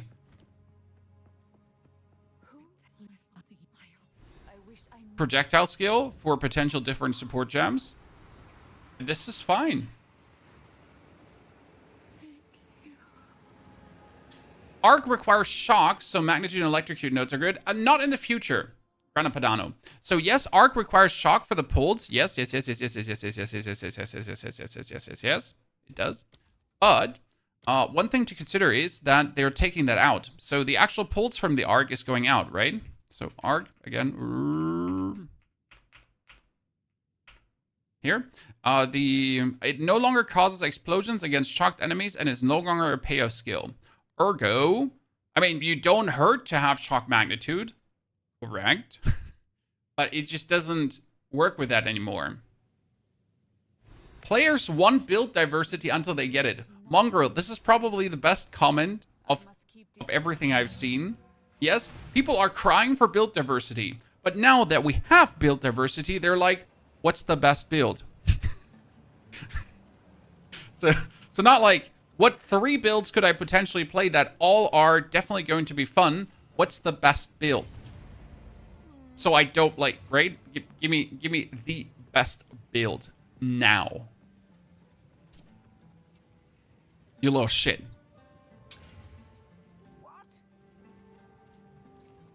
I will tell your tale. Yeah, true. Grana, you're completely correct. In this playthrough, I could actually be going for the more shock thingies, but we're still trying to simulate, right? Ray sounded like Warzone meta content. I think people hate making wrong decisions, right? And the problem with Path of Exile is that we still don't have free respecs. So if you now choose to go in the direction of a totem build and you would have to respec 20 nodes, that's gonna like burn away a lot of your money, right? So the pain in Path of Exile is to play something and then you're running into a wall where it's just not feeling strong anymore. And you're lacking the knowledge, the skills, the experience maybe, to pivot the build in a direction that would make it not feel lackluster, right? And that's obviously what people hate. People don't want that. People never want to get to the point where it's like, oh, man. This kind of feels trash what I'm playing. You see the new Witch Hunter change? Yabba dabba doo. Saw it. It's interesting, but it's not like, you know, mind-boggling. I got a person question. Could I ask it? I don't know what a person question is, but like Popov's son. Surprise me.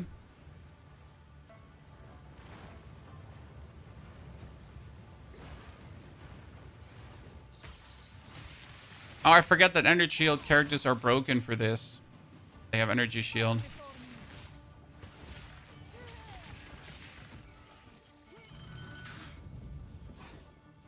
A personal question.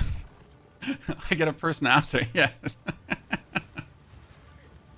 What's a person question? Personal question. Now things make sense, suddenly.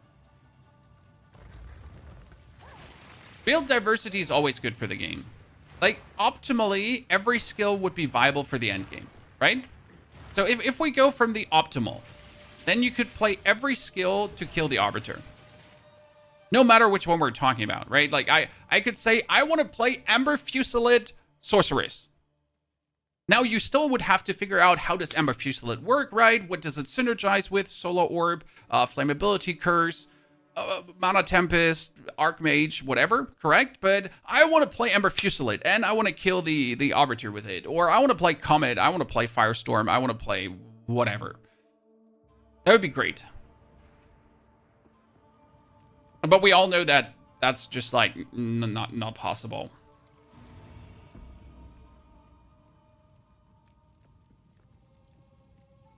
Since there's no weapon swap time, you maybe don't need Giant's Blood anymore since you can swap fast into active block for big hits. Not a bad consideration. Okay.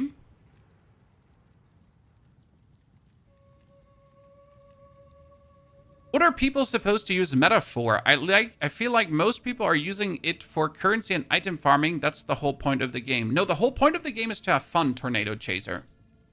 I see you're making a mistake. The whole point of the game is to have fun. Yes, people mostly use meta to farm currency if you then actually care for that. Right? If you care for the currency farming, if you care for the trading. Like, I for example, like playing through the game. I actually like playing through Path of Exile. I know I sound like an ill person, mentally ill, heavily like challenged. But I like to play through the game. My greatest joy is playing through the game, beating the campaign, getting to 85, killing the Arbiter, and then do it again with a different build, right? That's my joy. That's how I like to play this. Choose a skill, max the skill out, get to the Arbiter, kick him in the nuts, rinse and repeat. Right? Making build concepts work is my single-handed greatest joy in Path of Exile 2. Not actually sitting in the endgame, right? And hogging the endgame until I don't want to breathe anymore. No. Getting to that point. And killing everything at least once.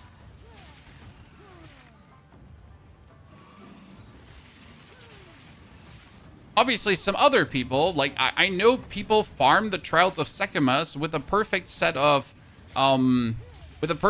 relics, up and down, up and down, up and down, and they do nothing else. They like, I did 100 Trials of Sekimus, so you don't have to do it. You know what? If I do 100 Trials of Sekimus, okay? That's what's gonna happen. After the 10th already. I'm just gonna end it there.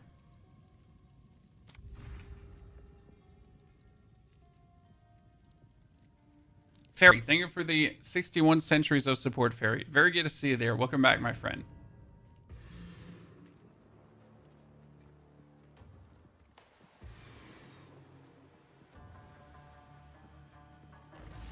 Each to their own, right, ladies and gentlemen? Each to their own.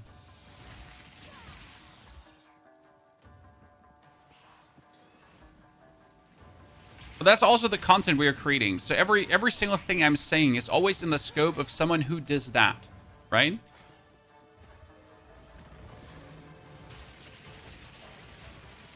My builds are made to get you to level 90.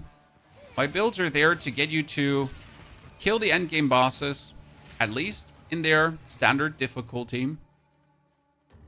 Oh god, I don't know where to go. I missed one. I have no mini-map and I have like reduced light radius. And they're not necessarily there to speed farm currency until your butt explodes. I think I forget the one down here, right? Yeah. See? I'm so smart. By missing the thing and then finding the thing again.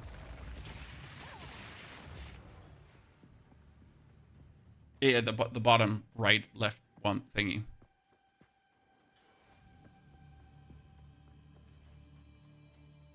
Most people will ask for the meta build and then stop playing it at level 70. that is actually couldn't be truer. It's like, what's the meta? And then plays pretty much until level 70 and actually does not even currency farm. And then hates life because the meta build only gets good in the end game. Right?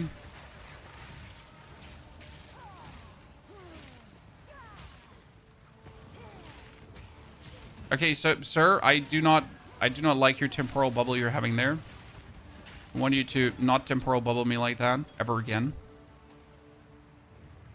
Don't temporal bubble me or my son ever again.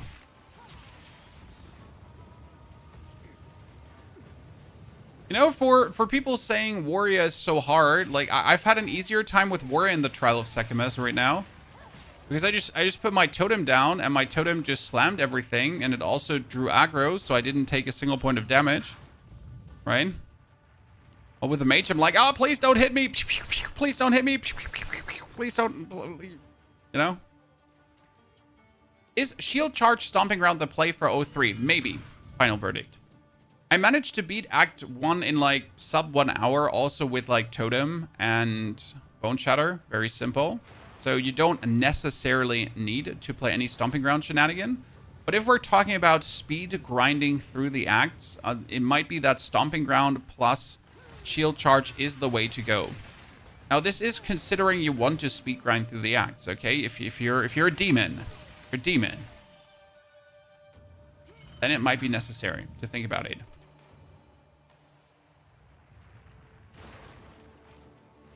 Sprint in Trials will be nice. Sprint will make Trials feel so much better. Like, alone this part with the spikes and everything, and now me rotating back. Like, if I could sprint through this right now, it would just feel vastly better. Yes, 100% agreed. Alone that will make, like the whole thing that is Trial of Sekimas feel way improved. Because all this whole travel time, like, of just walking, even down this corridor here, simple. All of these travel times are pretty much reduced because of sprinting.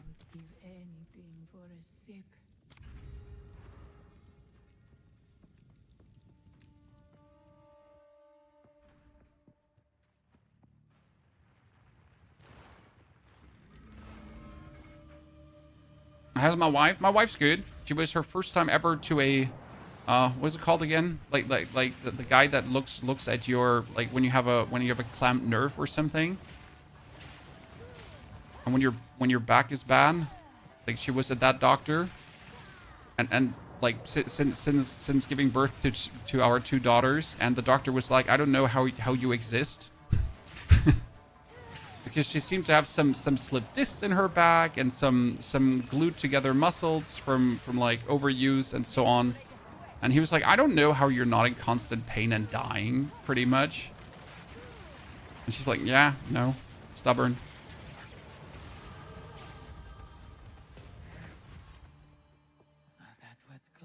An orthopedist? Yeah, it could have been an orthopedist potentially, like the dude that just looks and does the bone thingies and so on. Cannot be damaged until you complete the next room. Which room am I in? It's fine. Do honor restoration. Let me be good about it.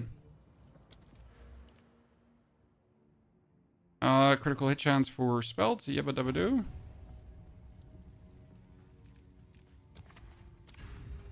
A chiropractor, perhaps. It might have been a chiropractor. It was funny. Like literally everything was messed up.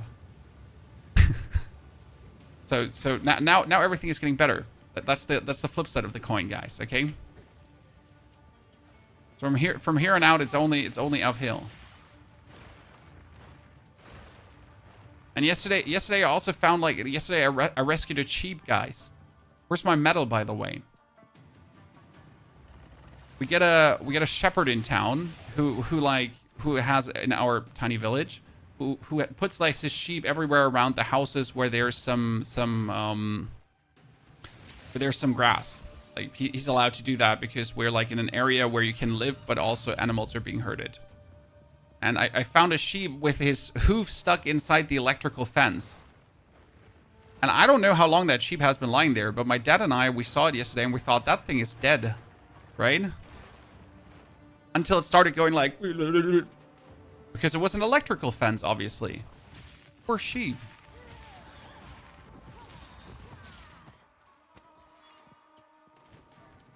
So where's my medal?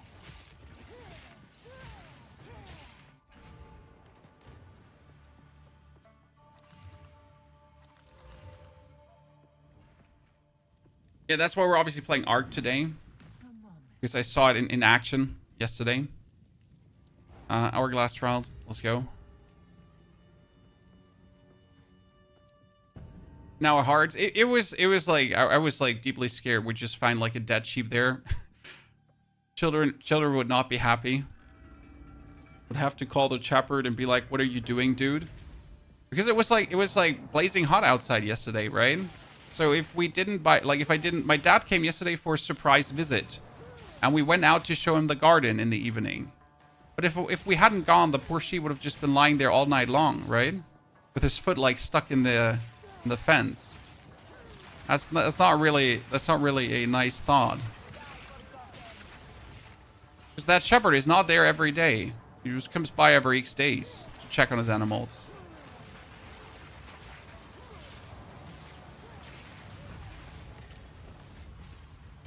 Next time, call PETA. Because we don't like him anyways. When they say in the preview you can use, the only thing they added is go lightning on lightning with arc and go full Palpatine. Hey, arc feels just very good and natural so far. You do the Orb of Storms, you shoot the arcs out, right? It feels very good. Arc is going to be projectile. Arc is going to be arcing.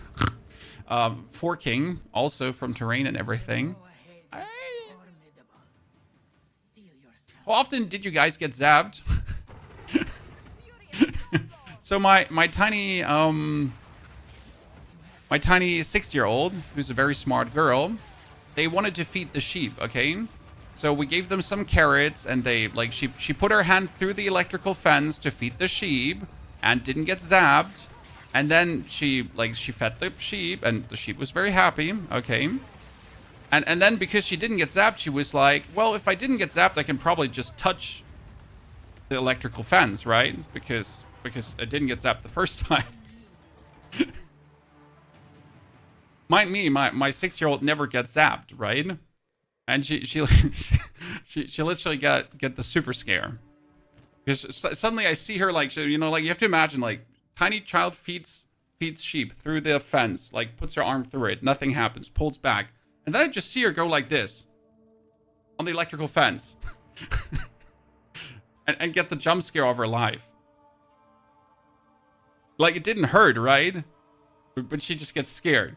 But I saw her. I looked at her and she was just like, boop. Why did you do that? Child of mine. I know you're smart. Why just... Oh. Or something. Okay, so Stormweaver. I technically using Chronomancer could work. Could work for leveling. Because Chronomancer is getting a change, guys. This note here that says Quicksand Hourglass, okay? Every 10 seconds, you have 50% more cast speed for 5 seconds.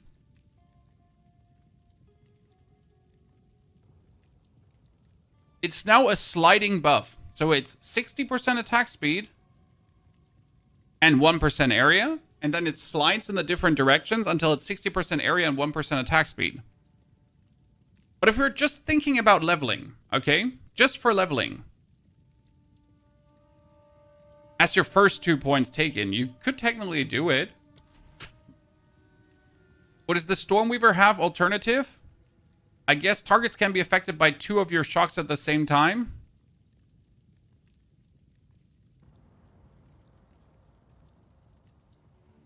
Is still the best choice, right? Or do I just have Arcane Surge? What's better, right? What's better, do I have a sliding slider or do I have just Arcane Surge?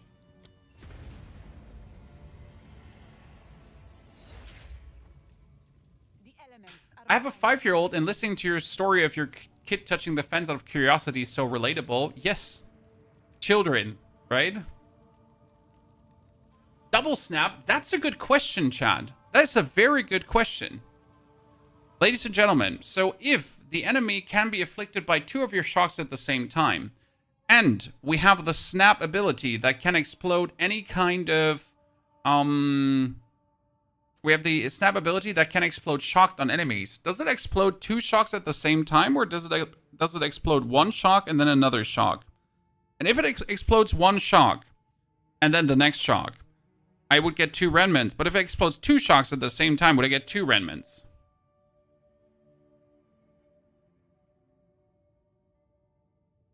Correct? What's the that's the question here. If the snap would do that. What are you attaching to the arc? Currently we're attaching to the arc very simple cookie cutter stuff. So it's arcane tempo and controlled destruction. Obviously we have to take the controlled destruction off right now because we would like to crit with the arc as well, right? So we could go back to the unleash. Or I could do ambush to just have more critical hit chance against enemies that are on full life, which actually is not even considered terrible, right? Probably. To just do more. I think that would be fine. For the time being. That being said, like, so the problem is that arc right now is not a projectile skill. So we're missing the projectile attack on arc. Because obviously we're not on patch 0.3.0. So these two support gems are kind of like the cookie cutter supports, like the arcane tempo definitely, and then whatever, right? If it is then the controlled destruction, or if it's then going to be the unlash, but it might also be fork. Right? Gold Mage Cash, what do you have for me? I have no space for that. I don't need a Stoic Scepter. I want a... Just want the wand. I want the wand. Roll cash. Oh wow, that's a lot popping out. Jeez. That would actually be a really good start into the day, right? If this was league start, Chad, right? That wouldn't be too bad to just pick that up. Like here, just eight gems.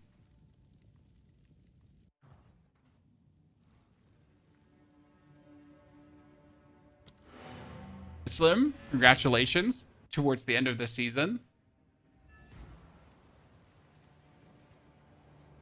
Keep in mind that the snap description doesn't even say it consumes the ailment. Well, I would assume that snap is consuming the ailment, right?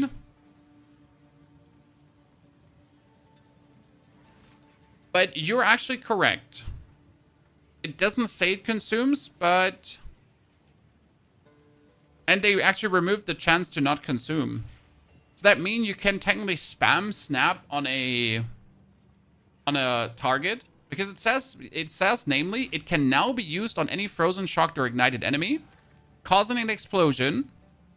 This explosion can chain, but it never says anything of consuming here. Huh. Huh.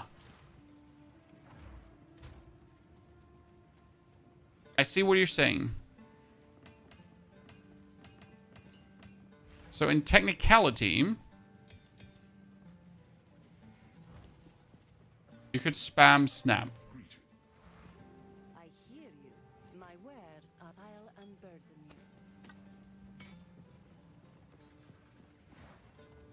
you. Nothing too hard to equip. Maybe I'll get gloves at some point. Warm nights. Hello. Playing Invoker Monk at the moment. I'm happy you're doing that. Invoker is pretty fun. Should also still be fun next season, right? If you can spam, that'll be huge. It could be fun to get a lot of infusions. I wonder if infusions, like, I didn't read through infusions correctly, chat, but do they stack up? So, like, do I get stacks of infusions? So if I pick up 5 lightning infusions, do I go boom, lightning infusions, boom, boom, boom? Or can I only have 1 at a time? I mean, I would assume you stack, right? I mean, it wouldn't make sense to not stack, but who knows?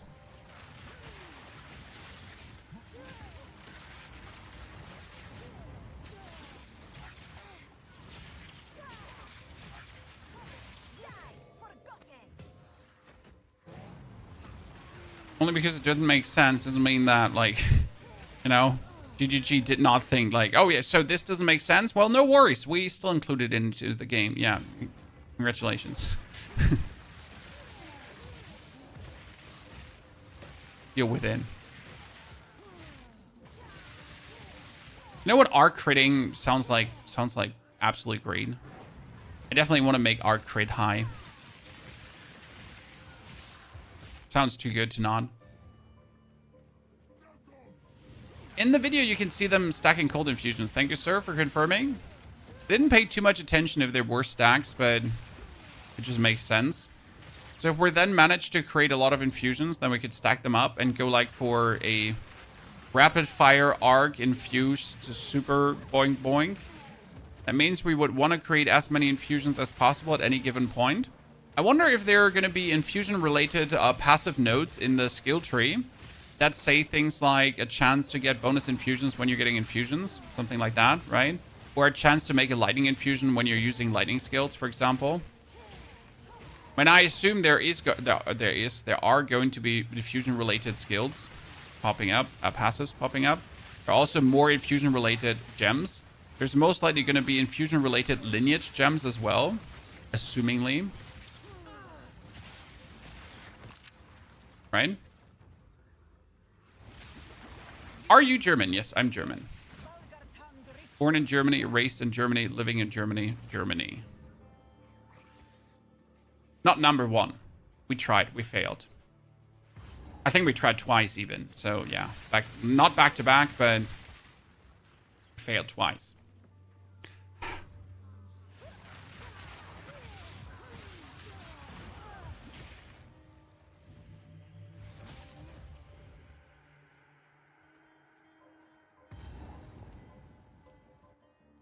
Tactician arc build might be something. Arc being projectile now, pinning enemies, shocking them. Not bad. So what our friend here is saying, ladies and gentlemen, that if arc is considered a projectile, and with the tactician, you have this node. So projectile damage builds pin, then increased pin build up, and pinned enemies cannot perform actions. Yeah. It's not impossible.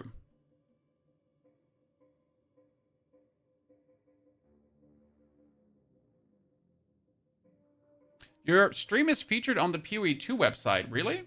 I think they have like a standard rotation up on their website where they just pull streams. Oh yeah, it's true, we're here. Wee, chat, look! Look, mom! Look, mom!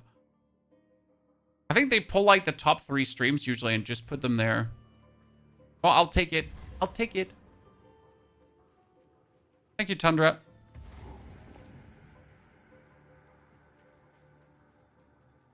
Now I just gotta write an email to Jonathan and be like, Jonathan, make it happen. Brother.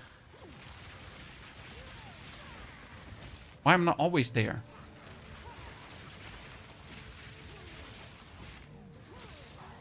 I'm gonna be intrigued to see how many players Path of Exile goes upwards in like player count on the release. Do we have predictions, guys?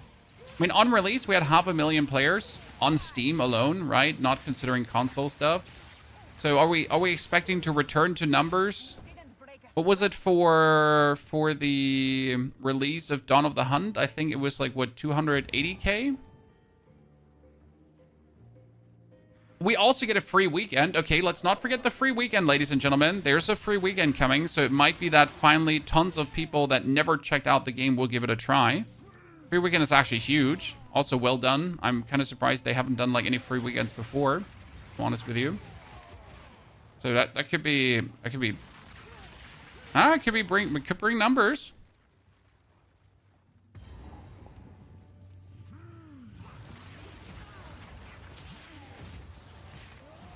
I mean, it's not like that it matters how many players the game has, but it's just interesting. I guess the public interest is definitely high. Let's just hope that the servers are not breaking. Yeah, that's a good point. Let's hope the servers are not...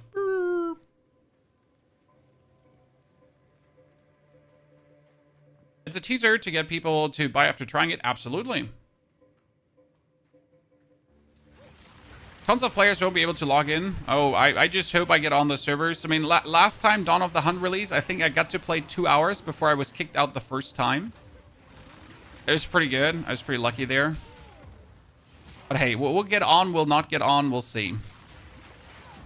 I'm going to be prepared for the night. I'm going to sleep beforehand. I'm going to play through the whole night. I'm going to be creating our first guide at Saturday morning, probably. If everything fissure-wise worked out the way I imagine fissure-wise things to work out.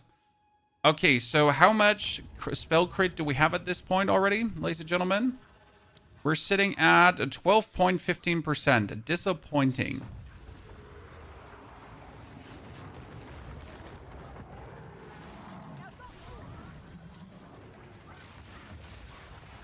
I'm actually like for these two, Arc is pretty good because Arc is just chaining between them, right? Oh my lord, Chad, no.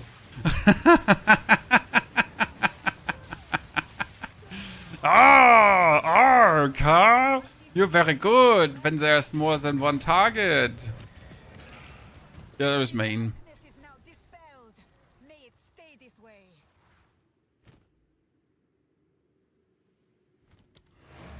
Well, 2 targets definitely made this feel positively amazing.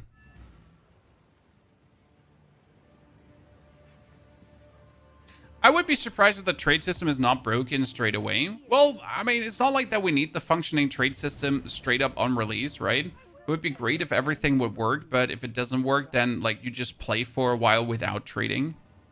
Correct? I mean, the trade is anyways going to be empty in the first hours. Young one. Okay, let me buy those 2 lightning resistance rings for the only reason that we're going to be fighting Jamanra. And we're just going to be like, oh yeah, you know what? Here, lightning resistance, you little shit. Lightning resistance. Get wrecked, Jamanra. We don't like you. This game is pretty fun as its current progress, yes. I think Path of Exile is in a very healthy spot. The patch is only adding to this. Like, consecutive playthroughs are going to be more fun than ever. So, big thumbs up for them. Bringing like, more flow into the game. Also, the support changes are huge. I mean, we would have never thought that multiple support gems are a thing, right? And on top, the support gem tiers are also huge. Why is it so huge, though? Because you're finally having more progression feeling, right? So usually my current skill is playing Arcane Tempo. And that's it, right? I will never swap Arcane Tempo off this skill because Arcane Tempo is too good. But that also means that I will never feel an ounce of progression in terms of putting on another support gem, right? Because that one support gem is pretty much decided from second one on.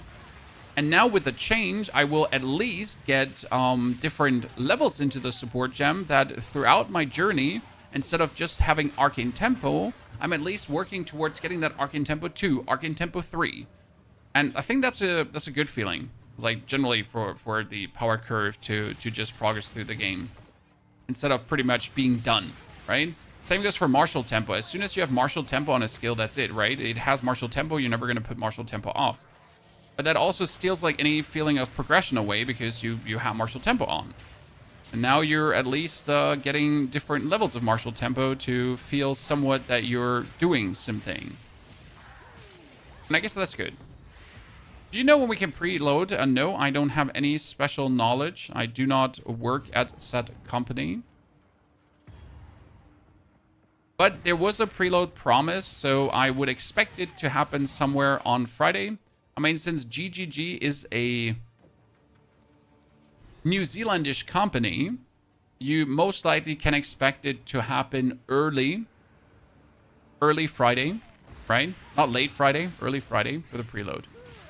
I mean, at this point, the Chinese client also leaked things already, as it seems. And if the Chinese client leaked things already, if there were data mine stuff out of the Chinese client, well, then I guess like they might as well just let us preload. The leaking has happened anyways already. There's nothing you can hide anymore.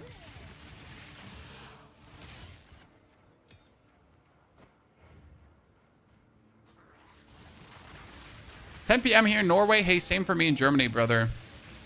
I will have to sleep long on Friday, create another YouTube video, and then, like, pretty much go into hibernation for the whole day to rise and grind in the evening.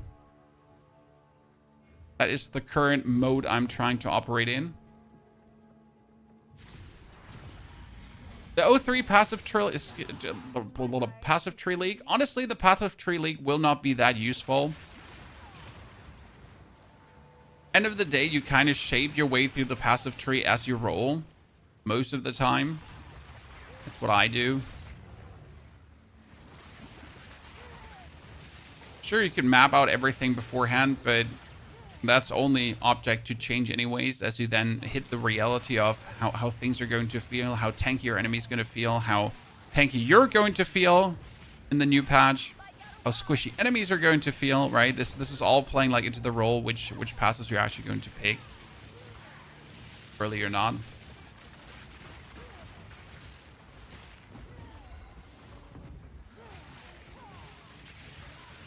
For Merc, well, weapon swap is instant now, in case you missed it.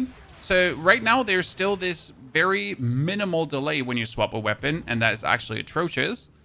But that is changed now, and weapon swap is instant, and that is fantastic in my eyes. Because I don't want to feel the weapon swap. So now when you swap a weapon, it's going to be zoom. And I think that makes a huge difference, especially for totem-based gameplay, where you usually always had multiple weapons, right? But it's just generally going to feel smoother. Also for warriors, it might be way more opportune to actually wield a weapon with a shield in your offhand or in your second weapon set, as usually with a delay, it felt bad to whip it out to block something. Now without a delay, you might be able to just shield. Block. Good. Right?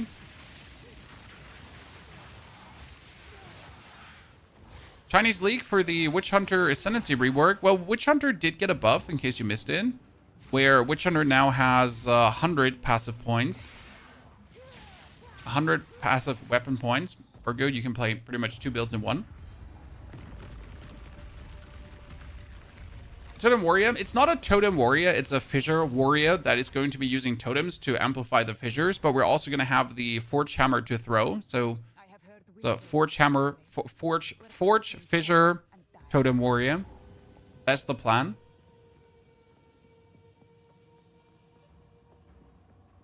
How did you not get movement speed boots till Freythorn? Hey, that's normal, sir. You're going to get sprint, so don't worry. Right?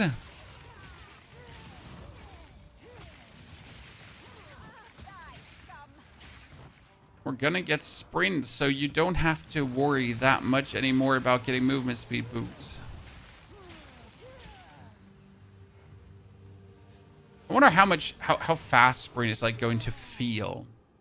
The problem is, I mean, people are gonna get sprint, right? And it's gonna be somewhat fast, but I can see people always asking for faster sprint, right? So this is a sprint now, but then they're like, you know what, sprint isn't fast enough. I feel like sprint should be giving you even more sprint speed. Like the usual, right? Do I want to mess more with crit? Do I not want to mess more with crit? Do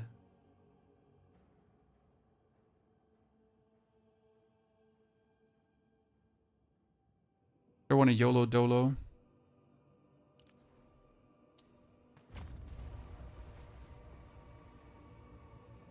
A Ritualist Hollow Palma. Third ring is going to be huge. Oh, absolutely. Third ring for unarmed is definitely going to play a significant role. If you then get the right rings. Is the Dawn of the Hunt season over? I don't have the mats. Yeah. Dawn of the Hunt season is over. So you have to go on your Dawn of the Hunt character. Then they have a remove only tabs where you can pull everything out, and then you could potentially just drop it into your stash tabs that are not remove only, and then fill your currency tab in your actual standard currency tab. That's what it's looking right now.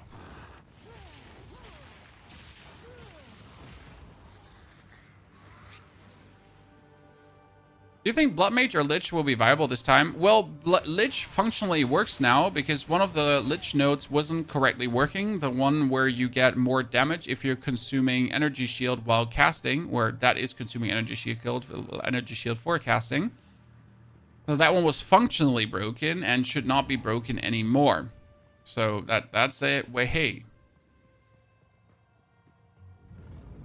Do you know if sprint has fixed speed or scales with movement speed? I don't know. My base assumption would be it should scale with movement speed. Otherwise, it would be kind of stupid if it didn't.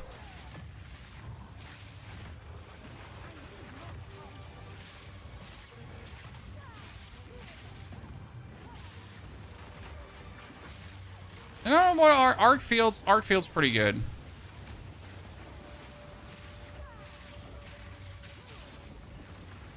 Now I shouldn't have done this today, guys, because now I'm doubting if I wanna actually do my warrior. Because I'm just enjoying arc. What can I say? Should I play warrior now, or should I go for arc? Because arc is also really fun.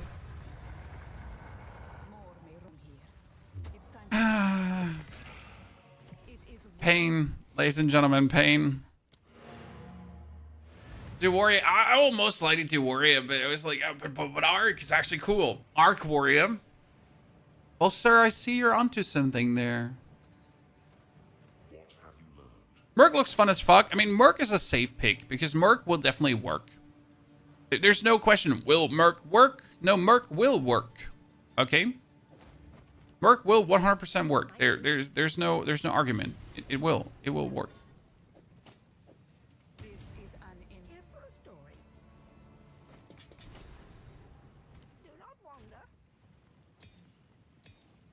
So in that one, you can be assured. Merc always works.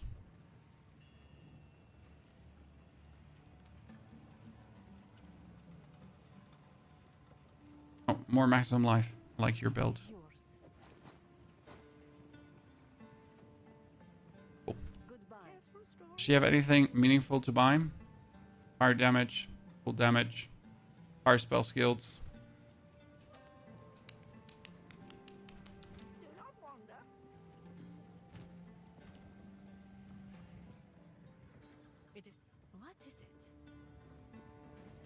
Where was I stuck? Trail of Corruption, and then we have to do what? Oh, we have to get the lady in this sense.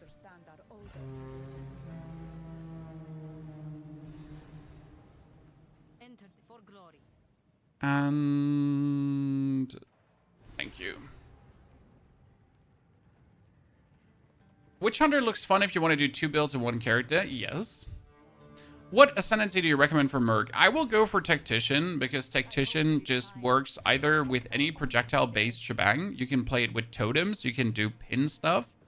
Tactician has just a good variety going on. But don't forget that you can change Ascendancies. So if you settled on Merc, you can start with a Witch Hunter, for example.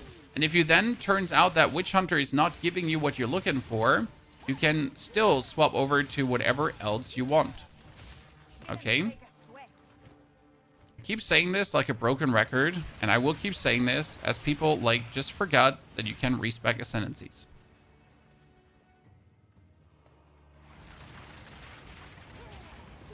Pennywise, I'm a 42-year-old entrepreneur, and I'm longing for 0.3 update of a game. Where I'm in life, you seem to be in a very good position, sir.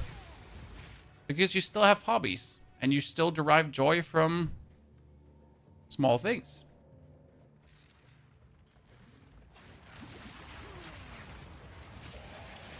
Sounds to me pretty good.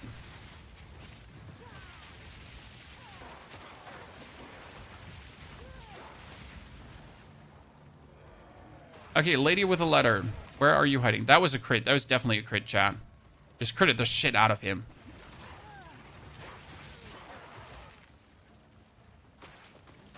I play Deadeye. Deadeye is the safest pick you can probably go for. Also, I'm still asking myself if Deadeye Arc is also a thing. Right? Because if you go for Deadeye Arc, you have 1 permanent Arc projectile bonus. Arc is a projectile skill. Deadeye gives you +1 additional projectile, so you could throw 1 more Arc. Guaranteed. That seems also pretty good. And then on top, you were able to use marks that periodically mark things around you. So you could take the voltaic mark that then periodically voltaic marks people around you. Oops, I just lost all my potion charges. So it doesn't sound too not hot to me. You could even play Arc Merc. Dude, you can pretty much do Arc everything at this point. And that's like it seems that's what I said. Arc seems like to become the new lightning spear, at least from the way it looks. You're like, oh, you know what? I could just use Arc with whatever build. What I find so intriguing is that if Arc is a projectile skill, that every node that says bonus projectile damage also scales Arc. Because usually you would obviously go for bonus lightning damage, bonus spell damage, bonus lightning damage, bonus spell damage, right? But if it has projectile in it, then a crossbow would also scale Arc. Because it would give you bonus projectile skills.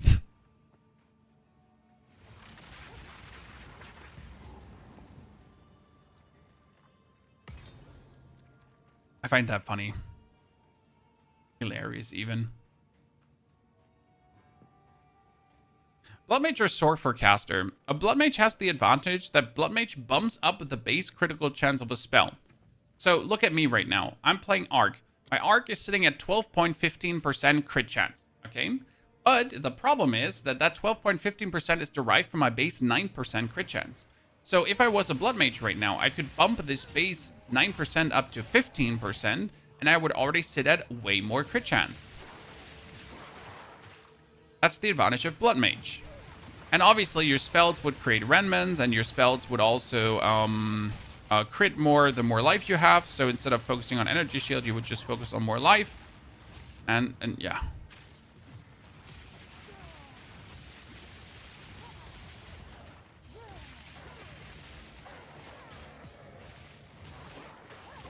So that's things to consider. Does the remove only stash disappear soon? I don't know how long remove only stash traditionally last. I don't think we've ever had a remove only stash in Path of Exile 2 before, right? This is the first time we have a league ending. You know? We've never had a league ender before. The Dawn of the Hunt is the first league and that's actually ending, so it's the first time we have the remove only stash. Remove only lasts forever. There you have your answer. At least in Path of Exile 1 probably. So we could assume that that also counts for Path of Exile 2. Okay, Arc. Upgrade.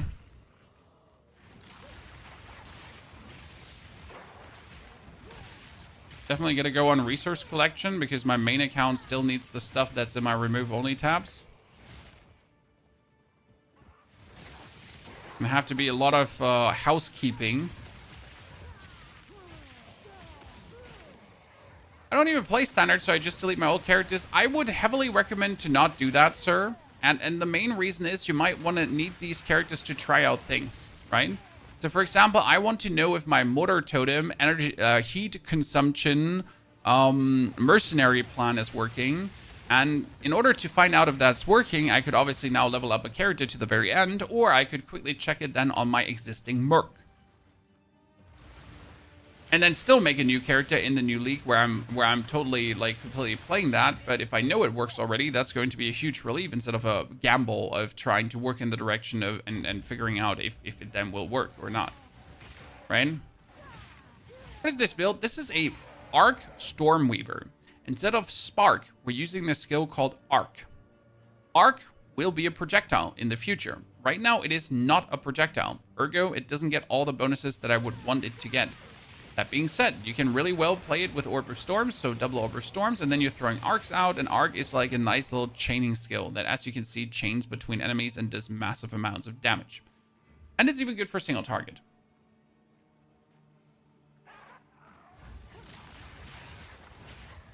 Okay, where the hell am I on this map right now? I think I gotta go down. So Arc being a projectile would be a buff. Yes. Arc being a projectile means that everything projectile related also is for Arc. Every single projectile related support. Projectiles can fork. Projectiles can chain off terrain. So Arc being a projectile is a wholesale buff to Arc. At least in theory.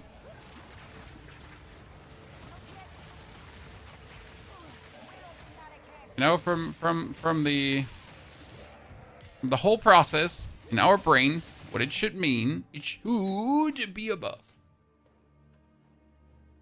Now, can you use cast on shock with Arc? You can probably use cast on shock with Arc, right?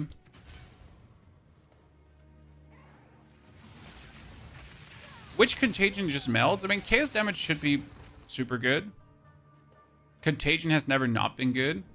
I just found Contagion leveling to be particularly unexciting, right?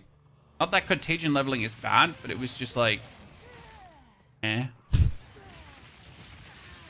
really lacking any kind of big cool moments. Does Arc shock though? Arc doesn't even have to shock. That's what you get your Orb of Storms for, sir.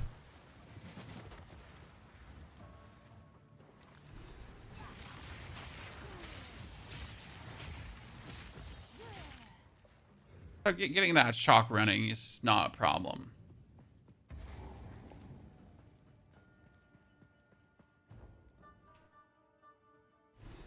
Contagion spreads and melts, yeah, but you're missing impact. At least I personally miss an impact feeling when I use Contagion. See, when I use Arc, what I enjoy the most right now is that I go like, bzzz, bzzz, bzzz, and you die. And like, whenever I press that button, I see life bars just you know, bzzz. And when you use Contagion, yeah, sure, it spreads and it goes, but you, like, you know? Where's the bzzz? Where's the bam? You know?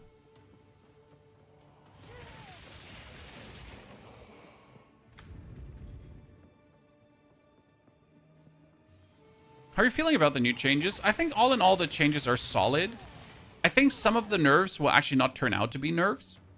For example, Lightning Spear losing 50% of its damage is objectively a nerf. The same goes for Huntress. Amazon losing 10% of her potential crit chance seems like a nerf. But due to Dexterity giving us more chance to hit from this point on, as it seems. 6 points instead of 5 points. The Amazon should, like, it should equal out in terms of the crit chance. Damage, crit chance. And the 50% less damage might be just easily compensated by the support gems and the support gem scaling. Because one thing we really haven't seen is like all the support gems with all their 3 tiers and all that kind of stuff. And that's still like a huge amount of change, right? Having like your support gems go from level 1 to level 3. Especially with the level 3 having a special bonus. I mean, we saw it on the double barrel, for example, where the double barrel reloads faster. But if you have a tier 3 double barrel support, then if you heavy stun an enemy, you automatically reload. And if the double barrel support already has something special like this going on, I'm actually excited to see what other stuff is coming, right?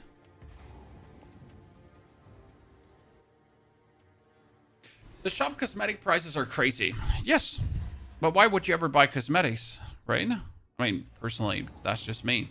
And the only thing I spent money on in this game is stash tabs. And I have my set of stash tabs, so I'm good. I mean, that's not excusing store prices in any way, but that's pretty much their way to make money, right? I mean, it's going to be a free-to-play game down the line that you can play for free. You don't have to pay a single cent to play. They gotta make money somehow.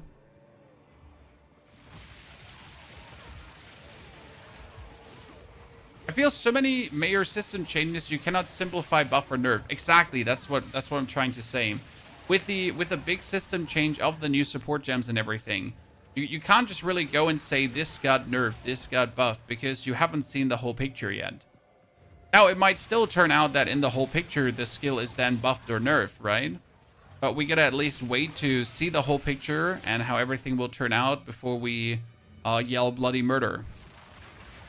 And be like, why do you nerf this so much? Oh my god, GGG, you so stupid. I hate you. I mean, that's generally not how you should behave towards the developer ever, but that's just that. I hate this map. It's the worst map in the entire game. I actually didn't like this map yesterday when I was playing my warrior. Because we're just carving through this. Like, it was crazy. No, the critical strike damage bonus. The critical strike chance. Thank you.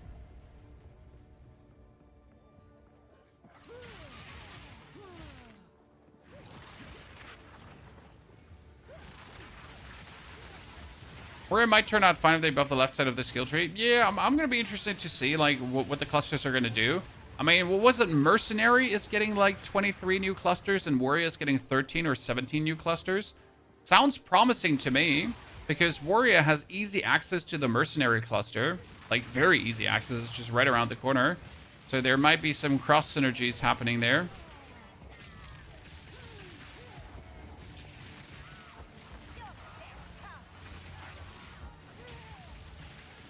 Will definitely turn out good.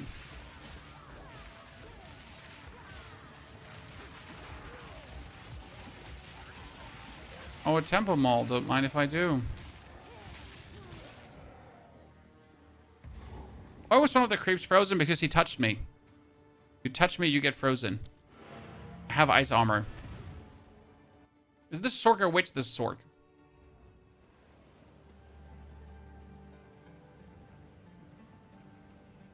The path to death.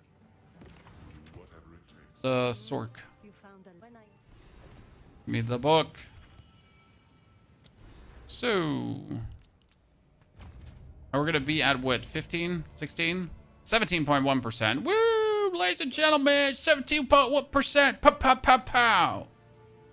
Should probably try to pick up here. Increase critical hit chance for spells, right? But the problem is that this one has 51 spell damage, 1 lightning spell skill, 13% lightning damage as extra, you know. It's the super shaboinky boink boink. Has it all. Here, let's just see what comes out of this. Here, look at the item, Chad. Look at the item. For the YOLOs. What are we sitting at here right now? See that? Suddenly 19%. Woo! They removed all the negative action speed effects from the tree. Warrior at least will feel better. Yes. I mean, this reduction of attack speeds has always felt weird.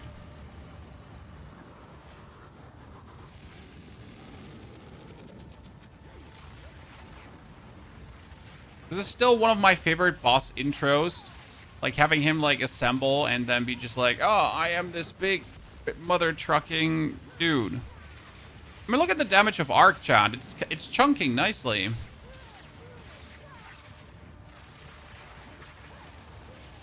Alright, double Orb of Storm and then just hold down and chunky doodle away. You know what I always ask myself, is Jamanra actually lightning immune?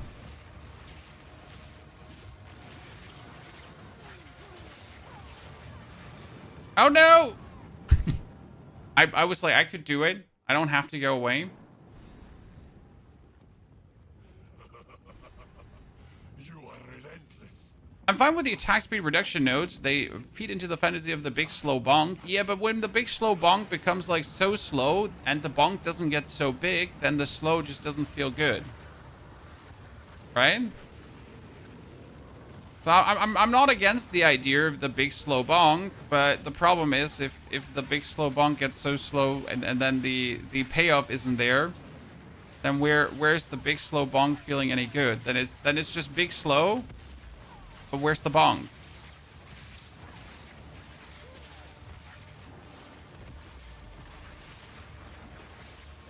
Right? Who wants that?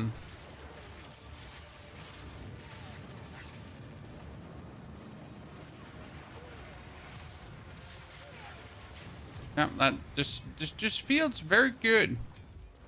And we can get the tier 8 to actually make my Orb of Storms tier 8 as well. Is Arc going to be a different to LA if the projectile is the next patch? I'll feel like the two skills are so similar. What's LA?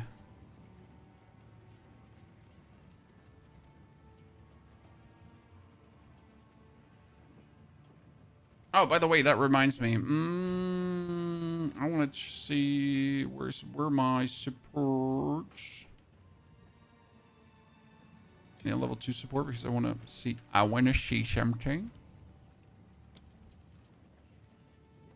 So you got checking. Support skills trigger mana flare on critical hit. What's a mana flare? Consumes current mana to deal that much fire damage. Wow, it seems so weird. Chance critical hit. We got inevitable critical.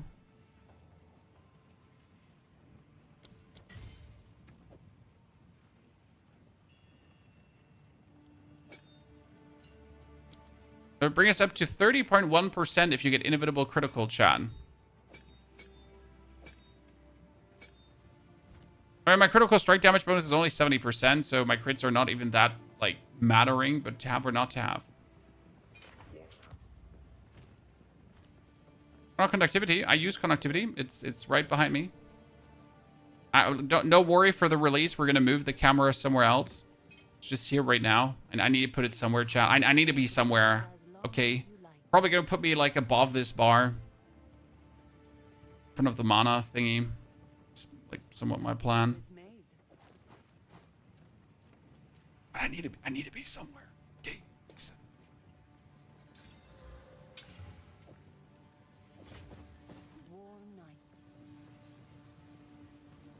Scattershot is on every bomb skill. I mean, you can literally use Scattershot on every single grenade. Yes. Expedite and Scattershot on every single grenade if you're playing Merc. I see you're following Cornelius Demrich too. Good choice, addicted to his work. Fitz, I used to go to school with him. He's a friend. Why are you playing now and not tomorrow? Sir, we're calling it training, right? I'm going through how Arc is feeling. Also, like, the patch 03 is on Friday, not tomorrow. Tomorrow is Thursday. So the reason why we're playing today is because I just wanted to see if Arc feels good. And also to try out some supports on Arc already. To see, for example, if Arc critical hit is possible. I mean, as you notice here, yes, I can play Arc crit very nicely. And it just chunks. So yes, Arc feels good, even if you're going for crit. And I have already figured that out for myself right now. I've already played it. I've already experienced it.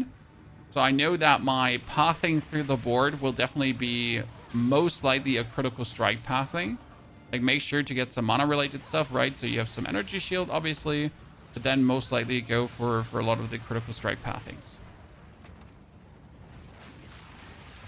What build am I going to play in 03? We're going to start with a Warrior, Totems, Fissure, and Forge Hammer. I just love the fantasy of throwing a hammer, exploding a hammer, slamming into the ground, making the fissures go fire, fire, fire, and then drowning our enemies in lava. Because that's pretty much my plan. I just want to drown our enemies in lava. And I think the power fantasy behind that is just alluring, right? I mean, that's why you do builds. You like the certain power fantasy. Same as why I enjoy Arc, because I like Chain Lightning. The idea of putting down Storm Orbs and then Chain Lightning everyone and everything just keels over. And then if you actually make it crit, everything keels over faster. And then we're adding the Snap, the new Snap, as a trick. And we might add Cast on Critical or Cast on Elemental Ailment to then have your Snap and or your crits, to have your ailments and or your crits actually cast the Snap for you. That means I put down Orb of Storms and then I just laser people with my cool new projectile Arc, and hopefully then they'll just all get, like, my cast on crit will then snap out, and then there's bonus explosions happening, and that could lead to some interesting fun clears, right? Spark is consuming too much blue right now. No, I mean, Spark only cost us 27 mana, and we have a mana regeneration of 34. So you could also play that one support gem. What was it called again? There's a support gem that gives you more damage if you're above 90% mana. What was it called?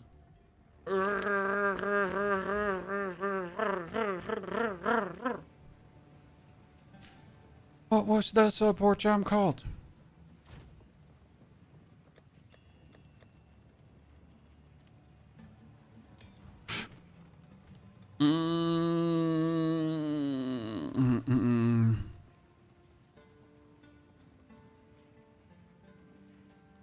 Supported skills deal 30% more damage while you're above 90% of your maximum mana. Ha!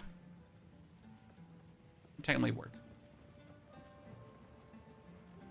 Also, it's interesting that you know the names, Chad. You're crazy. I forget most of the names. That's exactly my build, just with Living Dead, Cold Snap, Mana Flare, and Black Flame Covenant. Could work.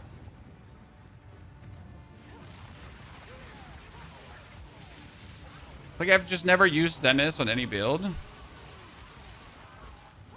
Okay, where we're gonna weasel out more crit, chat.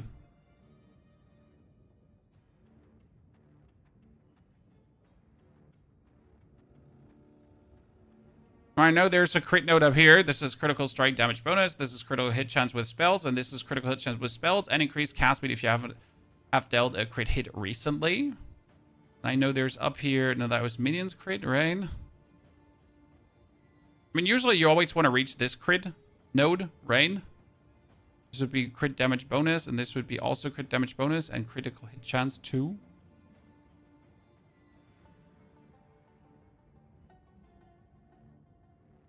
I mean, at this point, the easiest to reach node would just be getting more critical spell damage bonuses. That's it. Or I just weasel out more energy shield for my defense.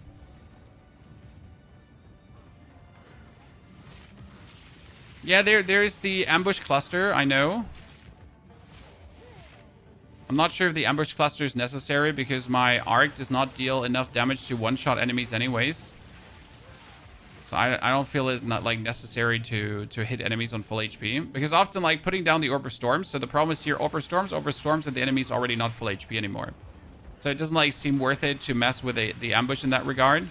Like because I'm just not starting to cast the right, the arc first. I'm always start with like the Orb of Storms.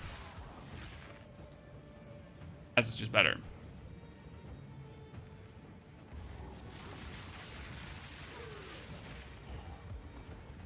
But I'll be damned, like we're having like some good feeling damage going on here. I mean, it doesn't feel like you're just spamming for no effect, right? It feels like I'm spamming and I'm hurting the enemy.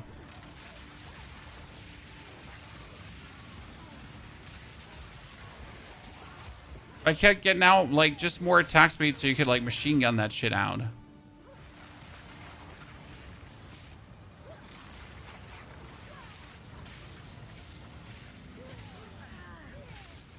Right? After the patch, you can get the chance for 2 projectiles. Yes, ladies and gentlemen. So after the patch, you can go up here and then 4, 4, 12, 6, 6 chance for 2 additional projectiles. I'm not sure if that's worth it, but I guess it should be worth it because, I mean, arc is now 1 arc. And if I then get 2 arcs, I should technically do 3 times the damage. Well, I mean, 2 times more damage, but like 3 times the damage in total. So it should be worth it, right? To then have arc just go crazy. Might not even need scatter shot and reduce your actual damage, right? You just get the chance to do bonus projectiles and you're just happy about it.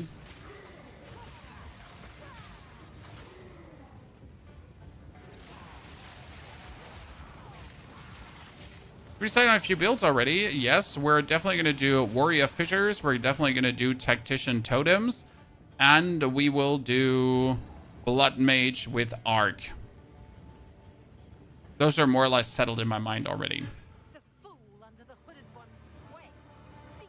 So Blood Mage, Arc, and then cast on crit, Snap. That's a bit what I got floating around in my mind. Hopefully that will work the way I would like it to work.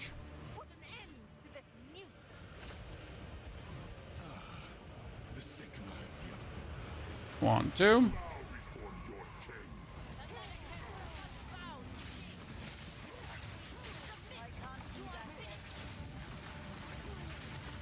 So is the man now lightning resistance or not, Shan?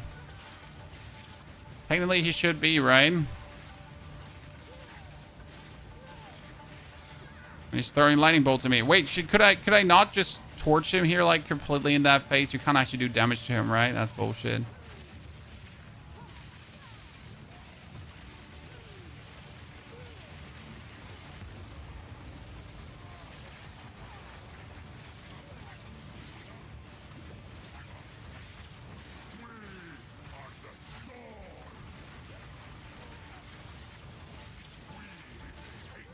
Okay. Ow. Okay, we're next phase already. This feels good. People are still playing PoE 2. I mean, Karuta in the new patch is coming on Friday. Why would people not be playing one of the better ARPGs on the market?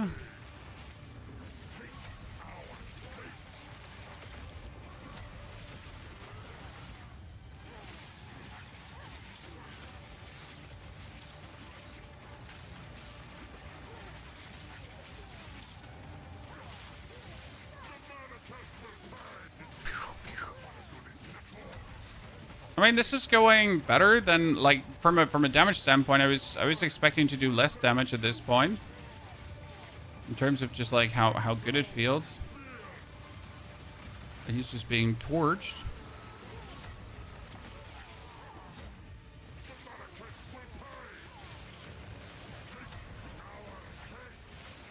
The only thing I dislike is, like, redoing the curse. So I'm so happy for the patch already. Because right now, my curse does not have persistence, okay? So my curse can't have persistence because I have persistence on something else already. But after the patch, my curse can actually have persistence as my Orb of Storms can have persistence. And that is huge, chat. I don't think I have to explain to you why that's huge, right? It's just making life so much better. So you get, like, persistence on the conductivity curse, which gives us another 40% duration. Dankeschön. What level are you? 29 currently. That's actually pretty high for this part of the game, but I end up always higher level with Sorc. With my warrior, I usually go for 26 to 28 at this point. Is done.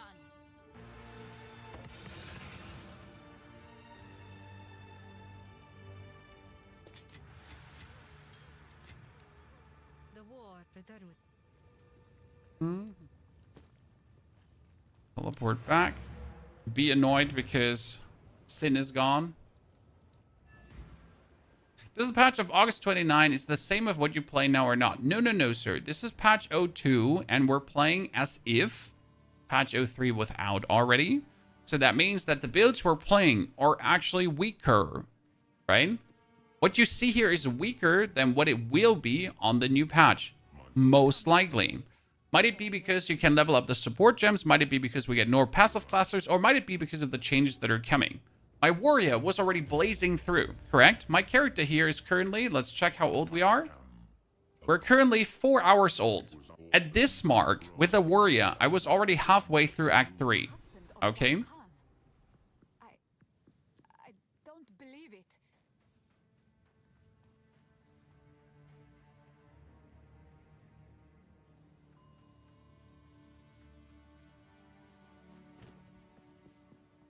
By the way, guys, the person that came in asking about people still playing Path of Exile 2 turned out to be someone who was just here to complain.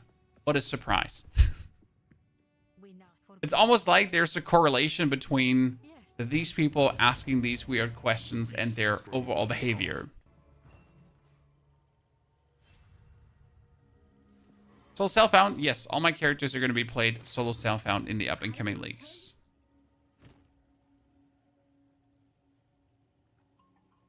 I mean, it's going to be better than what I have here. Oh, 93. Let's go. Wee! Regal Orbit. Oof.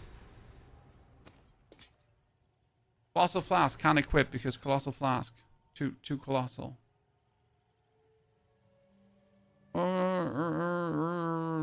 Just weaker than what I have. Sad face. Do you think it's a good idea to start with a witch and slowly go for Infernalist Demon Form? I mean, Demon Form seems to be buffed so far, as it seems. And the Infernalist should generally be good. So yes, I don't think it's bad to go for Demon Form. Like, even if you don't play Demon Form right away, right? Even if you just go for the Infernal Hound and just make use of his Ignite for the time being. And have him as a bonus life-sucking shield, right? No one says that you have to go, like, for Demon Form the minute you get it. Flame Wall gives you a 5% crit chance for projectiles in 03. That's pretty nice, considering that Flame Wall can also be used with Arc. Because right now, if I do Flame Wall, Arc does nothing, right, chat? So Arc does not get more damage from this. But after the patch, Arc is a projectile, and Flame Wall works on projectiles. So what does that mean? I can do Orb of Storms, Firewall, and then bop, bop, bop. Spam through it. And my Arc is now going to do lightning damage plus the fire damage from the Flame Wall. Right? And then if we get bonus Arc projectiles and we're shooting out 3 Arcs, then we're going to have 3 flaming Arcs going out. And I think the Flame Wall can get a cold infusion as well if we get a cold infusion somehow. So we could have a fiery Arc, lightning, cold thingy. So yay. Sounds pretty good to me. Potentially. But also, you can see how things are getting just stronger. Arc used to work with Flame Wall. Well, I mean, if it worked in the past with Flame Wall, it was never intended because it's not a projectile skill. So it couldn't work with Flame Wall. I mean, Spark used to work with Flame Wall, so maybe you're mixing Arc and Spark up because Spark is the thing you throw out, like sparks, right? And Arc is the chain lightning, pretty much.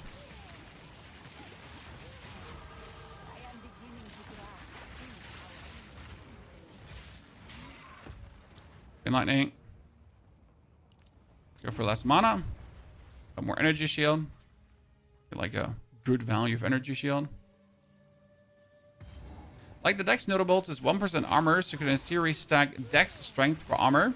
I do believe there is a world with the new gear requirements being lower in terms of strength, dexterity, intelligence, and so on. That Warrior might not be just simply full strength, and you have the opportunity to mix and match, which I would like. I mean, don't get me wrong, I like just strength stacking and not think about it, but also the idea of Warrior having the opportunity to actually branch out and not just mindlessly go one direction. I like that.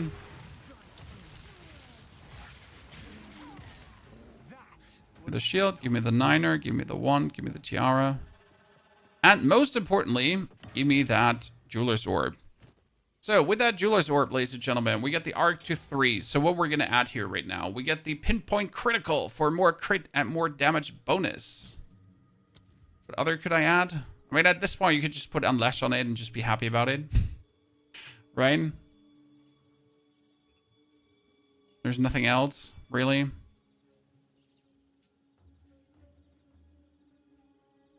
Or go on. Be happy. Good old control destruction. The good old control unleash from the here. And if I could do a tier 2 jam, would be their crit tier 2 jam. Mr. Mouter, thank you for the subscription and support. Mouter, good to see you there. Welcome to the stream. Also, thank you for the stretch redeem, Mr. Snuggle. A traditional place. Holy. By vagabonds. Oh, that's good.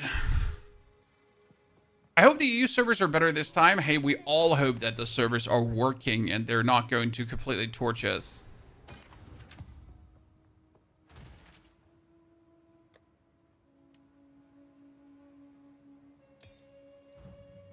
We have crit related.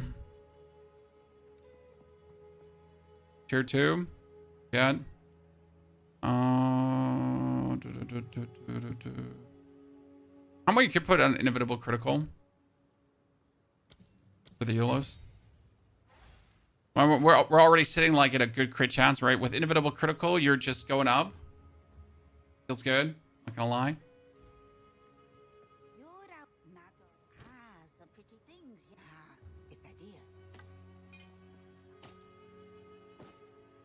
I can finally put that on. Woo.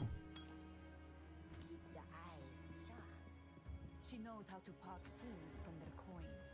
Clever. The performance was so bad. I mean, my problem with the performance in Path of Exile is that it does not make sense.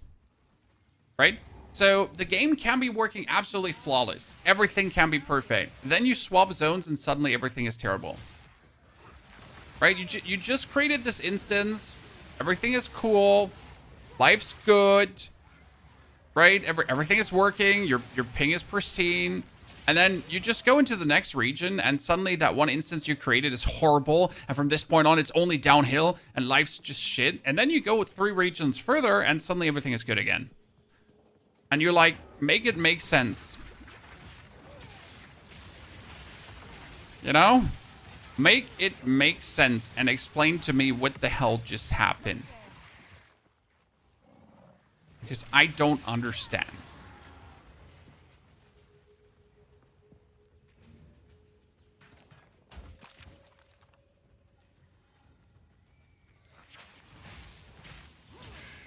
That's when it just feels god-awful. Oh, 66? Look at that, just being better than what I have. Bibbidi-bobbidi-boo.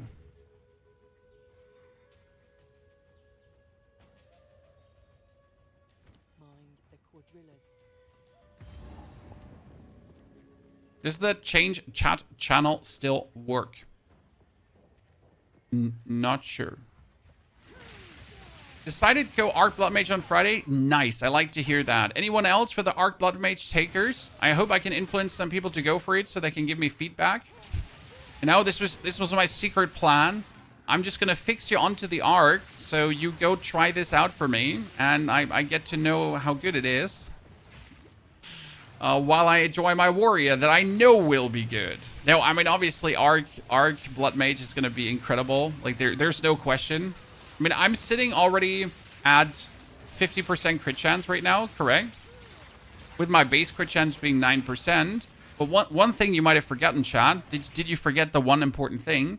So one change on the Blood Mage was following, okay? They're changing the position of these nodes. So first and foremost, Sanguimancy is for free, right? And you're actually not getting the bonus critical strike damage node first. You're getting the critical strike chance node first. So the 12% critical hit chance for spell bonus and the base critical hit chance up to 15% bonus are the first two to take. So that means you get Sanguinomancy and these two right away, boom, as you ascend.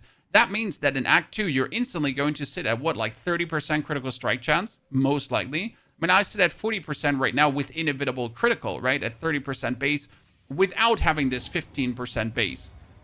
So you're going to be sitting like at what, 60, 70% crit chance with inevitable critical in no time. Like, that's going to be a crit firework with the Arc. And then you're going to be equipping cast on crit and shit's just going to go down. Right? And you put that cold snap on the cast on crit, or the snap, not the cold snap, and we're talking.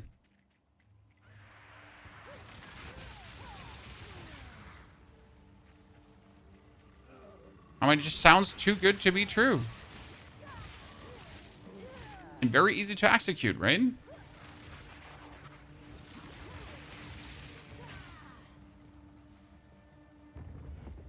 This might actually turn out to be my second character at this point. What can I say? I was not looking to play this as my second character, but I'm getting like more and more excited for it. I'm ruining it for myself. I had plans, chat. My plans are being ruined by myself.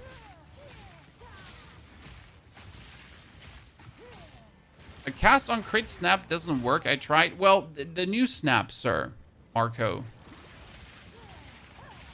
We're not talking about the old snap. We're talking about the new snap.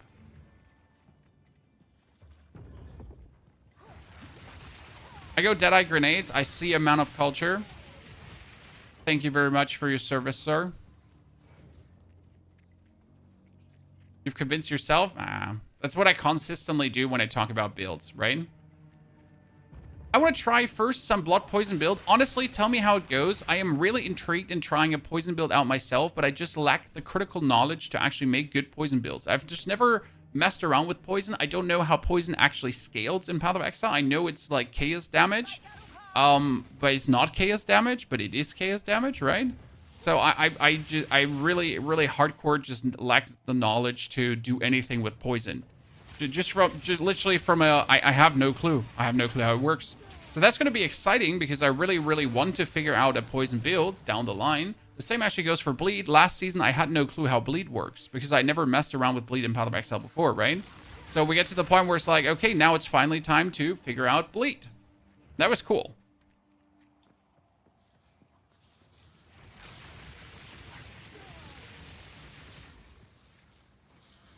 Oh, minions? Minions is good.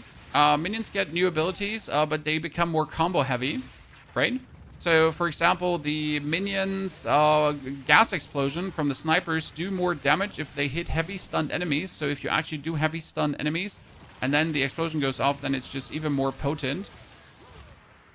Same goes like for the skeletal brutes. They're getting a war cry, and if the war cry goes off and there is any freezing happening, so your own units have some kind of freeze or the enemy has some kind of freeze, they explode that, which makes the minions like more from just the mindless beatdown thing that you sometimes had into like way more tactical wombo combo stuff. And you might find that good or bad. I can't say. Oh, Arc level 9. Woo! Do we get Mana Tempest? Yeah, we have to get Mana Tempest, right? Forget that Mana Tempest is needed.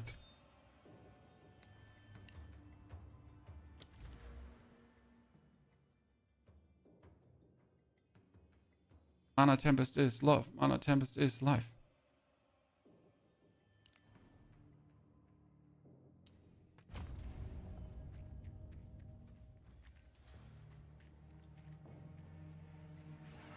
Put down Tempest and then...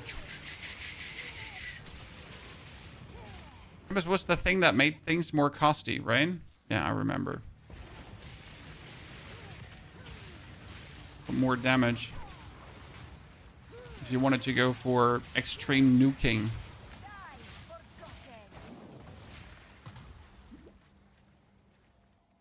Okay, where's the stupid lady? And when I mean the stupid lady, I mean the priestess that's lying dead on the ground. It's like, oh no, I has been poisoned and I can't get up. Where's she? Where's she, chat? Is either going to be like here in the middle or she's going to be on the outside. Really stupid.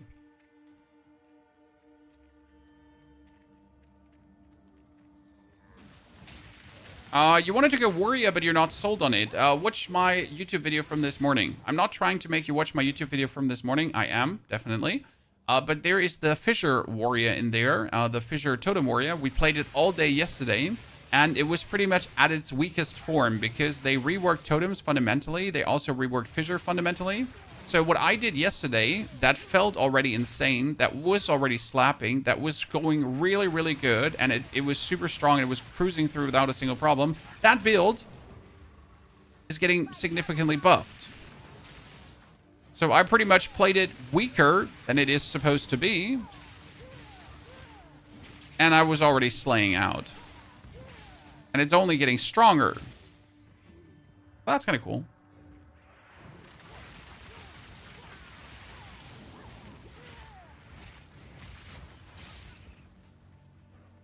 Stupid priestess, where are you? I hate this map very much. I want to play Meta Deadeye, but I died like 10 times before level 5. Yeah, can happen. Not much to say about that. Yeah, can happen. Sorry. Deadeye gets farted at and you might just fall over and die.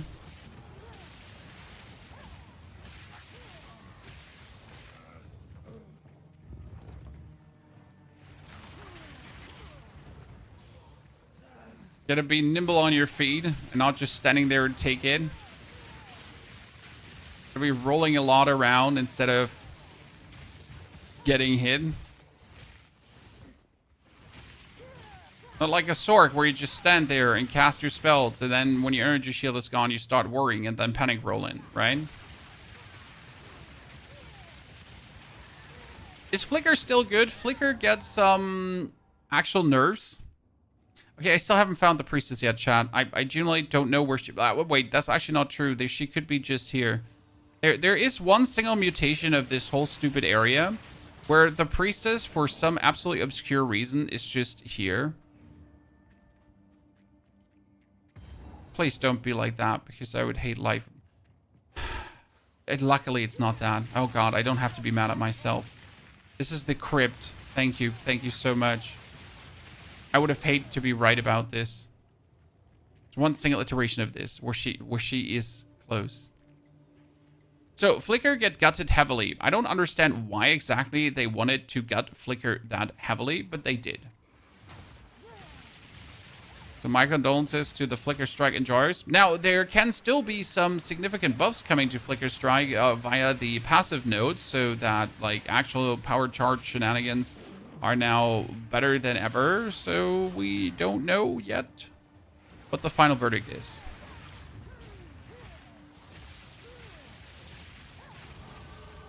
Arc Stormweaver is also going to be efficient, maybe with triple ball of lightning. See, I would like to see an Arc Stormweaver with triple ball of lightning, because Stormweaver gets a passive node as in their Ascendancy, where they pretty much get another ball of lightning. I'm not sure if that's worth it to invest into it, but I just like the idea of casting 3 balls of lightning instead of 2, and then just goes.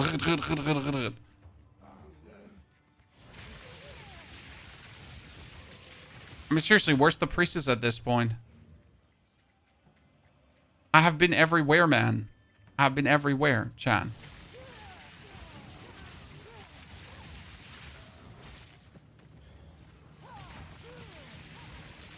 Where is she?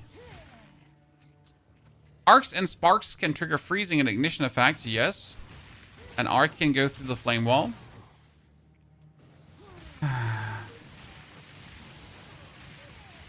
I mean, I already dislike this area, but I dislike it more with every run.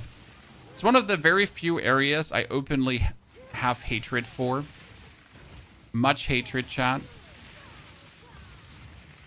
I mean, worst case scenario, she could be here in this iteration.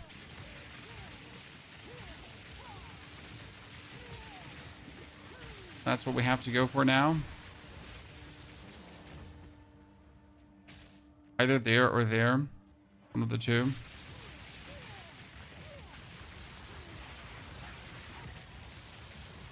See if I'm wrong or right. No amount of passive notes will have flicker. I'm just trying to stay positive, Isis. Come on now. But I assume that they just don't want flicker to be a main theme anymore, where you just hold down the flicker strike and just flicker over the screen. So yes, it's sad when, like, you know, a playstyle completely gets eradicated. As much as I personally don't enjoy flicker strike, but if like a complete actual playstyle just goes away, right? It's like, okay, sure, but why? Have you seen they updated the patch notes? Yes, a minimal update, but still mattering. I mean, the cold snap being like getting another passing over.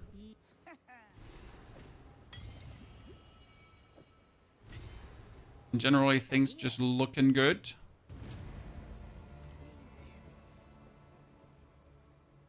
What's the buff to the arc skill next to leak? Arc can now explode with lightning infusions. So if you get lightning infusions, that's really good.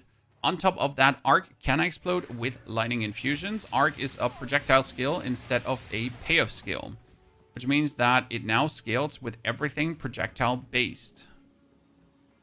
And that is a huge buff. The hugest buff, actually.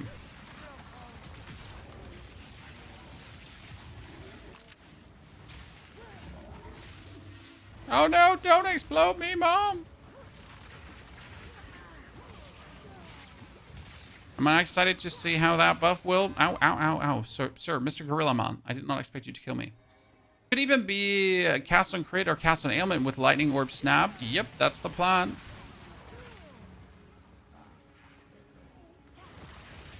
I'm not sure though if it's worth it to cast the lightning orb like with a cast on ailment or anything. I guess you can still cast the lightning orbs. There's even a lineage support gem that would allow your lightning orbs to be casted in echo style, so you don't have to like press it 3 times. Let's be fair, pressing a lightning orb 2 or 3 times shouldn't be the hard part of the build. You only have to do it every 8 seconds anyways. Oh, that's a level 9er.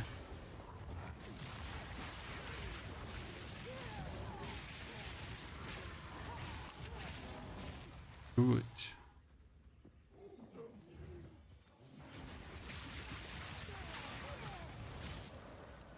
Where is Le Gorilla Man? I found Le Gorilla Man.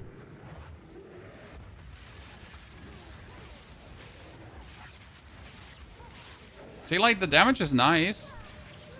If I get Orb of Storms, Conductivity, Curse, and then Tempest, right?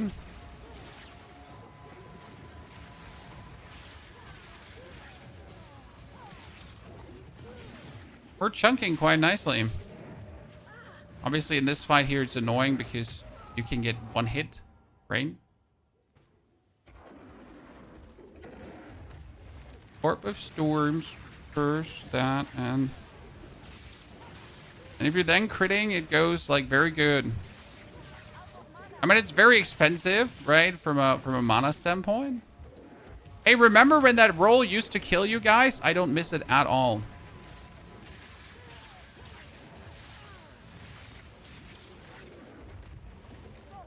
Remember? That roll used to kill you? Yeah, I do.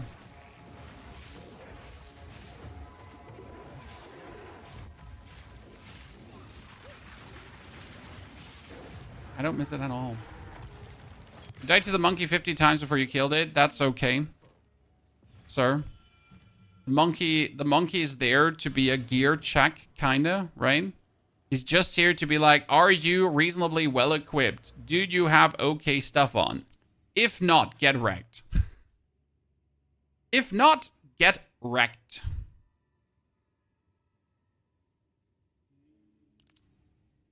That is the main interest. By the way, here, if you have 40% increased crit hit chance against enemies that are affected by no elemental ailments, and we would have our snap, we don't know if it actually does, but consume these ailments. That would be useful, wouldn't it?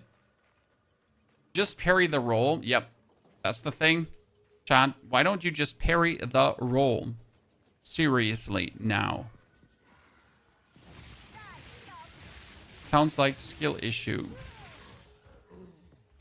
What did they flicker strike nerf? I only see one note of flicker in the patch notes. Well, they did remove the power charge. They did remove the chance to not consume a power charge on quality, and that's a substantial nerf. What Ascendancy are we going for? Currently, we're Stormweaver, but I think I'm going to plan to play this with Blood Mage. I just wanted to try out Stormweaver right now to just see how well Arc actually feels, because for Blood Mage, you... I need the patch to actually feel good, okay? Blood Mage just right now feels okay, but not good.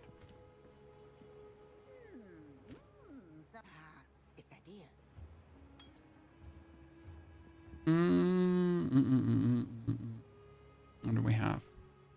Critical chance for spells. That's kind of cute.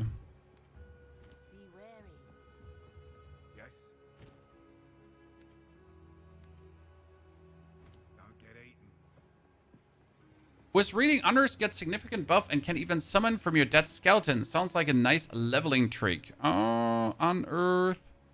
Honestly, I did give Unearth a path. So Unearth can now be used on dead skeletal reviving minions once per death to create a bone construct. Bone construct created by Unearth now have a dash attack they can use to close the distance to an enemy. Quality now also increases the bone construct movement speed. The description has been updated to indicate that large corpses can create more than one bone construct. Oh, that's actually cute.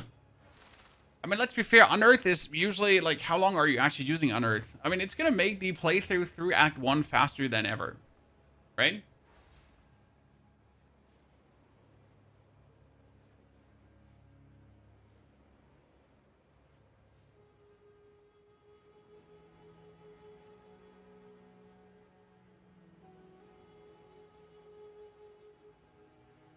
I'm not sure if we're like frantically going to pick up the infusions or how much like how much distance we will have to the infusions to actually pick them up. Right? Maybe the infusions are just going to gravitate towards us as soon as we get close. Right, there's like infusions in a 20-meter radius are being sucked into your soul.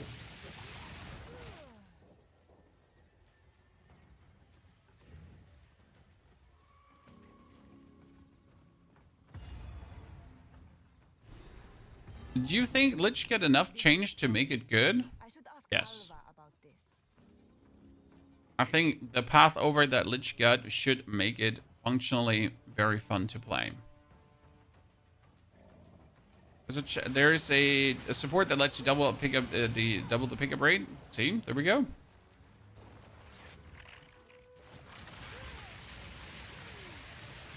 I like that Sorc or generally casters getting like something like the infusions because it's just adding something to the gameplay loop, right? The infusions are a fun little payoff mechanic.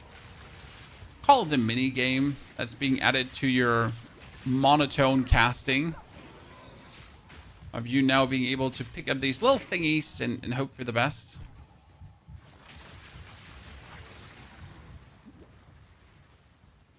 I mean, if Lich doesn't work disturbed, you can always just ascend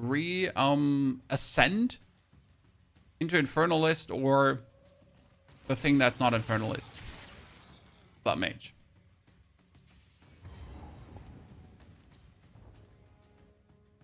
SPV 2 been updated now as you're playing the old patch. We're currently playing the O2 patch, but with Arc to see how good Arc feels over Spark. The answer is great. How do you change Ascendancy? Well, I have ascended 1 time so far. I have gotten 2 points. So if I wanted to now change my Ascendancy, I would have to get another Jin Barrier to do the next Ascension. Or if I have 4 points already, then I could do another Trial of Chaos to change the Ascendancy. And if I have 6, I need to do another 3-floor one. Or 7-floor Trial of Chaos, I think. So yeah. That's how you do it. Okay, if I haven't crit recently, chat, I am getting a massive amount. I'm sitting at 50% crit if I haven't crit recently. Spark will be back finally. No, Arc is back, sir. You can technically also do Spark because you can make your Flame Wall do also a Frost Flame Wall so that your Flame Wall also Frost infuses the projectiles that pass through. So then with the right infusions, you make a Frost Flame Wall and then you throw sparks through and then you have Flaming lightning fire spark, ice cold lightning fire sparks, kind of. Sounds gimmicky though.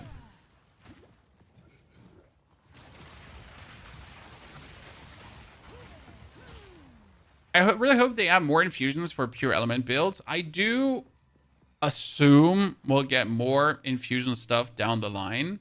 I mean, this seems like their try, right? They just invented the infusion mechanic for Path of Exile 2, and now they get to see what to do with it. And I would reckon that a lot more spells are going to get the infusion overpath, where they're going to look at it again and be like, this skill could actually use infusions, right? Can you tell me what's still skill to generate infusions? As far as I understood, the Orb of Storms, when it expires, actually creates an infusion, for example. And there's most likely going to be supports that also allow you to create infusions that we haven't seen yet. And or there might be passive nodes and key passives that are related to infusions as well.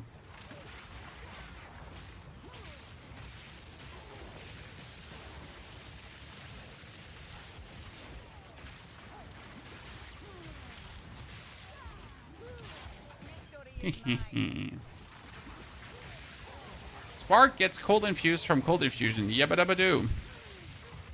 Which makes Spark kind of funny if you do cold fire Spark. Something. Sir, please don't shaboink me. Because I am here to shaboink you. That dude didn't give me any cool loot. It was rather disappointing. By the way, are we ever following any Asmarian Wisps? Maybe I'm just boring, guys, but I really can't be asked to follow Asmarian Wisps. If I know those see an abyssal fissure, I will absolutely dive face first into that abyssal fissure.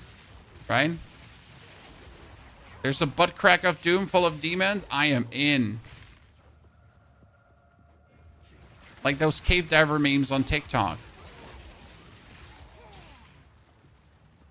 If you know, you know, Chan. You know, you know. Yeah, the Wisps have just felt like a mechanic. I'm on a mission, right? I want to go somewhere. I want to solve this specific level. And then the Wisps are like, yeah, but listen, Pony. You gotta follow this Wisp to a complete different direction. That's totally not the direction that you're gonna go towards to. Do you accept the challenge? Absolutely not.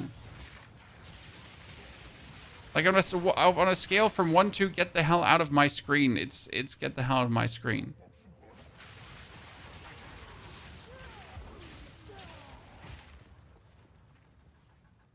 Don't ever come back.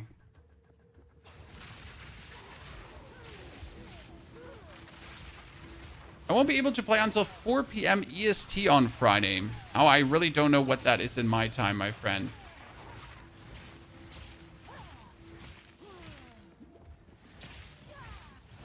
I mean, don't worry if you're too late for the start. That's better, sir. Like, don't you be disappointed of not being there when the server kicks off. Because more than likely there will be waiting. More than likely there will be crashes. More than likely there will actually not be that much playing happening, right? I want to stay optimistic. But GGG is not really known for the most stable servers.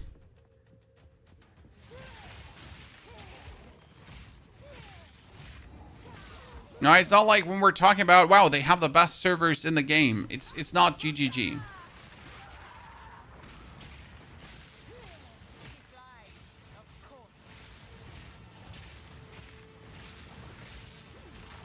not trying to be mean, right?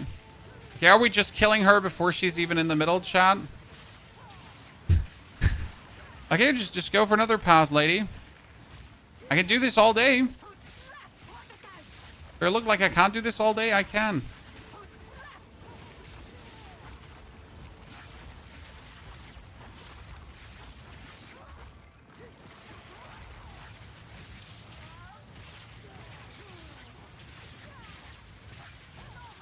Yeah, just go for another pathing.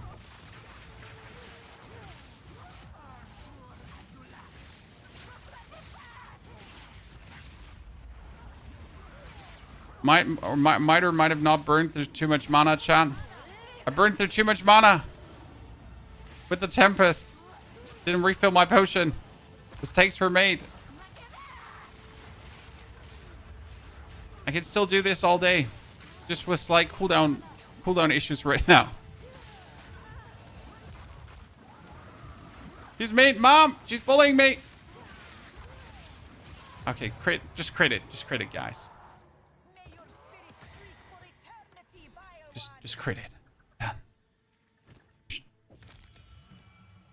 So now we could take our cast on freeze, our cast on whatever. And it's funny that they're all now one cast on, by the way. I love that.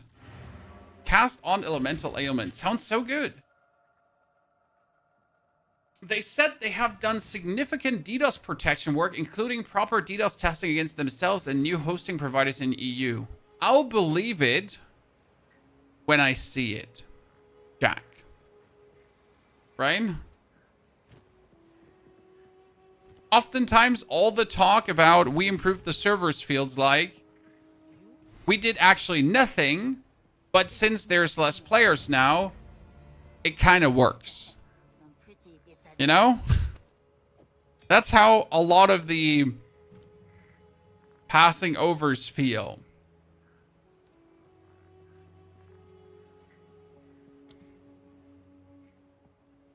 At least for me.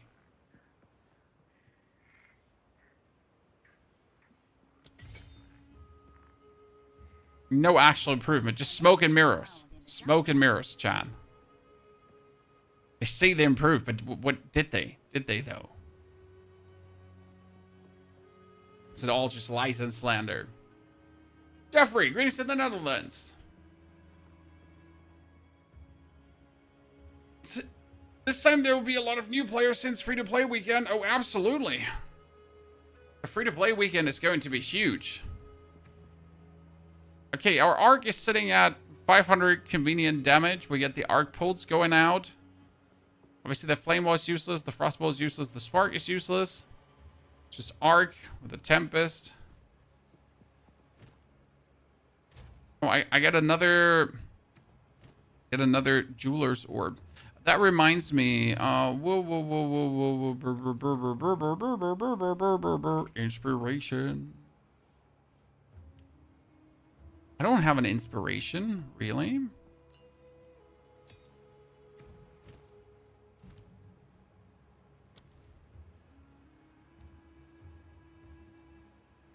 Inspiration.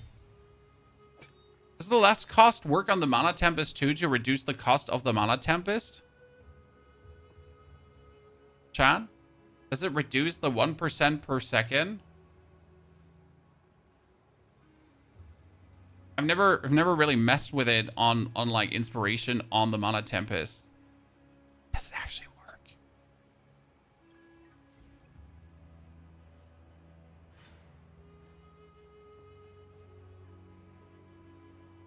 Okay, what did we kill? We just killed the Azak Bok. Yep.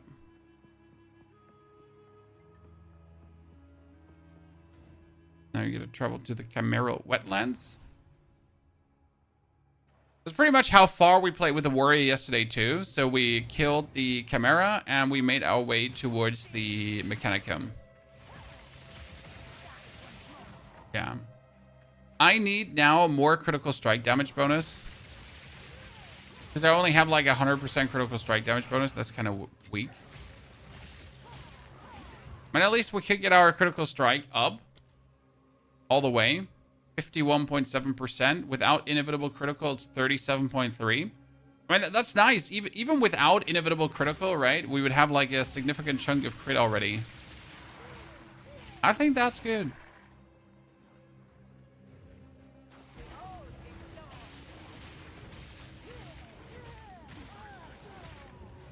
Give me more damage.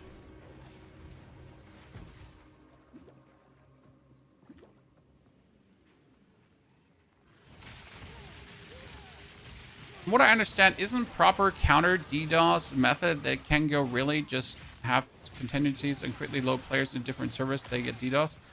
Honestly, I'm an armchair developer gaming nerd. I have no clue, sir. For what it's worth, I never dove deep into the materia of DDoSing things. I don't know if that's a good or a bad thing. But I never planned on DDoSing people. Ow. I don't know what actually killed me there. Inspiration works on Mana Tempest. I'm just so excited for using multiple support gems. I mean, this is a pretty big shift in the game, right? I mean, we're at one support gem per, like, of the same per skill. And now we're suddenly at, hey, there are multiple support gems possible. It's actually huge. Huge.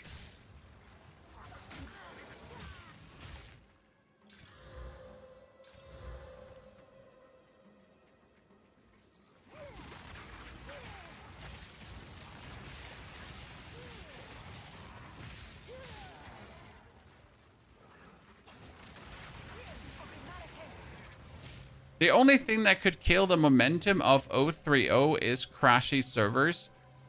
I don't think even that would kill the momentum of 0.3.0, right? People are so starved for new things at this point. Rightfully though, because we've been waiting for new things, right? Sure, like, Dawn of the Hunt wasn't horrible, but it was also not that much. I mean, even if you have like 100,000 player queue tomorrow on Sunday, on Friday, people are still gonna sit there. The smartest thing that GGG could do would be releasing the passive skill tree before they put the servers online, so that if people get stuck in the queue, they're at least able to look at the passive skill tree, aka coping mechanism, right?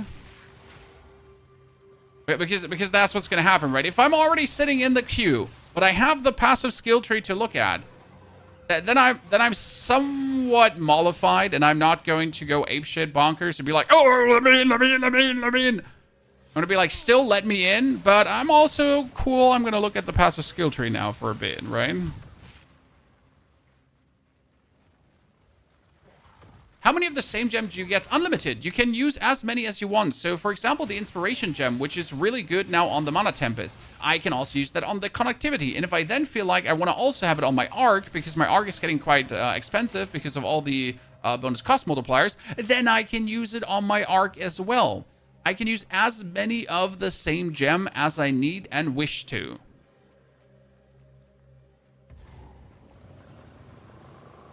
Which is the most brilliant change ever so far. Oh, wow. Look at the damage. Look at the damage. Oh, yeah. Fry that shit.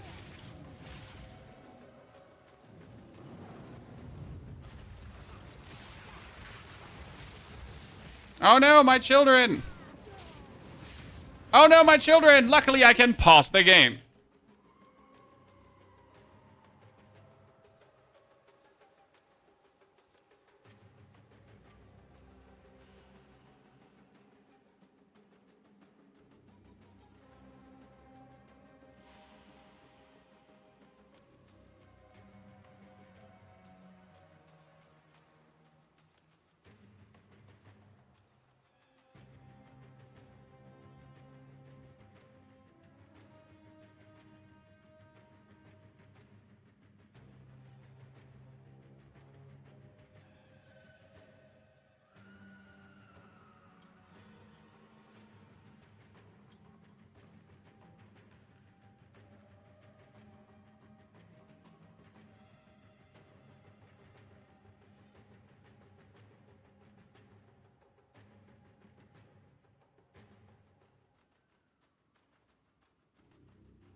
I'm there.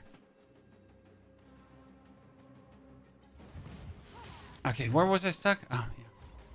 Thank you for a pause feature. Still the best feature in Path of Exile 2. A pause chat. Who does not like that? Oh yeah. I remember. Certain streamers saying that pause could be abused. I still don't know how, chat. Good old Rax. I don't like the pause feature because people could be abusing the pause feature. How? How could they abuse the pause feature? How? Please explain to me. Like I'm stupid.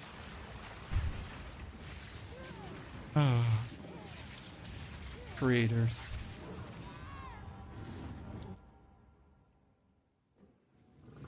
Still one of my more favorite discussions I'll never forget.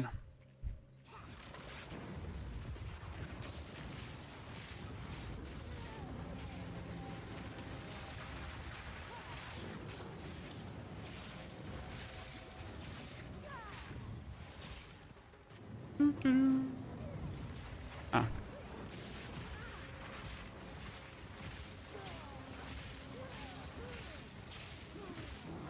Got it.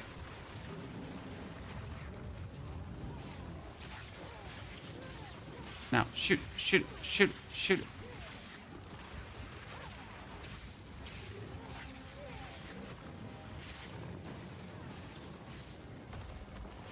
Hee, I rolled out of yours.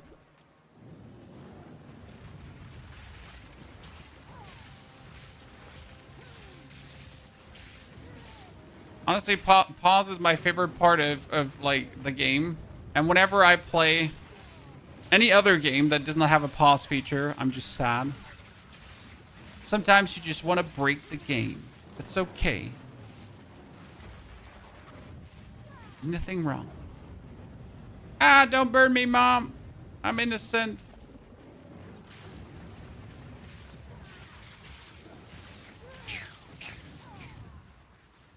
We really need to see tomorrow on Friday how projectile is going to feel. Sorry, chat. For me, tomorrow is already Friday.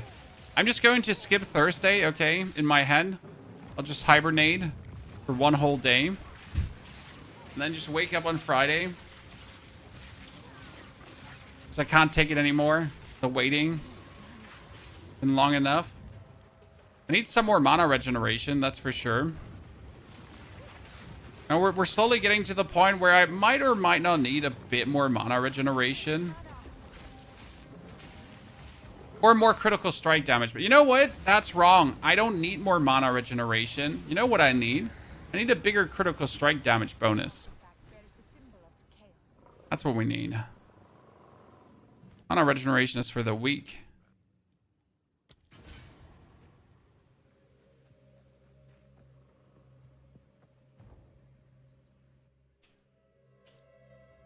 Where was I stuck? I need to...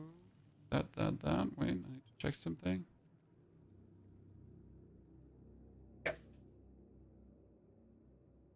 Is it still hard to get extra support slots up to 5 of them, or have they changed that as well? They have generally improved the drop chance for the jeweler orbs.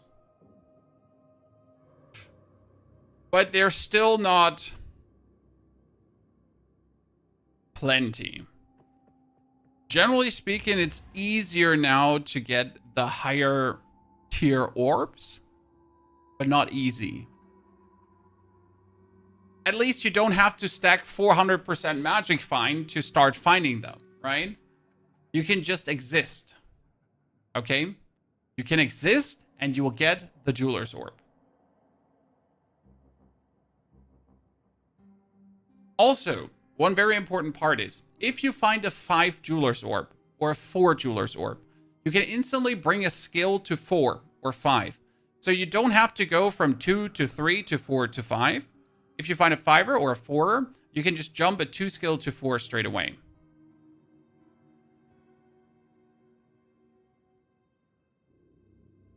Which means if you then have the currency exchange, right? And you have a lot of Exalted, Divines, Regals, Alchemy, Chaos, whatever you wish to trade. You could, in the currency exchange, then trade upwards to where you would want to go. Right?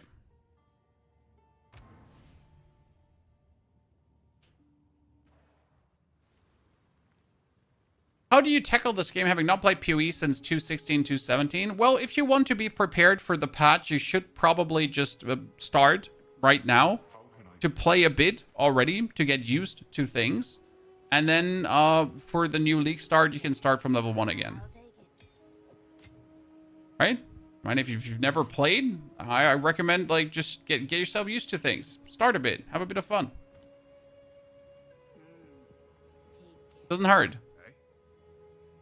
I mean, I did 2 characters, so this is my character we did today. This is the Arc character now that was focusing on crit, and we can already say that it would definitely be better instead of Stormweaver to go for Blood Mage in order to make this even better. The interesting part is if we would go for Blood Mage, we could also forego the energy shield and focus more on maximum life, because we're going to be going for life stacking and then actually go also more in the direction like invest the nodes that we would invest here into the mana shield, into more crit, which I kind of like. I mean, we could also alienate all of these nodes here and probably generally move for crit. We could also alienate these nodes here, right, for the bit more lightning damage and just also juice more crit up here in this direction. Yeah. There's quite some things we could change already. The Chrono Recoup, yeah, they kind of ruined Chrono Recoup. I'm so unhappy about it. God damn it.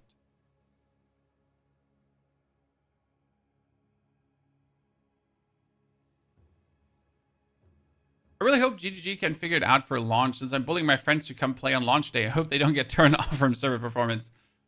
You can still change to Blood Mage. No, because this is Sorceress. Sorceress is Stormweaver and Chronomancer. And Witch is Infernalist here. Sorry, pull it up. So, Sorceress is Chronomancer in that, and Witch is these 3. So, I would have to be a Witch to choose from 1, 2, or 3. Monk is the 2. Ranger is these 2. Huntress is these 2. Which also means, also means that we're still missing 1, 2, 3, 4, 5, 4 Ascendancies currently for the existing classes, right? So Witch has her 3. Sorc is missing 1. Monk is missing 1. Probably an unarmed Ascendancy. Ranger is missing an Ascendancy. Huntress is missing also 1. Yeah, there's even more fun to be had down the line, ladies and gentlemen, because not only are we missing the actual classes, we're also missing more Ascendancies.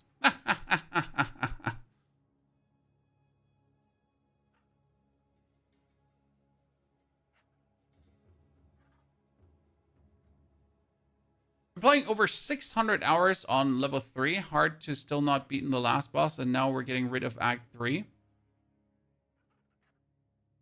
Sir, if like, are you playing Soul Self-Bound? And after 600 hours, you would assume that you have beaten tier 4 already, unless Soul Self-Bound, probably.